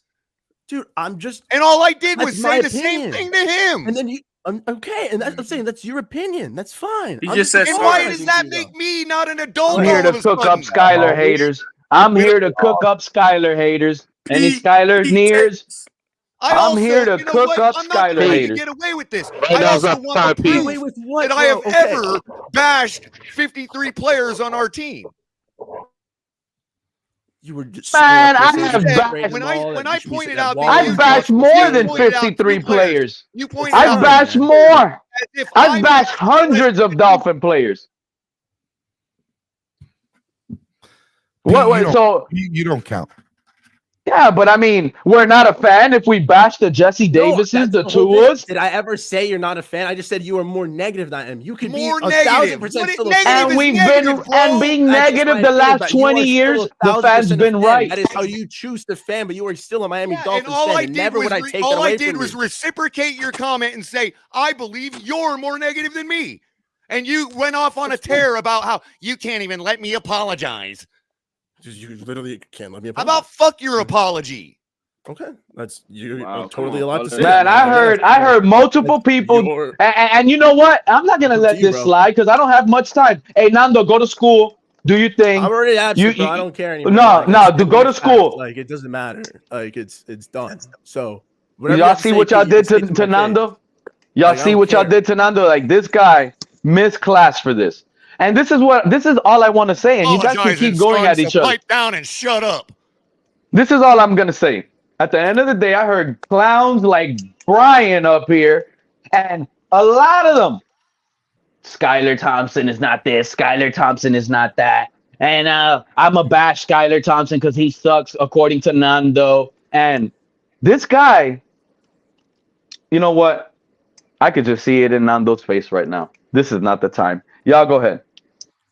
Look, it's actually it's like the judo joke is funny. I feel like I need to end the show. We've talked about this before already. Like, like it's not a flex. I'm just saying, like, martial arts is cool. Like, it's an interesting thing to study. It teaches you discipline, and that's why I'm apologizing for having blown up. That's why I try not to do confrontation. Taekwondo is literally the study of self-defense. I'll say. So to me, that's what I'm saying. I was trying to defend myself from a joke.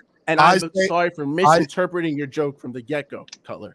Let me just because this is my platform and not even towards me. That's what I'm apologizing about.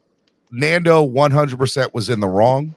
I was in the wrong. Nando apologized, and I got to back Nando up on that one, Cutler. He his original comment before he said what he said after you had came back at him was, "Hey, look." Despite how I feel, bro. I was in the wrong. I'm not saying, Color. He did say that he didn't like you after that, but he was trying to be, sincere. Okay, do you think it would? But it sounds like, but hold on, Nando. To accept his apology before he continued to further bash me. You think that might be an adult thing to do? Color. He was, and then you had got back at him. Sorry for that too. I'm 24 years old and I'm still learning. If you're telling me that's not an adult thing to do, let me restart my apology. You're right. Color, I am sorry for having come out for you and blown up at you when I shouldn't have. You said a joke, I misinterpreted it, apology. And the end of it. You're right. I'm sorry. I was in the wrong. Like you're right. I can own up. Man, forget I all respect that, you for putting out any kind of imagery to you that made you think such negative thoughts about me. That's what I apologize for now. See, I have a chance to do that now. Nando, you gotta own up to some things. You can't take things personal, Nando. You be going on Twitter. Whatever. This part, you are. This part, you are. I'm saying you did a good job. You're a man. Created the platitude that you believe about me. But you know what you be doing on Twitter. You know what you be doing on Twitter. All right. It's never meant to be personal towards you. Come at me. Okay, I want back at them. So, we're going to do final thoughts of the day. Hey, Steven, what was the message I gave you first thing this morning on your chat channel? Part of the apology. That's why I was trying to leave. Like, I'm sorry if I derailed the show. You guys were having a good talk, and that's why for the last 20 minutes I was trying not to talk. Like I was trying to apologize and leave. So I'm sorry for that. I think there's an underlying issue between Defense Tailgate and MSM, and you guys just need to get it on. Just holler at me and Ian privately, and we'll set that up. I'm the De La Hoya.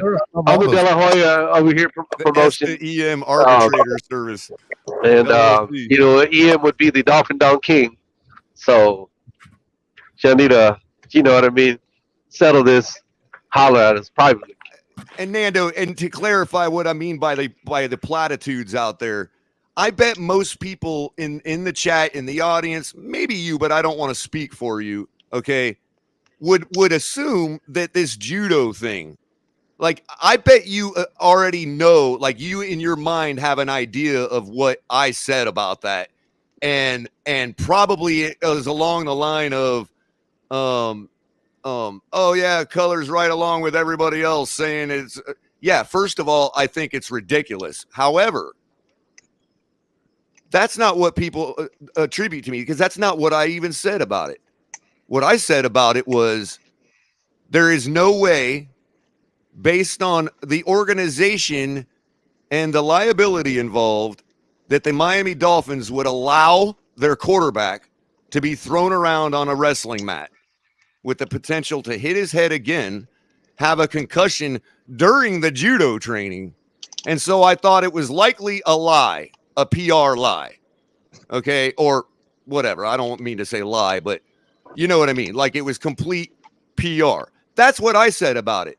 But I bet you, I would bet my money, and this is not meant to insult you, this is meant to just illustrate the platitude out there, that everybody would assume that I piled on like everybody else did and said Tua is this and that and blah, blah, blah because of the judo classes. When my take was actually more from a business perspective, that there's no way they're going to let this guy get thrown around on a wrestling mat in the offseason. So you're telling me, Color, this is why sometimes, do you actually believe that, Color? Illustrate to Nando the platitudes that are put out there about me. Yeah, like but I'm not worried about that. I'm not worried about what people. But Color, do you actually believe what you just said? Operating on accurate information about me and the things I say. That's all. Okay, but Color, nobody's like. Look, well, number one, people got to stop worried about what you're going to be looked at because of you don't like a certain player. Okay, I don't care about what anybody tells me because I've been right on Tua this whole time, and that's all that it's been about. But Color, can you repeat what you just said? Do you really believe that?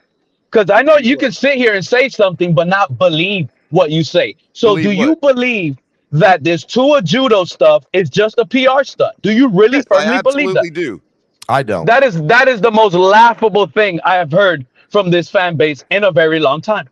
Why? In a very long time. Because the organization actually dissed Tua in a certain way. So why would he needs to prove himself, Color? Bro, it's not the organization. You got to realize. Come on. These guys this is a player that the organization is already off of. Look, he's Tua desperately is trying a huge investment. Now let me ask you this, bro. Pete, you yourself believe, is this true or untrue? And I need a quick yes or no to keep going, okay?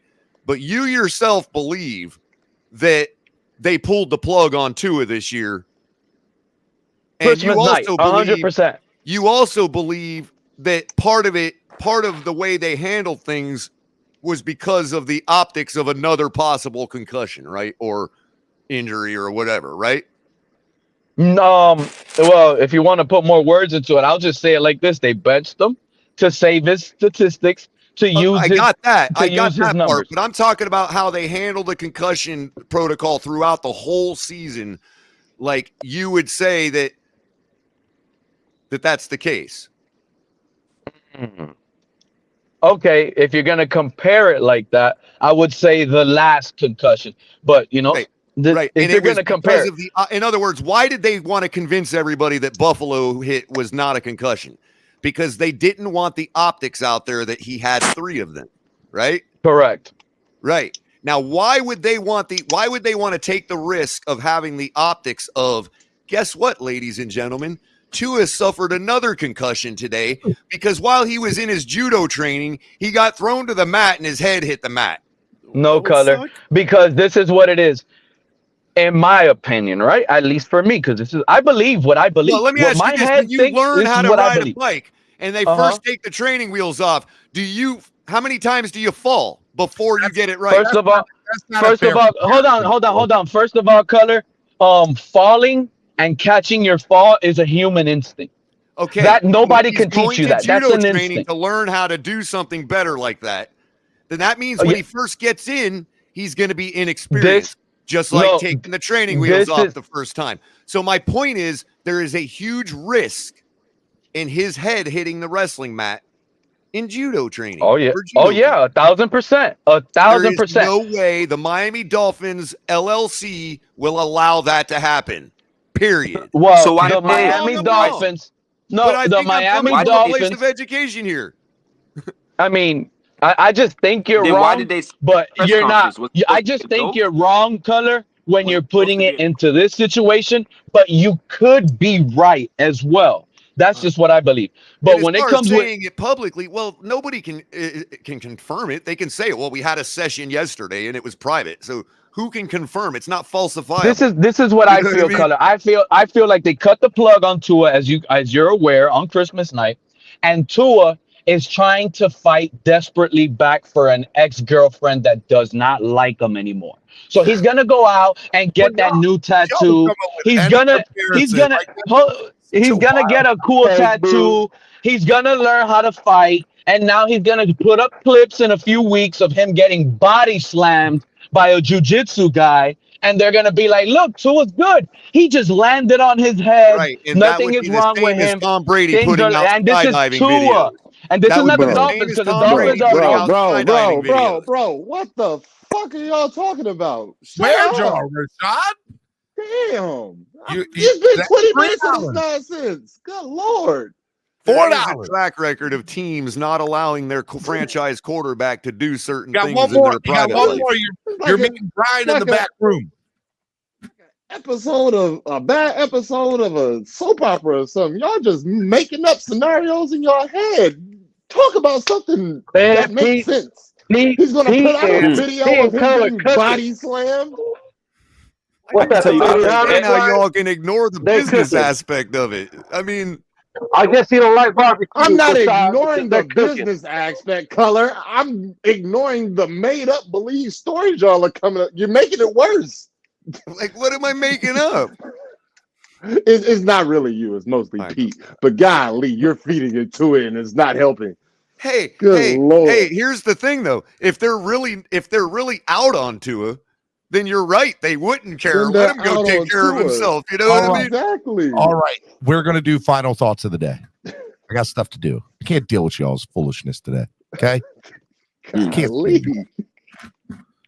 Rashad, give me my first final thought of the day, Rashad. Yeah, we're gonna ride to it till the wheels fall off or his head fall off, either one, until we get the next quarterback, which might already be on the roster. We're gonna get those little Walmart hubcaps to go with it. Whatever we can get. We can't afford nothing else. You gotta spray paint them. Chrome. But all right, y'all. We'll see y'all next time on the episode of Cat Miami Blockers. Dolphins. Yeah, that. Love you, brother. Be good. All right, Walt Dog. Final thought of the day, Walt Dog. Yo, I wanted to, squeeze this in here when we was talking about Tua and Lamar and all that stuff. So I have two proposals. All right, trade Tua, Waddle to Houston for that number 2 overall pick. Waddle's from Houston. They need a quarterback and they need a wide receiver. I felt like that would be a fair trade. Obviously, probably, Houston will have to throw in a little bit more additionals, but it will be surrounding that number 2 overall pick. I'll take the number 2 pick in Laramie Tunsil. Took the words out of my mouth. Well, Laramie Tunsil's a free agent. Now you're getting creative. Hey, I'm smart. Yeah. I can think of cool things sometimes, guys. I'm not just a two-an-ear. I have smart ideas too. Go ahead, Walt. I'm sorry. But that's a big money. But that's a big money contract if you add Laramie Tunsil, because he's going to command 18 million plus, if not 20 plus. And we already have a $15 million tackle. So I just don't really see Miami going big money on a right tackle. I feel like if Miami does sign a tackle, it's going to be around the range of 6 to 10 million, maybe 12 if they Taylor Lewan. I know he's coming off 3 years of an injury, but he just got released from Tennessee. Yeah, I would love to see him. I'd love to see the Dolphins make a, it'd be low risk, high reward. To see him. Low risk, high reward. A little busting with the boys, actually. And there's many free agent right bucking with the boys. I'd be all about it. About it. Tyler Lewan to Miami. Bring him. Let's go. Yeah, that'll make the line strong. Look, he's had an injury the last few years, but he wouldn't ask for much. And if he pans out, he would be, oh my God, he'd be a great addition. That'll turn our line into a top 10 unit. If he stays healthy, but track record. But again, that would be one additional Dolphins person that they've signed that is this injury riddled player that is low risk, high reward, right? Raheem Mostert, just there's a lot of the people that Teron Armstead, exactly. So the Dolphins, if you really think about it, Tyler Lewan is a Chris Greer dream. Oh, you've been hurt and you're good. Let's go. He's just gotta put on weight again, man. He's a little skinny. Lewarmstead. If and by the way, I saw Tyler Lewarmstead. I saw that TD is live or was just live, and he did a whole thing about Caleb Williams, or is doing a whole thing about Caleb Williams. So I'm not the only one to think like this in the community. I just want y'all to know that. I'll catch y'all in 10 years. But Color said, "I'll see y'all in a decade." But yeah, if you can upload your other stream, your previous 9-year streams at that time, Color. I'll admit though, I do have a college guy bias. I just don't believe in the guys coming down the pike in college for like the next 20 years. Well, you like Archie Manning, don't you? No, not really. Okay. All right. Let me ask you this, Stephen D. Archie Manning is 60-something years old. Familiar with? Walt, are you finished? I want to make sure you're finished first. I was almost finished. But go ahead, finish up. I was saying Miami. I'll go next. I gotta go. You feel me? You want to go first, fam? Nah, finish up, Walt. Oh, okay. Yeah, I was just saying. Yeah, if Miami was serious about trading Tua, if they wanted to, blah blah blah, they could trade Tua and Waddle to Houston for that number 2 overall pick. We can stay at that selection and draft a quarterback, CJ Stroud, Bryce Young, or obviously, Will Levis or that Anthony Richardson guy. Or they can take that number 2 overall pick, trade back, and, still pick up a quarterback, Anthony Richardson, blah, blah, blah. Or they can take that number 2 overall pick that we get from Houston and then trade that to Baltimore with the 24 year first round pick and get Lamar. And I feel like that would be a fair trade. So Baltimore is getting that number 2 overall pick from Houston and getting our next year first round draft pick for Lamar Jackson. You feel me? I feel like that's a fair trade. I know that's some crazy Madden trade people will probably think of, but I feel like that's a fair trade. Tua gets a home. Waddle goes back home to Houston. We get that number 2 overall pick. We either draft a guy or we trade with Baltimore to get Lamar Jackson. And the only thing we really give up is what? I don't know. I didn't kick mic drop. That was a mic drop, I think. I was about to say, I didn't click him off. I think it was a mic. Before you go, Steven, it's like you're familiar with like Marcus Aurelius, right? Like, yes, you have a like. I will have my vengeance in this life. But think about his son, Commodus, right? So, like all the emperors before Marcus Aurelius, his fathers were all good, great emperors. The couple before him, and then culminating in him with his whole stoicism and all that, and then his son takes the throne. That's why I just don't believe. Commodus. Like you had Peyton Manning. You had Eli, a little bit of a regression, but still good. You know what I mean? Now you got, I don't want nothing to do with the Manning family. That third generation's not going to pan out. Yeah. I think Archie Manning's got a lot of hype, but We'll have to see. All right, Esther Finn, go ahead. Final thought, Esther. Take yourself off mute. You're on mute, Esther. Yeah, man, y'all need to quit playing around about. Y'all need to play around. Y'all need to stop playing around talking about going back into the draft. Just go get Brady, bro. Call the dude up and get him on the team. And then just go win a Super Bowl and let Tua cry about being hurt and doing judo. I don't understand. That's a total other option for the Dolphins if they keep Tua. If they keep Tua, you still have the ace in the hole and Brady at the middle of the season when he goes down. Hey, Tua. I mean Brady. What's up, my guy? You enjoying retirement? No? Come on, come down the street. Let's play. Let's play. Let's play some ball. Let's play some ball. You want to play with Tyreek? You want to play with Jalen Waddle? Let's go. Oh, Gronk, you're available too? You want to come as well? I know you live in Miami. We get Brady and Gronk in the middle of the season when Tua goes down. Did you all forget that Brady's lost more in Miami than any other city in his career? That is true. That is 100% true. 12 times. Yeah, that's true. Bring him right into the fire. Here you go, buddy. 8 games a year, 9 games a year. But if we got him at the middle of the year color, he wouldn't have to play in the heat. Oh, that's I don't true. know, man. But he is about the only one that could pick up the pieces midway through. I'm just saying. Y'all think I'm crazy. Don't. Hey, look. I just think his arm is spent, bro. I really do. He still threw for over 4,000 yards. I have to cancel my season tickets, man. I'm a Brady jinx. I'm 5-0 against Tom Brady in Miami, so I wouldn't be able to go to games if Tom Brady was our quarterback. I don't blame you. Dang, man. I don't blame you. I'd be scared.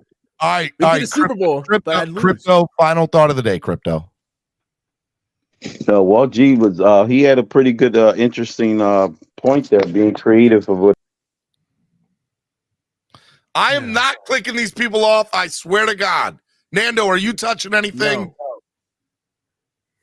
Somebody hack you guys or what? Robert got control now all of a sudden?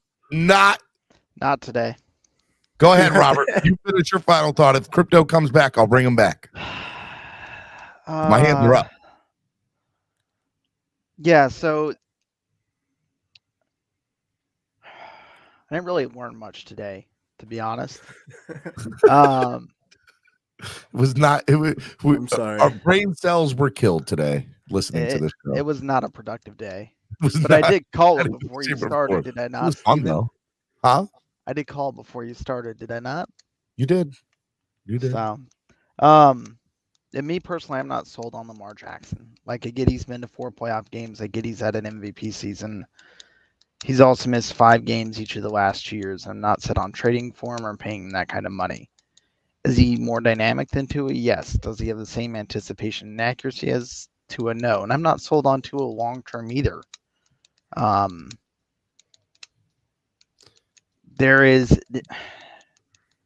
You have to get over Joe Burrow. You have to get over Patrick Mahomes. I don't think Lamar Jackson solves that problem. Aaron Rodgers might solve that problem, but Aaron Rodgers is a Band-Aid fix as well. So I would write it out personally. I get where people are coming from. I'm just not on the same boat. And that's where I sit. All right, Robert. Thank you for coming on today. Love you, brother. Be good, man. Yeah, have a good one, yes. Appreciate it, Robert. All right, Crypto. Ooh. Finish it up. Finish up, Crypto. No, I was saying that Walt had made a good point about the creativity and the trade on how it could get done. There's a lot of ways. You heard me say it before. It's more ways to skin a cat. Hey, real quick. Titans are releasing veteran kicker Randy Bullock. It sounds like there might be a strip. They might be gutting that team. Nah, I won't say that. No, that's a soft reboot. That's a retool. They'll be fine. Before you guys go writing off teams because they're missing one player. Hey, you know who's available? Have that. You know who's available as a backup?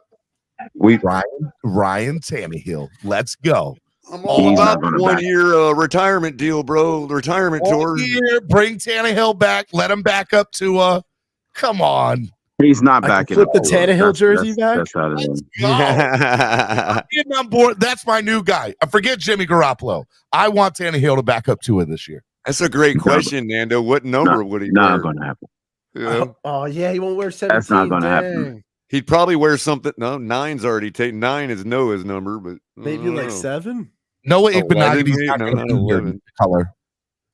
We're What's going that? down this exercise of I hope it's futility. 7 so I can just cover up the 1. None of those quarterbacks who believe that they are better than Tua, not saying that they are, but who believe that they are, is not going to back them up. It's just not happening. They're not going to accept that. Yeah, but Tannehill can translate his charity pretty easily here. It's already got some roots, you know. It's I'm officially nice on the Ryan tour. Tannehill backup quarterback bandwagon. Well, Instead of you're Tannehill gonna be wishing that for the next 57 years because it ain't happening. Could you imagine the irony of having Tannehill and Tua on the same team? Imagine this fan base would lose their mind, bro. Like now we're on the 12-year plan. Oh The optics of that is just self-destruction, anyways. Self-destructing. 3, 2. Well, I mean, if I need y'all to think about that. But that's how we're going to end the show today too. I want y'all to think about Tannehill as the backup quarterback here this year. Think about that. I'll wear the jersey. He's not going to accept it. He won't accept it. He's got his ego is not going to get him there. He's got an ego. He didn't want to help out a rookie quarterback to replace him. You think he's going to want to help out somebody who succeeded him? Titans releasing Robert Woods at wide receiver. Bro, Titans are in rebuild mode, cuz. They just drafted a rookie wide receiver in Berg. Berg. So that's what they're doing. They're just retooling. They'll be fine. They'll win probably 10 games next year. They're about to gut that team, cuz. They're not gutting that team. Crypto, finish up your final thought. I told you we're going to send Waddle to Houston for a second pick and another pick, the 3rd round pick, and get the deal made. Push them over to Baltimore, and then that's how we get Lamar. It'll be the same package deal that we did for to get Waddle to get Hill in the building. That'll be the same deal. And as far as him. Yeah, they can say that he has injury-prone concerns. I could see that. But guess what? He will always own the tiebreaker. They cancel out each other when it comes to injuries. When all else is even, who gives you the better chance of winning? That's the real question. You know, once you get to the playoffs and everybody is at 0-0, who has a better chance to beat the Chiefs or to beat the Bengals? Well, Lamar Jackson has a very good history of beating the Bengals anyway, so we already know we're competitive against the Bengals.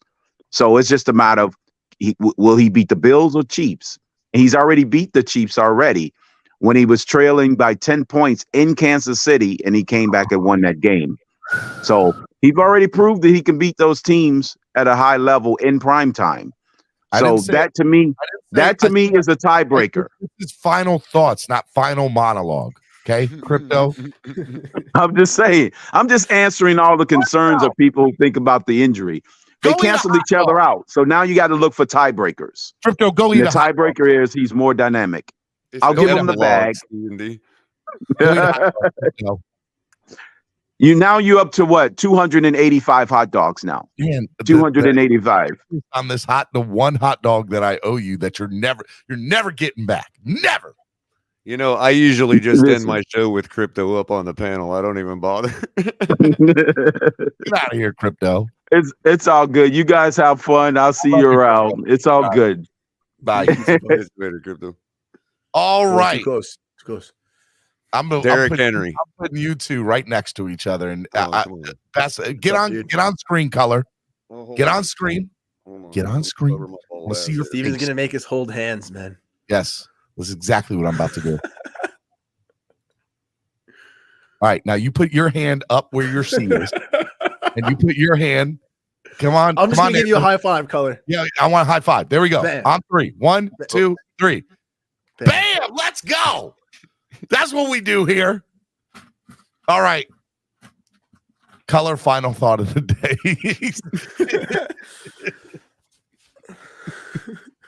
I love it. Just kidding, Nando. Of course, color, man. I'll never wash the hand again. Now leave me alone. See, just so you know, like I love both you guys, and look, did we just become best friends? Yep. That look, this is what clock blockers do. We bring people together, forming friendships up here. Why can't we be friends? Okay, sorry. Go ahead. Color, final thought of the day. I just clunked him on the head. Go ahead. Oh, not much, man. Hey, look, if we're gonna do the whole keep building up around thing, then let's forget Saquon. Let's get Derrick Henry since Tennessee seems to be fire selling. But I don't think they're going to be the only team to fire sell. But I mean, look, I had a feeling Tennessee was going to gut the team. I mean, as far as the little trade talk, I mean, look, as far as Waddle goes, I want to state this clearly. I am not proactively shopping Waddle. Yeah, I don't. I think he can get better. I think he can fix his problems. My point is, if a team is willing to give us a bag right now, let him go fix their problems somewhere else, and we can build half our team with the bag we get from him. And if it means even what Walt had said about, being able to put a package together for Lamar Jackson, then hey, whatever. Hey, Color, let me just ask you real quick. So Josh Jacobs and Dalvin Cook are on the market. But if Tennessee's gotten their team, what does that do to the running back? And Saquon are on the market. What does that do? Because now, essentially, 4 best running backs in the entire NFL will all be. They just paid Derrick Henry, so he's going to come with paying a bag. You know what I mean? But the top 4 running backs in the NFL could all be on new teams next year. Mm-hmm. That's crazy to think about. Saquon, Dalvin Cook, Derrick Henry, and Josh Jacobs. Yep. The only person that's not up there is Jonathan Taylor. Mm-hmm. Now, and there's a chance that could happen. To Nando's concerns about losing weapons and all that, I don't believe that way about Waddle, and maybe that is just my opinion. You know what I mean? But I think that the majority of the league at large believes like you do and disagrees with me. So we're in a golden spot here where, hey, what if he doesn't fix his issues? And we got the bag for him before we found that out. You see what I'm saying? Mm-hmm. True. Like he does have high trade value, if anything. Right. So I'm not trying to shop him, but if some guy out there who disagrees with me about him and thinks he's a superstar and wants to give him Christian Kirk money and give us the bag for him and all that, by all means, here you go. The point about Lamar is Lamar wouldn't miss him. I don't think Tua would miss him either, to be honest with you. That was my point about it. I don't think he catches one of those footballs just because Tua's throwing it to him. Breaking news. Oh, no, that makes sense. Cameron Wolf for the right is price. reporting Down. the Miami Dolphins are hiring Eagles assistant coach Joe Casper as their safeties coach. Casper had significant interest elsewhere, but chose Miami, where he will coach at safeties, a position he played for much of his career and be under Vic Fangio. And they're saying he'll be the defensive quality control coach, according to Tom Pelissero. Or no, he was the defense quality control coach for the Eagles. He'll be the new safety coach for the Dolphins. There we go. So new safety quality control title. That usually means, but that could also be McClellan-esque, like we're so quality that we don't even want to move or do anything and touch our pristine quality stuff. Got to be careful on that end of the spectrum too. But sounds like it's somebody that Fangio knows and likes if he came from Philly. Yeah, or at least talk to him for the last week. Maybe Maybe that's why he was over there consulting, was really to do interviews with a couple of their guys. So Joe Casper doesn't have a Wikipedia page. That's why it was offensive consulting. So they couldn't make that correlation and find the Eagles for it. You know what I mean? Damn. He coached for 4 years in the NFL. Oh, he has no Wikipedia. Last two, no. So it's profootballhistory.com. It says last 2 years with Philadelphia Eagles, and then he was on the Cleveland Browns before that. So I'm assuming he went to college for a little bit between 2015 and 2021. He was in college, I assume, somewhere. Or he could have been on the streets as a, could have been binging out, allegedly. Could have been doing this. All right. Anything else? The Bills fan is saying that Poyer's in Miami negotiating right now. Dude, I would love for Poyer to be in the Dolphins. But I read an article earlier talking about what Belichick could do with Poyer. I'm like, oh God, no. Don't do that to us, Buffalo. Yeah. I want them to lose him, but not at that price. That's all Belichick needs is a cornerstone on defense. That's all he needs, man. And we're all done for the next 20 years. Another toy for him. And check out Fangio's stats. 2 times he's led the league in sacks. 7 times his defenses have been in the top 5 in sacks. He averages 40.4 sacks a season with his defenses, which is 14th, which would be 14th this past season, averaged 13th for career. 4 times he's led the league in points allowed. 9 times he's been in the top 3, averaged 12 for his career. In total defense, he's led the league once and been top 5 10 times in his career as the defensive coordinator, and his average is 12th for his career. Top 5. I like the points per game stat. Yeah, me too. So, yeah, look, I'm excited, man. I'm sorry. I'm stoked. Pump I am up forever. All right, Nando, your final thought. I'll leave color on with you since you guys are best friends now, and that's my story, and I'm sticking to it. Final thought: go Dolphins. Yeah. Damn. Final thought. That's it. I got most about all of my apology, I think so. Robert Woods just tweeted free. Wow. Free. Love it. All right, look, here's my final thoughts of the day. Color and Nando talk coming soon, Pete said. I think you guys would have a really good show together because you guys would be on opposite sides of the fence the entire time. Little dynamic. You got to face the other way. Tokyo. There we go. It's an old 80s joke. I just so you know, for the record, I love Finn's Tailgate. I love everybody on there. Have no beef with anybody. I know that some of my guys and some of their guys don't always get along, but there's nothing but love from me and my platform as far as I'm We're all Dolphins fans. We're all Dolphins fans. And Wiling Out Wednesday is what it is. Sometimes you get little Color's been there. Nando's been I've been there. I've blown up on Wednesday and I've just abruptly ended the show. We're done. We're not doing this no more. I'm over it. But we went 4 hours today. I don't ever really go 4 hours. I'm normally a 3-hour kind of guy. But today was a great show. I enjoyed it. Hope you all did too. Got a little crazy there for a little bit, but they made up. Life is good. Tomorrow's only because we're Dolphins fans, though. Throwback Thursday tomorrow. Cameron will be on with me tomorrow. Great common point. We're gonna talk. I think we're gonna talk these running back situations. I mean, that's 5 potential big running backs. So tomorrow we might talk about running backs and where we see them ending up and what they're going for. Josh Jacobs, Derrick Henry, Dalvin Cook. I think that's what we're going to get into a little bit of that tomorrow. And then we're obviously going to talk about, the coaching staff hires, what Fangio might still particularly do. I honestly, the name I want to see is Sean Desai. I would love for Desai to come over. If we get Desai, along with getting, what's his face from the Chargers, I would be all for it. Like, great defensive coaching staff. What else, man? I think that might be it. Later on in the week, Friday, I'll preview a little bit of this coming up race for NASCAR. Baseball season has started. Pitchers and catchers reported. Cardinals suck. Now you just had to go and ruin the whole show. The whole show just got ruined. Cardinals. Gross. Just had to one more jab. You just had to. By the way, what the hell is an Oriole? Can you please explain to people what an Oriole is? It's a bird. Oh. What is a cardinal? Yeah, I know. I've seen more Orioles when I visited Massachusetts than Well, it is Maryland state bird. Thank you very much.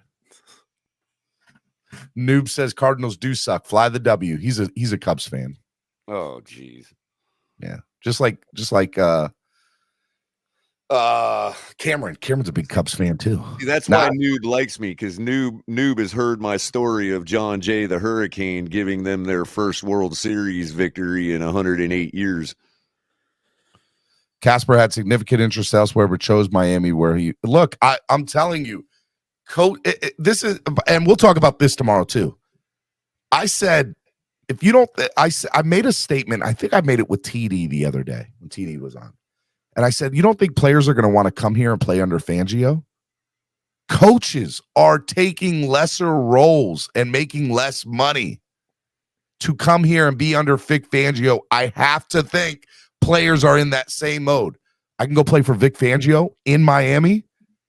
I'll take league minimum. I'll live in South Florida for a year.